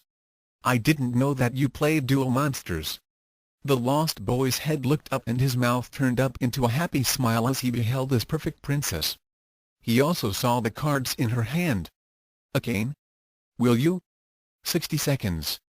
Ranma Yummy, 700 Pegasus, 1000 LP. Well Ranma boy, it looks like I have won and you shall be handing over your Millennium Puzzle. Pegasus gloated, as he knew that his opponent was stumped on how to fight back. It's not over yet, Pegasus. Ranma Yummy corrected as he gestured to the card he had laid face down. HMPF. Do you think the card that you blindly placed is going to do you any good? 40 seconds. That's the difference between you and me, Pegasus. You only have faith in that millennium item of yours. I suspect that you've relied on it for so long, that your dueling skills have diminished. I on the other hand, have faith in the heart of the cards. 25 seconds. HMPF. And do you really want to risk the souls of your friends on your faith? 15 seconds. I do. Ranma Yummy flipped over the card and called out. Dark Magic Attack. Maximilian snorted. Have you forgotten that the Dark Magician is under my control and... What? 10 seconds. The Dark Magician suddenly turned about and pointed its staff directly at Pegasus. 9. 8. 7. The faceless mage suddenly vanished from sight. 6. 5. 4. The staff glowed for a moment, then let loose with a blast of ebony energy. 3. 2. 1. Kaboom! AAAARGGGGGGHHHHHHHH. 0 Final duel results. Ranma Yummy, 560 Pegasus, 0 LP. The creator of the modern-day Duel Monsters game had fallen to his knees after receiving direct damage from the Dark Magician. He had almost been knocked unconscious from the attack, but managed to get back to his feet. He stared in anger and disbelief at the Game King. The Dark Magician stood by him, like a faithful bodyguard. How? It's impossible. Ranma Yummy shook his head as he showed the card he had flipped over. Recognize this card? You should sense you're the one who invented the game after all. What? Magic obliteration? That's right, Pegasus. It allows me to destroy any magic card on the field at the cost of 20% of my life points. In doing so, the monster that the magic card was affecting would also be removed. I chose to destroy the Eye of Illusions, which you had combined with your faceless mage. That caused them to both be removed, leaving you wide open for a direct assault. Without the Eye of Illusions, my Dark Magician was freed and back under my control again. You lose. At that point, the Dark Magician disappeared and returned to his deck. GRRR. You only won by pure luck. Pegasus scoffed. No, as I said, my faith is what allowed me to win against Kaba, and it was also what gained me this victory. Now keep your end of the bargain. Release my friends and return us to the real world. Or do you wish for me to exercise my right as winner of the Shadow Game? He emphasized his point by raising his right hand with palms spread out. The Millennium Puzzle glowed as a third eye appeared on his forehead. Pegasus growled as his Millennium Eye glowed. Very well, Ranma Sitom. You and your friends will have safe passage back to the real world. However, we shall duel again, and next time, it will be for much higher stakes. At that moment, all was enveloped in a blinding white light. Ranma found himself in the Ukans once again, and he immediately went to his friend's side. However, to his disappointment, Ukyo was still in her soul state, and he knew that the only way to get her essence back was to face Pegasus once again. Standing beside him was Amelia and Guri. However, that was when they all heard a scream of horror. Lena, Lena! No! They turned about and saw Luna cradling her sister's motionless body. The expression on the red-haired girl's face matched that of Ukyo's. What's wrong with Lena? Guri asked, worried, as he knelt down beside his companion sibling. Luna's eyes welled up with tears. That bastard! He took Lena's soul. This caused Amelia and Guri to go into a state of shock. Pegasus had lied to them. He had promised to return them all safely back to the real world. At that moment, Ranma noticed a piece of paper tacked onto the front door. Carefully laying Ukyo's empty body on the floor, he went up to it and ripped it off the door. He then began reading out loud. to my most worthy opponent. As promised, I had returned you and your friends to the real world. However, I did not promise that I wouldn't take any souls when you came back to this plane of existence. Miss Lina Inverse and Ukyo Kunaji shall be my guests, or rather, their souls will be my guests. I assure you that they are safe, for the moment. How long they remain that way is entirely up to you and your dueling partner Luna Inverse. I expect that such a great sorceress as a participant would make the competition most entertaining. I expect that you two shall perform well at the tournament tomorrow. How else do you expect to earn the right to duel me and win their souls back? Signed, Maximilian Pegasus. Ranma crumpled up the paper in his hands and ignited it with his key. He took several deep breaths to calm down, then turned back to Luna and the others. Luna took on a somber expression as she gently laid her sister down and stood up. Luna. Ranma began. I'm sorry I got you and the others involved in all this. The Sorceress Supreme held up a hand and shook her head. You couldn't have known that this would happen. Unfortunately, we have no choice now. I have a feeling that Pegasus had planned this from the start. I sensed a great madness within him. However, we have no alternative but to play his game. The souls of your friend and my sister are at stake. She looked down at the two soulless forms and whispered an incantation while making a series of hand gestures. A moment later, the two bodies vanished from sight. Where did they go? Guri asked. Don't worry. I had their physical vessels placed within a pocket in the astral plane. They'll be kept in suspended animation until we retrieve their souls. She turned back to Ranma, while holding out a hand. Ranma. I'd be honored to be your dueling partner. Ranma took the hand and grasped it hard before shaking it in his own. Come on, we've got to register. To be continued. Author's notes. Well, that's it for Chapter 5. As for any questions about this part in the story, some of it will be explained in Chapter 6, such as why Pegasus didn't take Luna's soul or what his ultimate goal is. New cards in Trojich: Edgar Knight Golem, Rock Warrior Crystal Ogre, Ogre White Diamond Like Scales Crystal Lance, increases ground-based monsters' attack power by 600 points. Iron Crusher, kind of like Joey Wheeler's Gearfried, but smaller and weaker. Shadow Seeker, trap card which can stop an attack and drain half of a monster's attack points, provided it's under 2,000. Mystic Reversal, trap card that flips a magic card being used against a player and puts it on the opponent. Trap Breaker, magic card that destroys all traps on the opponent's side of field, plus any in his or hand during that turn. Also prevents the opponent from using any trap cards for 3 turns. Soul Strike, adds 300 attack points at the cost of 1/4 of life points. Allows for direct damage. Magic Obliteration, pay 20% of life points. Destroy any magic card on field, plus monsters it is affecting. Curse of Defense Shield, pay 90% life points and minimize loss of life points from attack. Attacking monster loses all defense points. Dragon's Bond, can call up to 2 dragons from hand or deck but must have dragon with 2,000 plus attack points in graveyard. Cannot use trap cards for 5 turns, nor attack during turn. Card is used. Dragon Drainer, pay 10% of life points and drain any opposing dragon's attack points by 1,000. Magic Renewal, pay 300 life points to reuse on magic card from graveyard. Matching Spirits, causes one monster to have the same number of attack points as the opponent's for 2 turns. 1. I made the change from 3x to 3.5x as I remembered the error in the Double or Nothing trap card. The opposing monster had to have over 2,000 attack points for it to work, therefore I had to change the stats of the entire duel. 2. This sound familiar? 3. No, I don't mean the feeling that he experiences before a cane mallets him. 4. Ah yes, the illogic of a cane's logic. If she wanted to, she could be the best cook, sewer, martial artist and duelist in the world. Sewer. Chapter 10 Ranma, Master of the Cards. Disclaimer: I should think that the readers would know the drill by now. Thoughts. Chapter 6 Gathering of Duelists. Come on, Ranma. We have to hurry and register, Luna said as she, Ranma, Guri and Amelia walked toward the place in which to sign up for the tag team tournament. The booths had long lines in front of them and it would take some time before they would be able to register. Though they could have just stormed the place where Pegasus was staying at, both Luna and Ranma agreed that any direct assault would endanger the souls of Lina and Ukyo. They have to play Pegasus' game. For now the pigtailed martial artist sighed and nodded. He didn't like being manipulated, but he didn't have any choice. With Ukyo gone, the only other person with any considerable dueling experience was Lena Inverse's sister. After all, she had participated in the Shadow Games and knew even more magic than her sibling.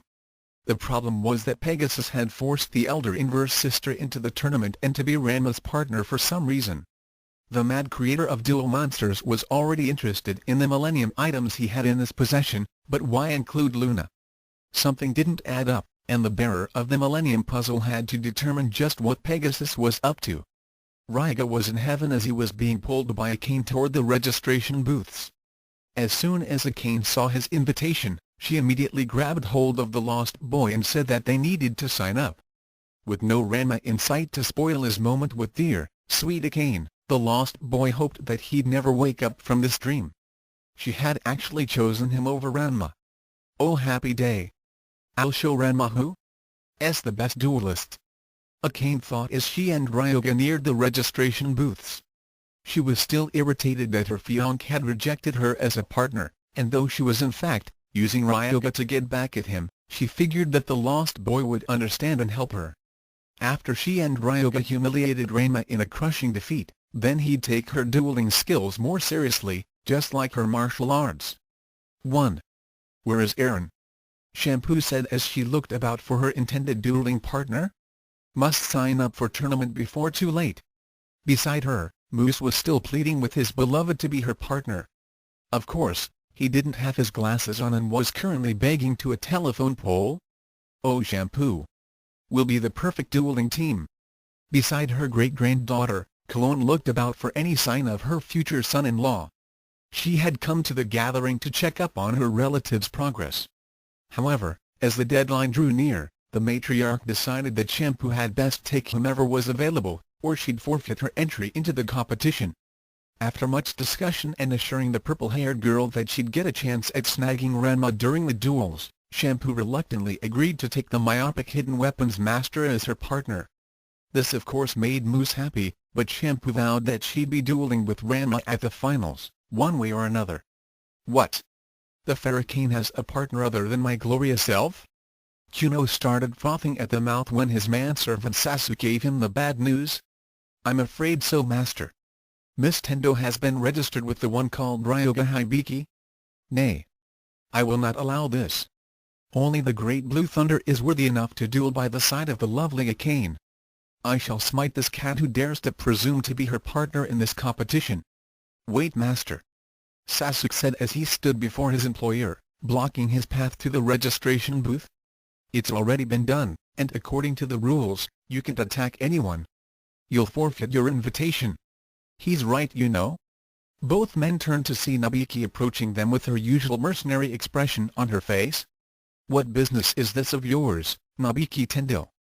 Kuno demanded as he was about to lay Sasuke low and go off to attack Ryoga. Nabiki smirked as she replied.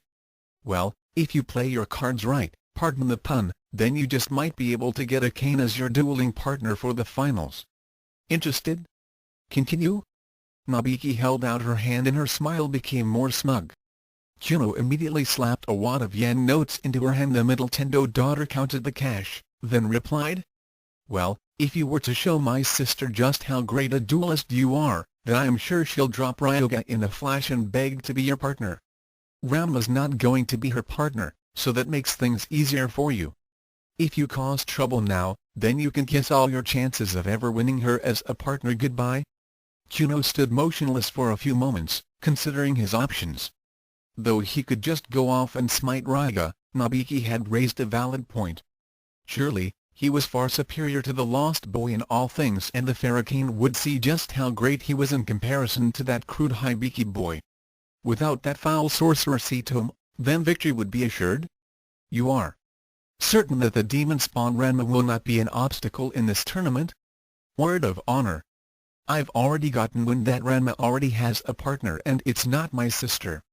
I'm sure that a greater duelist such as yourself will be at the finals, with Akane. Very well then. I shall stay my rightful wrath against Hibiki until we meet each other on the dueling field? But, master, what about your partner? You've got to have one in order to compete? Sasuke pointed out. Well said, Sasuke. Nabiki Tendo, would you consider? Don't go there, Kuno. Nabiki said, cutting him off. I've got odds to set up and bets to cover. Besides, I don't have a dueling deck? With those words, she walked away and disappeared into the crowds. But Kuno looked up at the clock that was above the registration booth and saw that he only had minutes to register. No. I am UST have a partner. He began desperately looking about, but it appeared that everyone was already paired off. He then looked down at Sasuke, winced, then decided that scraping the bottom of a barrel was better than nothing. Sasuke, do you know how to play Duel Monsters? Why yes master. I have my own deck and... Whoa. Kuno grumbled as he grabbed Sasuke by the collar and dragged him toward the registration booth. Oh how low the noble Tadawaki Kuno has sunk, in order to achieve true happiness. Be patient my beloved Akane, for soon, we shall be dueling in not only the tournament, but in the game of our hearts. A little distance away, in a private limousine. Nabiki almost had a stroke when she saw that briefcase of money. She then looked up at the man who had contacted her earlier, Maximilian Pegasus. Well done Nabiki Tendo. You averted that disaster with that Kuno boy splendidly. It wouldn't do to lose any of our contestants so early on, especially over such trivial matters. Thank you. Akane's sister took a deep breath to calm herself, then asked. But why did you contact me? I mean, why didn't you use your own men to kick out Kuno if he got out of line? Well, I could have done that, but I feel that the best way to handle such situations is to use the local expert. And you are reputed to the one to call for, how should we say, special arrangements and negotiations. How did you know about me? Oh, I have my ways. Behind his afro of silver blonde hair, the millennium eye twinkled. But keeping the tournament civil is not the only reason why I called for your services. You see, I have a very special interest in one of the contestants, whom you happen to be acquainted with. Don't tell me, let me guess. He wouldn't happen to be someone with a pigtail and had just beaten Seto Kaiba, right? My.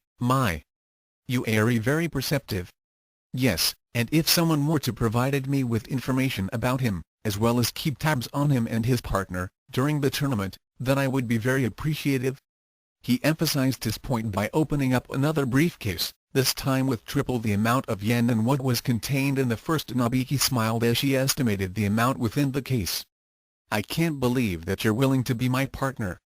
Kodaki exclaimed as she signed the registration form. The person in question smiled as he too signed the form. Not a problem for my little Keiki. When I be hearing that my little darling be needing a partner for this here tournament, the big kahuna be stepping in to help her. Too? Why thank you, daddy dear. I had hoped that I would have my darling Ranma as my partner, but with time running out, I can wait for him. I suppose that I will find him eventually? 1 minute before midnight. Ranma and Luna both took a deep breath as they finally got to the front of the long line and signed their names to the register. It was done and there was no turning back. All right. You two are now participants of the tournament, the attendant said as he entered their names into the computer terminal he had. He then gestured to Amelia and Guri. Are you two going to enter? Huh? Who us?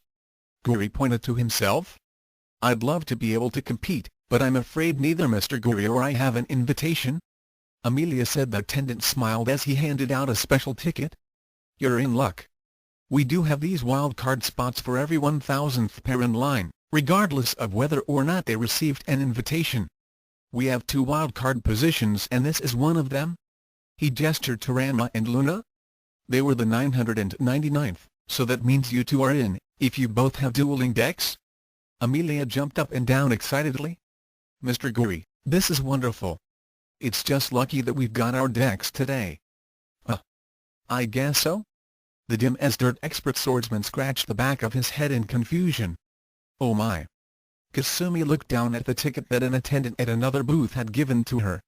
She had decided to check up on Akane and had accidentally gotten in one of the registration lines. By sheer coincidence, she had been the 1,000th person and had been given a wildcard invitation. Flashback. Congratulations! You're the 1,000th person and are eligible to enter the tournament, the female attendant said as she handed the eldest Tendo daughter the ticket. Strangely enough, the woman was wearing a hooded cloak and her face could not be seen. "But I can't enter." "I? You do know how to play Duel Monsters, don't you?" the woman asked. "Do you have a deck?" Kasumi blushed as she shyly reached into her apron and pulled out a Duel Monsters deck. Apparently, even the quiet and mousy Tendo daughter had caught on to the card craze. And though she hadn't admitted it to anyone, she had been practicing and had become acquainted with the strategies and the best uses of magic cards. However, the brown-haired girl shook her head as she placed the deck back into her apron. "I'm afraid that I still can't compete since I don't have a partner." "What do you mean? Isn't he your partner?" The woman pointed to someone who was standing behind her. Kasumi turned about and saw Dr. Tofu. The gentle, bespectacled physician smiled back at her while holding up a deck of his own. He then said, "Kasumi, I'd be honored if you would allow me to be your partner tomorrow." And a flashback. Kasumi still could not believe her good fortune. Dr. Tofu was going to be her partner tomorrow. He had not gone all flighty and crazy at the sight of her. She was actually going to take part in something that promised to be fun. Kasumi made a note to meet up with Dr. Tofu early tomorrow so that they could practice. As she walked away from the registration booth, the attendant who had given her the ticket smiled. Hanging around her neck, a certain piece of jewelry with a strange eye symbol in its center glowed briefly. 3. It had taken some doing, but things were starting to fall into place. When the registration booths closed and the majority of the contestants were gathered in the center of the park, a large monitor screen lit up and the image of Pegasus was displayed. The creator of Duel Monsters smiled as he paused to gaze upon the throngs of eager participants, then spoke. "Greetings duelist teams and welcome to the Duel Monsters Tag Team Tournament, sponsored by Industrial Illusions and Kaba Corporation. Among you are the elite duelists of the world, as well as those whose hidden talents have yet to be seen. We have already had an amazing beginning to this competition as the reigning champion Seto Kaba was defeated. There will be more surprises in store as the tournament shall begin at 7 o'clock tomorrow morning." The crowds let off a thunderous round of cheering as Pegasus held up a device for all to see. "As you are now aware of the new dual disc system from that outstanding duel between Seto Kaba and Ranma Sitom, each team shall receive theirs when they come to complete tomorrow. I shall now review the rules of the tournament and add a few more as well. As stated, duelists can only summon monsters of up to level 4, and must sacrifice them in order to summon higher level ones. Levels 5 to 6 shall require 1 sacrifice and levels 7 to 8 will need 2. Any higher and a total of 3 monsters will be needed, a ritual card or special summoning. Fusion monsters cannot attack during the turn they are summoned. Duelists may only play 1 magic card and 1 trap card per turn." Pegasus flicked a switch on the demonstration duel disc and showed the life point meter. Each duelist shall be given 4,000 life points. Duelists shall play in alternating turns per team. A tag team loses when both members lose all of their life points, surrender or cannot play any more cards. Another round of cheers went out. And here is an extra rule. A duelist can use his or her turn to transfer up to 500 life points to his or her teammate at any time. This competition shall be a true test of teamwork and only the best teams will be able to reach the finals and a chance at the $10 million grand prize. The crowds roared again at the mention of big bucks. And finally, despite the upset he had suffered, Seto Kaba himself shall be taking part in this tournament, so I think that it's fair to warn you all and especially you, Ranma Sitom. He shall show no mercy. The crowds became silent as many looked in the direction of where Ranma, Luna, Amelia and Guri were standing. At that point, Ranma's Millennium Puzzle glowed as he triggered the transformation. Ranma Yami stood tall and defiant. Pegasus grinned as he finished with his speech. Each win and loss will be recorded by your dual discs. When you are given a dual disc, you shall also be given 2 star chips. You must wager these chips. Once you and your partner have attained 10 chips each, then a circuit within the dual disc shall give you the location of where the finals shall be held, somewhere within Tokyo. And so, I bid you all to have a good night's rest. For tomorrow, the duels shall begin. Later. Pegasus smiled as he sipped a glass of wine as the camera which had transmitted his speech shut down. All was going according to plan as he gazed upon the 2 soul cards that were lying on the table before him. He nodded as he pocketed the 2 cards that contained Akio and Lena's souls into his vest. He then took out another card which depicted an image of a striking young woman. A lone tear rolled down from his right eye. Cecilia. Somewhere else. I swear that I'll get that punk for what he did to me. Kaba growled as he and his little brother Makuba prepared for the night in their hotel room. You bet, Seto. You're the best. That Ranma guy was just lucky. You're going to cream him the next time. Seto nodded as he shuffled his deck, then addressed his brother. Makuba, I'm going to need a partner since this is a tag team, so. No problem, big brother. I know that you'd rather duel alone, so I'll just do whatever you say and let you take of it. Good to hear, Squirt. Now let's get some sleep. I swear that I will beat you, Ranma Situm. Ranma sighed as he walked back to the Tendo home, after escorting Luna and her party back to their hotel. When he got to the front door, he began hearing some cheers and shouts that were coming from the dining room. He felt a sinking feeling in the pit of his stomach as he came through the door. Just you wait. I'm going to win this tournament. Oh, Akane. I'm so proud of you. That's wonderful, Akane. Congratulations. What's going on? Ranma asked as he came to the dining room. Kasumi smiled as she turned to face him. Oh, Ranma. It seems that Akane will be taking part in the Duel Monsters tournament after all. I'll be competing as well. Isn't that wonderful? You, Kasumi? I didn't know you played Duel Monsters. Akane's sister blushed a bit as she showed him her deck. It was just coincidence that I received one of the 2 wild card spots. Dr. Tofu has agreed to be my partner. I hope we'll do all right.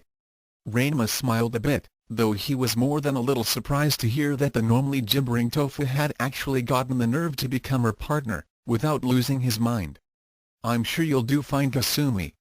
At that moment, Akane came up to him with a smug smile as she held P-chan in her arms. The bearer of the Millennium Puzzle frowned as he saw the pig, and guessed who had become her partner. HMPF. Figures. It'll be a miracle if she makes it through the preliminaries tomorrow, provided that Raiga actually manages to show up on time. I'm going to crush you tomorrow. You're going to regret not taking me as your partner. Oui. P-chan agreed. He was going to enjoy rubbing his nose into the fact that Akane is his partner and that he was going to beat Ranma in something other than martial arts. Whatever. Ranma shrugged as he turned to head for bed. I need to get some sleep. I've got to get up early and meet up with my partner before the tournament begins. Ha! As if you could ever wake up on time, much less early. Akane scoffed. Ranma simply ignored her as he headed toward the stairs. Before he began his ascent, Kasumi stopped him and asked him, So who's your partner, Ranma? Soon, Genma, Akane and especially Nobiki listened in for Ranma's answer. Akane's brow furrowed as she naturally assumed that he had chosen Akio, Shampoo, Kadaki or some other hussy. That pervert. The pigtailed teen, however, shrugged as he replied. You'll meet her during the tournament. He was turning to go to bed when Sun's demon had suddenly sprung up behind him, forcing him to face it. What do you mean her? How dare you choose someone else but Akane? However, the Millennium Puzzle glowed and Ranmayami's penetrating glare shrunk soon back down. I don't see why you're getting involved. This tournament has nothing to do with you, and besides, Akane already has a partner and I am free to choose mine. We'll see just how well she fares tomorrow. Without another word, he headed up the stairs. Nobiki's eyes narrowed. This time, she had noticed something different about Ranma and how his change seemed to have something to do with that strange pendant around his neck. It was as if someone else was talking with him. She began wondering if that pendant had been responsible for Ranma's new confidence and ability to win at card games. She would have to watch him very carefully during the competition. The next day, Ranma and Luna's group walked toward the center of Tokyo, where the tag team tournament was to begin. Strapped on their arms were the new duel discs and their shuffled decks. Each was ready to do battle. Nervous, Ranma? Luna asked. Nervous? Nah. Tense, yes. Anxious, maybe. On alert, that for sure, but I'm not nervous. Luna chuckled as they approached their destination. Good. It wouldn't do if you were nervous. Any problems last night? Oh, just a minor inconvenience. Flashback. Gemma quietly crept toward Ranma's backpack as his son slept. He was certain that Ranma's dueling deck was in it. After seeing the high-powered monster, trap and magic cards, he had decided that Akane's deck could borrow them for the tournament. After she won several duels, he was certain that Ranma would see the error of his ways and beg to have her as his partner. Then they would win the competition, and the prize money would set him up for life, as well as assure the union of the anything goes. Gemma was certain that Ranma would not mind missing a few of his cards. Silently, he opened the top flap of Ranma's backpack, reached in and snap. Y-E-A-R-R-G-G-G-G-G-G-H-H-H-H. Gemma woke up the rest of the household as he went rushing out of the room with a very large and nasty mousetrap attached to his hand. Lying on his futon, Ranma's Millennium Puzzle glowed slightly as the Game King smiled. And a flashback. Ranma chuckled a bit as he remembered Yami's precaution against Gemma's thievery. As they reached Tokyo Square, a large monitor lit up and the image of Pegasus was shown. The tournament was about to begin. To be continued. Author's notes: not much dueling action here, but I had to set up the lineup. Now the stage is set and we're also going to see a few more characters from the Yu-Gi-Oh series make appearances. First duels will be with Akane and Ryoga vs. Aw, that would be telling. 1. Bwagahaya. 2. Hoo boy. You can just imagine the kind of deck he has. 3. Yep, that's what you think it was. I changed its powers a bit to suit the story. After all, how else did Tofu confront Kasumi without losing his mind? Chapter 11 Ranma, Master of the Cards. Disclaimer: Ranma 1/2, Yu-Gi-Oh! And the Slayers all belong to their respective owners. Thoughts: Ranma and Yami merged together. APDP, Attack and Defense Points L level LP, Life Points Star Chips. Chapter 7 Tournament. Duel number 1. Where is that baka?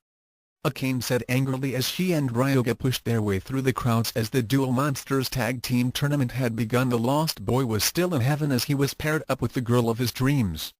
He didn't really care who they would be dueling with first, but he would like to find Ranma and rub into his face that Akane was his partner. And beating him in a duel would make it all the more sweeter. However, with all the tag team groups that were present in Tokyo, finding Ranma and his partner Luna in verse was like searching for two proverbial needles in one very big haystack. Akane was not going to give up. She was going to show that baka how great a duelist she was. Somewhere nearby. So who should we challenge first, Dr. Tofu? Kasumi asked, as she and the good chiropractor strapped on their dual discs. Dr. Oh no, Tofu just couldn't believe that he was actually in complete control of himself in front of Kasumi.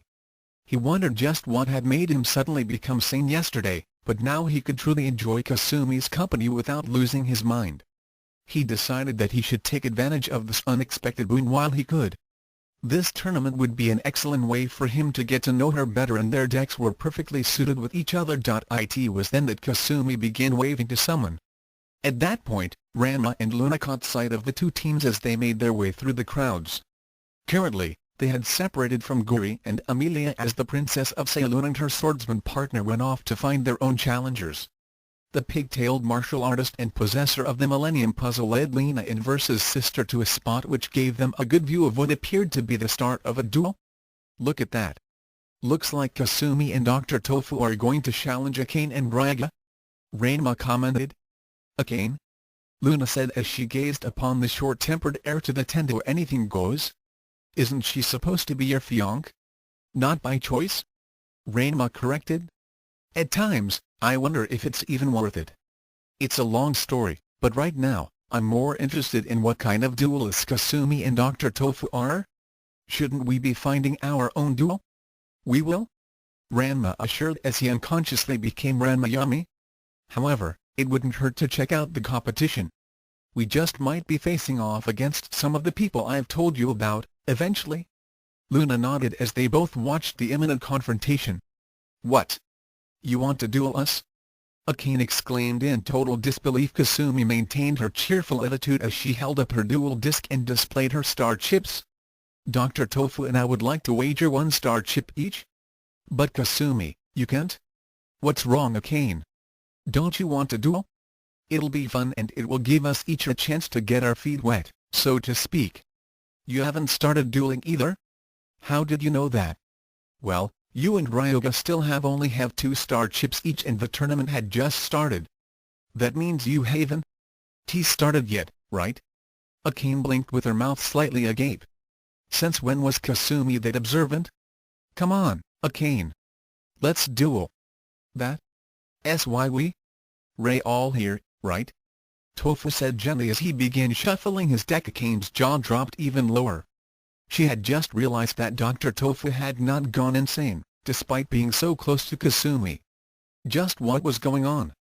Akane, 4000 LP Ryoga, 4000 LPP Kasumi, 4000 LP Tofu, 4000 LP. Okay, this will be just a warm-up match. Akane thought as she shuffled her deck and activated her dual disc. Kasumi can't possibly have any strong cards in her deck and I don't think Dr. Tofu will be much of a challenge either. As the four drew their first hand and activated their holographic projectors, a certain someone was watching the match from a nearby rooftop. The figure was wearing a hooded, white robe and long dress. Her face was obscured by a white scarf, and around her neck was a golden pendant with an eye design in its center. And so it begins. Ashizu thought. I believe I shall start with this card. Kasumi laid down her first card. Woodland Fairy Archer in defense mode. L3/1000/1100. And I shall also lay this card face down. An image of a slender elf with fairy wings and a bow appeared. Behind it was an image of a face-down card. Akane nodded as she placed her first card out. I'll start with Metal Marksman in attack mode. L3/1300/900. Akane's monster looked like an armored knight, but instead of a lance, it was armed with a wicked-looking rifle. Dr. Tofu glanced at Kasumi, who in turn gave him a reassuring smile. He nodded as he caught the meaning of the signal and placed his trust in her. In accordance to the new rules, I am allowed to forfeit my turn in order to give Kasumi 500 of my life points. Akane, 4000 LP Ryoga, 4000 LP Kasumi, 4500 LP Tofu, 3500 LP. Both Ryoga and Akane were taken by surprise by the seemingly foolish maneuver so early in the duel. Without any cards placed, Tofu was left wide open to attack. However, no one was allowed to attack during the first turn of each duelist. The Lost Boy took a deep breath. This was his chance to impress Akane. Looking at his hand, he selected a card. I'll start with the Apprentice Windmaster in attack mode. L4/1500/1200. Ryoga's card became a magician with elaborate blue robes. Kasumi nodded as she put down another card. I shall place another card face down. That will be it. Akane couldn't believe the opening she had been given. She wasn't foolish enough to attack Kasumi, since her Woodland Fairy Archer was in defense mode and there were those two face-down cards. However, that didn't mean she couldn't attack Tofu and take a big chunk out of his life points. Metal Marksman. Attack Dr. Tofu's life points directly. The monster hefted its rifle and took aim at Dr. Tofu. Akane was sure that she was on her way to winning, but I'm afraid you can't do that, Akane. Kasumi said sweetly. What do you mean? Akane said as her monster opened fire. It's because of one of my face-down cards and Dr. Tofu's generous donation of life points. Kasumi said as one of her cards raised up and revealed itself. It was an image of hands holding a ball of light. This trap card is called Life Energy Feedback. It will activate when I gain extra life points and when my opponent attacks me or my partner. The effect of this card is that the monster's attack will be redirected back onto my opponent's life points directly. Oh yes, any amount of extra life points I gain will be added to the attack. Metal Marksman's AP, 1300 plus 500 equal 1800. What? Akane gasped as her Metal Marksman let loose with a shot, but the projectile suddenly turned around in mid-flight and struck Akane. Oh dear. You just lost 1800 life points, Akane. Akane, 2200 LP Ryoga, 4000 LP Kasumi, 4500 LP Tofu, 3500 LP? Very clever? Ranma commented. Tofu deliberately left himself wide open so Akane would attack and activate Kasumi's trap card. Interesting. Luna agreed. Now it's my turn? Tofu declared as he set down a monster card. I'll use Forest Shaman in attack mode. L4/1550/1300. I'll also put one card face down, and I'm afraid that you're going to lose some more life points, Akane. The doctor's card became a cloaked individual with a long grey beard. Forest Shaman. Attack Metal Marksman with Spirit Strike. Akane winced as her monster was destroyed. Akane, 1950 LP Raga, 4000 LP Kasumi, 4500 LP Tofu, 3500 LP Ryoga also grimaced. Apparently, Kasumi and Tofu were far more formidable than they had thought. They had already reduced Akane to less than half of her life points. And since he couldn't get at Kasumi or Tofu's life points at the moment, and there were those face-down cards to worry about, he could only do one thing. I forfeit my turn to give Akane 500 of my life points. Akane, 2450 LP Raga, 3500 LP Kasumi, 4500 LP Tofu, 3500 LP? And you just played into my trap card? Tofu announced as his face-down card revealed itself. What the? Raga gasped as he saw the card. It had an image of two dual monsters with arrows pointing from one to the other. This card is called Life Transfusion? Tofu explained. It activates whenever my opponent gains extra life points, like yourself or Akane. The bonus you gave to Akane will immediately be transferred to either myself or my partner, depending on whom I choose. In this case, I have regained the 500 life points that I donated to Kasumi. Akane's life points will drop back down to what they were before. Akane, 1950 LP Raga, 3500 LP Kasumi, 4500 LP Tofu, 4000 LP? That's not fair. Both Akane and Ryoga protested. Oh, and I think I should mention that this is a permanent trap card. The doctor pointed out. Therefore, neither of you can donate your life points to the other, since they will be immediately given to one of us. Kasumi nodded as it was her turn again. She then placed another card face down, ending her turn. It looks like Dr. Tofu's deck is based on a medical theme and Kasumi's is mostly passive. Chasn? T attacked yet? Ranma observed. Yes, but they're working quite well together, Luna stated. With that trap card in play, they've effectively cut off Akane and Ryoga's ability to boost each other's life points. Those two have yet to show any teamwork. And if I know Akane and her pride, she's going to make things worse before she realizes that she can win this duel by herself? Oh yeah? Well, we're still going to win, Akane declared as she drew a card from her deck. She smiled as she saw it and then looked at her hand. She had just the combo she needed to turn things around. I play Crystal Ogre in attack mode. L4/1700/1300, Akane's Diamond Hard monster appeared as she also added an accessory card. And I'll use Crystal Lance and boost his attack power by 600. 2300/1300. Now attack the Forest Shaman. Akane's monster let off a roar and began charging Dr. Tofu's Shaman. However, Kasumi simply activated the magic card she had placed before. It was the image of a priestess kneeling down and praying. I shall activate Guardian's Prayer. This card will immediately make any monster I choose go into defense mode. And I choose Forest Shaman? With Kasumi's words, the Forest Shaman took a defensive posture. Ha! He's going to be destroyed anyway, Akane said smugly as her Crystal Ogre was about to skewer the Shaman. However, when the lance connected, a sudden barrier of energy appeared and deflected it, causing Akane's monster to stagger backward. Her expression turned to shock as she cried out. What? What happened? Kasumi nodded as she explained. One more thing, Akane. Guardian's Prayer not only puts the monster I have chosen in defense mode, but also raises his defense points by 2,000 for one turn. Forest Shaman defense points, 3,300. And since your attack was lower than his defense, you lose the difference in life points. Akane, 1250 LP Raga, 3500 LP Kasumi, 4500 LP Tofu, 4000 LP. Akane couldn't believe this. Without even attacking, Kasumi was steadily whittling down her life points. Raga could only gulp nervously. Though he was still overjoyed at having Akane as his partner, he was beginning to realize that she might cost them the duel if she kept on recklessly attacking. They needed to get their act together, otherwise... It's my turn again? Tofu stated as he laid down a card and swapped it out with another. I shall sacrifice Forest Shaman and summon Medlin, the White Mage. L6/2100/2400, Dr. Tofu's new monster appeared as a tall magician with flowing white robes, and an elaborate wizard's staff in his right hand. Medlin is able to grant 500 extra attack and defense points to every other monster on our side of the field, which includes Kasumi's Woodland Fairy Archer. Woodland Fairy Archer, 1500/1600. And now, it's time for you to lose some life points, Ryuga.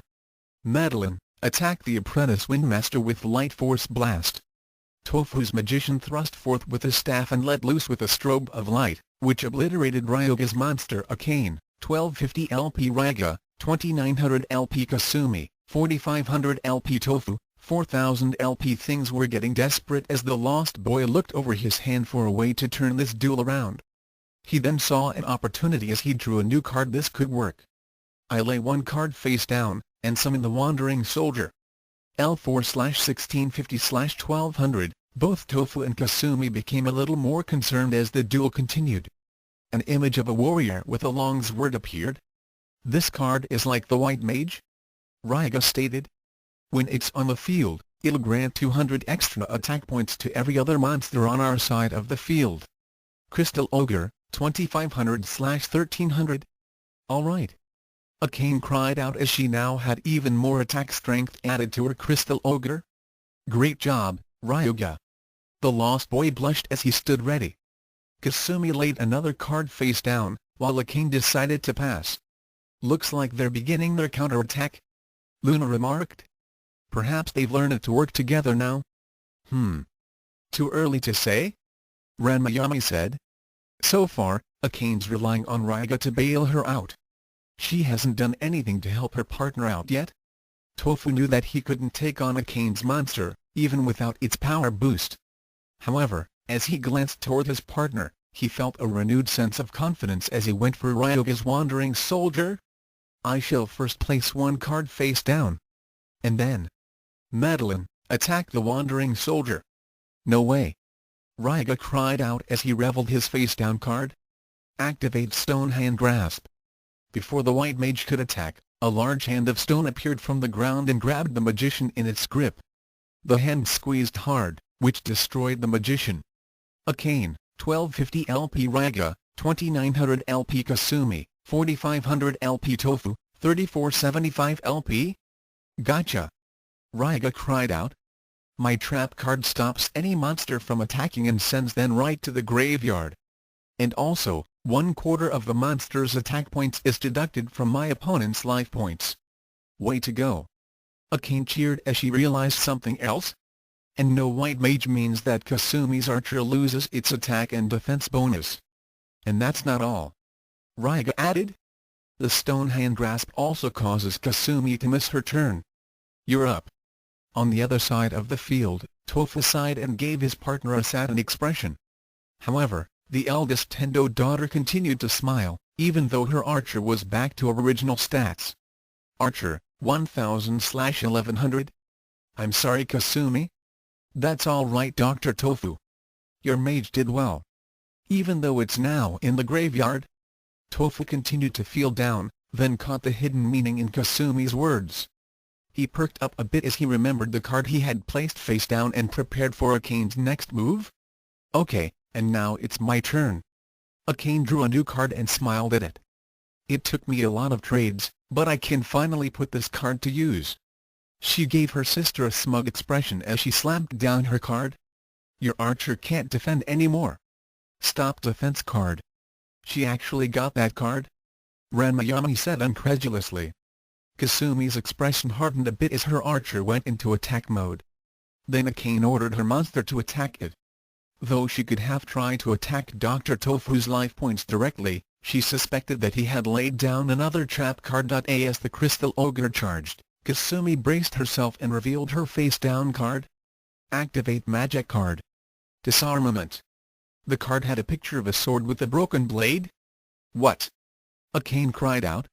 This card will remove one of my opponent's accessory or power boost cards. I choose the Crystal Lance. Your ogre loses the 600 attack points it had with it. Crystal Ogre, 1900/1300. Ha! It still won't stop my monster from destroying yours. Akane scoffed. No, but this will. Tofu announced as he revealed his hidden card. Activate Soul Union. Just as the crystal ogre swung its massive fists at the archer, Kasumi's monster drew back its bow and launched an energy arrow. The projectile struck Akane's monster squarely in the chest, causing it to disintegrate. Akane, 1100 LP Raga, 2900 LP Kasumi, 4500 LP Tofu, 2975 LP? What happened? Your monster couldn't have destroyed mine. I had greater attack points. Akane was in a state of shock.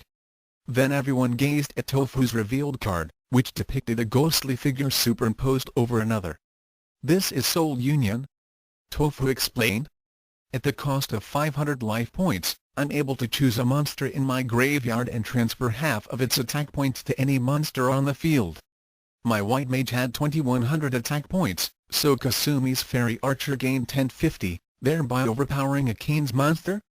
Woodland fairy archer, 2050/1100. Thank you, Dr. Tofu? Kasumi said. You're welcome. The doctor replied.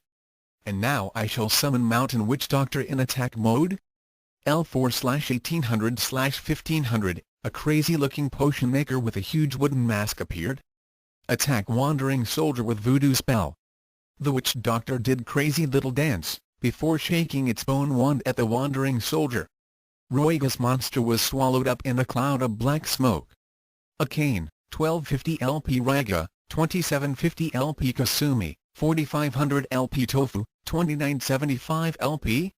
Oh yes, and there's one more thing.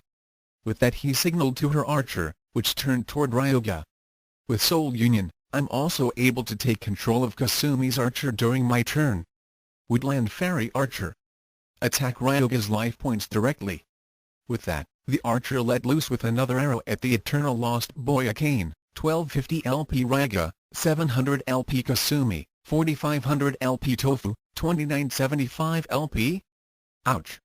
That's GOT to hurt. Ranma commented as he watched Ryoga stagger backward. You know he could have eliminated Akane right then and there? Luna observed. I suppose, but I think they're concentrating on wearing down the stronger of the two duelists, namely Ryoga. Remember that they've got to defeat both of them in order to win the duel. Akane won't stand a chance if Ryoga gets taken out first. As I said before, she's depending too much on him for support? Yes, and it seems that Kasumi and the good doctor are playing on their opponent's weaknesses. Akane is reckless and just charges headlong into battle, while Ryoga is doing nothing more than trying to support his partner. By goading Akane into attacking and put the strain on Ryoga's deck, it won't be long before they lose the duel entirely. Akane couldn't believe this was happening. Sweet innocent Kasumi and shy, oblivious Dr. Tofu were winning. Ryoga's life points were almost gone and hers weren't far behind. As for her sister, she still had all of her life points, plus the 500 Dr. Tofu had given her. The physician still had more than half of his life points left. She was going to lose. No. She would not accept losing her first duel. How was she going to show up that arrogant Baka Ranma, if she got eliminated early on? There just had to be a way to win this duel. There just had to be. Ryoga, on the other hand, was becoming more depressed. His life points were now at a measly 700 and one more direct attack like that would knock him completely out of the duel. Considering that Akane had no monsters and was also wide open, she too was in danger of losing all of her life points. Their opposition had two monsters on the field and either one of them could finish them off. Since it was his turn, he needed to think of a way to protect them both, or at least buy them some time. Taking a deep breath, he drew from his deck. All right. This will help. Ryoga thought as he placed two cards face down and a monster card as well. I'll place these cards and the Battle Warrior in defense mode. L2/700/1000, Ryoga's card appeared in a defensive posture with its fists held up. Well now. It looks like P-chan may have a plan. Ranma thought. Kasumi considered her options, and though she didn't like the idea of attacking her own sister, she decided on taking out Akane. Woodland Fairy Archer. Attack Akane's life points directly? Akane braced herself for the end as the archer let loose with her arrow. With over 2,000 attack points, it looked like it was all over for her. Then suddenly, Raiga cried out. Ha! Activate trap card. Power to life conversion. The energy arrow that lanced toward her, suddenly dispersed into a cloud of sparkling motes before it struck her. As for her life points, Akane, 2275 LP Raiga, 700 LP Kasumi, 4500 LP Tofu, 2975 LP? Huh? Akane looked down at her life point meter and was surprised to see it nearly double. What did you do, Raiga? The lost boy triumphantly displayed his card. This permanent trap card will stop any attack our opponents make against us and half of it will be transferred to our life points. The archer's attack points was 2050, so you gained 1025 when it attacked you? Aren't you forgetting something? Tofu pointed out. My trap card life transfusion will take away Akane's life point bonus. It's good thing I also played this. Raiga revealed a second face-down card. This is remove trap, and now your trap card no longer works. Akane's smile returned as she realized that she and Ryoga had the upper hand. Now it was her turn. Looking down at her hand, she noted that she had a level 5 monster in her hand, but needed to sacrifice a lesser monster to summon it. She saw that she indeed had one and laid it down. I summon Wood Gladiator in attack mode. L2/500/700, something that looked like a tree with arms and legs appeared. Akane wasn't concerned, however, since her opponents couldn't attack without adding to her life points or Ryoga's. Well, it looks like Akane and Ryoga just might be able to pull off a victory. Luna commented as she and Ranma watched them go on the offensive. Perhaps? The Game King allowed, though he was getting a bit concerned for Kasumi and the chiropractor shiatsu expert. The uncute tomboy and the pig boy were on the verge of making a comeback. Dr. Tofu was also worried. He and his partner had been ready to win their first duel, but now it looked as if they were going to be handed a loss. All they could do for the moment was defend themselves. He placed one card face down, ending his turn. Raiga smiled as he drew a new card. I'll sacrifice Battle Warrior and summon Steel Berserker in attack mode. L6/2300/2400, a gigantic armored warrior that looked like a Viking appeared. He was armed with a massive two-handled broadsword. Attack Woodland Fairy Archer. With a single sweep of his sword, the giant cut Kasumi's monster in two. Akane, 2275 LP Raiga, 700 LP Kasumi, 4250 LP Tofu, 2975 LP Kasumi could only shake her head resignedly. I shall summon Spirit of the Harp in defense mode. L2/800/2000, a robed woman with a large harp appeared in a cross-legged sitting position. Kasumi then added another card. I shall also add Chorus of Sanctuary to increase her defense points by 500. 800/2500, Akane smirked as she replaced her monster card with a new one. I'll sacrifice Wood Gladiator to summon Cannon Buster. L5/2100/1900, a large armored warrior with two large cannons mounted on his shoulders appeared. Attack Mountain Witch Doctor with your blaster shot. The Cannon Buster fired off twin beams, which blew away Dr. Tofu's monster. Akane, 2275 LP Raiga, 700 LP Kasumi, 4250 LP Tofu, 2675 LP. Kasumi's partner became more concerned. At this rate, Raiga and Akane will take down his life points and hers within a matter of a few turns. She could hold out much longer than he could, with her higher life points and vast defensive cards. Offense was limited with Ryoga's trap card in play. Any attack they made would be added to their opponent's life points. What could they do?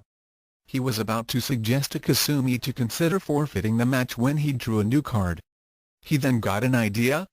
I shall lay this card face down and summon Herbal Expert in attack mode. L3/1350/1200, this card became a man who was dressed in a green tunic and brown leggings. He had a kind of pouch slung over his right shoulder. Raiga snickered a bit. That wimp didn't mean squat against his berserker. And since he couldn't attack Spirit of the Harp while she was in defense? Attack the Herbal Expert. In a flash, Tofu's monster was destroyed.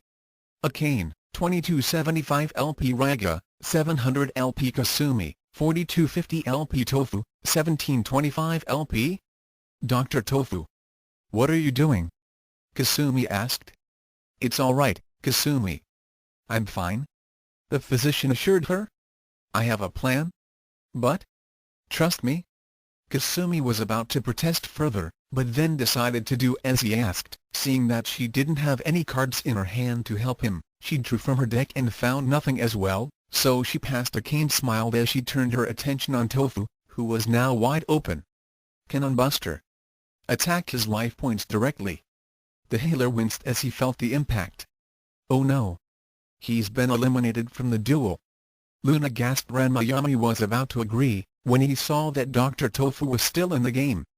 A cane, 2275 LP Raga, 700 LP Kasumi, 4250 LP Tofu, 675 LP. A cane was confused. Huh? That can't be right. My Cannon Buster's attack should have wiped out the rest of your life points. Tofu shrugged. That would have been right, except that when my herbal expert is sent to the graveyard, his special effect is activated. The next 3 attacks made against me will only cause 50% damage to my life points. It's sort of like a recuperative effect. Your attack was 2100, but it only caused 1050 points worth of damage? Yeah. Well, that's not going to save you from me when my turn comes up. Raiga said as he readied his berserker to finish him off. Well then, I'd best do this then. I lay one more card face down, ending my turn? Hey? Well, it looks like it's all over for you, Doc. Sorry about this, but... Steel Berserker, attack his life points directly. However, just as Ryuga's monster charged in, Tofu revealed his first face-down card. Activate Magic Arm Shield. The card set forth an extending arm, which reached out, and grabbed hold of a cane's Cannon Buster. It then pulled it back in and placed it in the path of the Steel Berserker. Hey! A cane cried out as her monster was cleaved in twain and destroyed. Magic Arm Shield allows me to defend myself, by using one of my opponent's monsters to deflect the blow? Dr. Tofu said proudly. And since you're the one destroying a cane's monster, your trap card won't be able to convert that attacking energy into life points. A cane, 2005 LP Raga, 700 LP Kasumi, 4250 LP Tofu, 675 LP? RYOGA. A cane cried out as one of her best monsters was sent to the graveyard. I'm sorry. The lost boy wept as he had made an unintentional boo-boo. Kasumi breathed out a sigh of relief, then addressed the physician. Good move, Dr. Tofu, but we still can't attack them? Tofu then gave her a wink as he replied. Remember that we can't attack them? Kasumi became more confused, then caught on to his meaning. Taking a deep breath, she drew a card, smiled, and laid it face down. I shall switch Spirit of the Harp to attack mode. Furthermore, I shall use this magic card, Song of Victory. Her new card depicted the image of sheet music. This allows me to add 800 attack points to my musician. Spirit of the Harp, 1600/2500. The downside is that she must be in attack mode in order for her to get the bonus, and I must end my turn. A king quickly seized her chance. My turn. I'll summon Iron Crusher in attack mode. L4/1750/1200. As the Metal Warrior appeared, she considered her options. She could destroy Kasumi's musician, but that would only take off 150 life points. Considering that Kasumi currently had 4250, that wouldn't mean much. However, Dr. Tofu's life points were wide open and he only had 675, so she decided to knock him out of the duel. With him gone, she and Ryuga could easily wear down her sister. Iron Crusher, attack Dr. Tofu's life points directly. Here it comes. Ranma exclaimed as he and Luna held their breaths. Activate face-down magic card, Soul Sacrifice. Kasumi cried out. Huh? Both the cane and Ryuga were shocked as the card revealed a priest about to stab herself through the heart. This magic card will cost half of my life points, but it will transfer them to either my monster's attack points or to Dr. Tofu. A cane, 2005 LP Raga, 700 LP Kasumi, 2125 LP Tofu, 2800 LP Tofu winced as the Iron Crusher hit, but with the added life points, he was able to survive.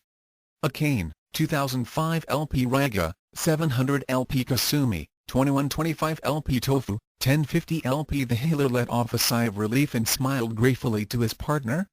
"Thank you, Kasumi." "You're welcome," Kasumi replied. "I believe it's your turn now. Are you ready?" "I'm ready to finish this duel," he answered confidently. Both their opponents couldn't believe the two. How could they win? With Ryuga's trap card in play, they couldn't attack. What could they do? However, that was when Dr. Tofu revealed his last face-down card, which had a double image of a mage performing some arcane ritual. He addressed Akane and her partner. "I must admit that you two had us worried for a while, but now this duel is over. This card is called Repeat Magic.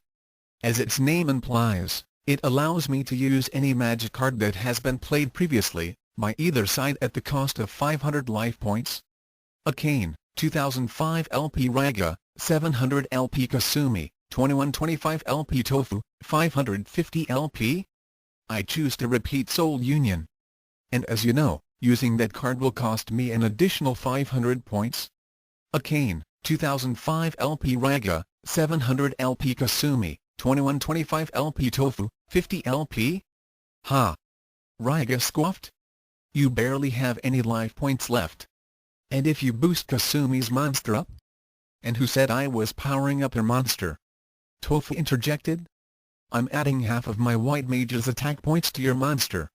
Steel Berserker, 3350/2400. What? And as you remember, I also gain control of the monster I choose to enhance.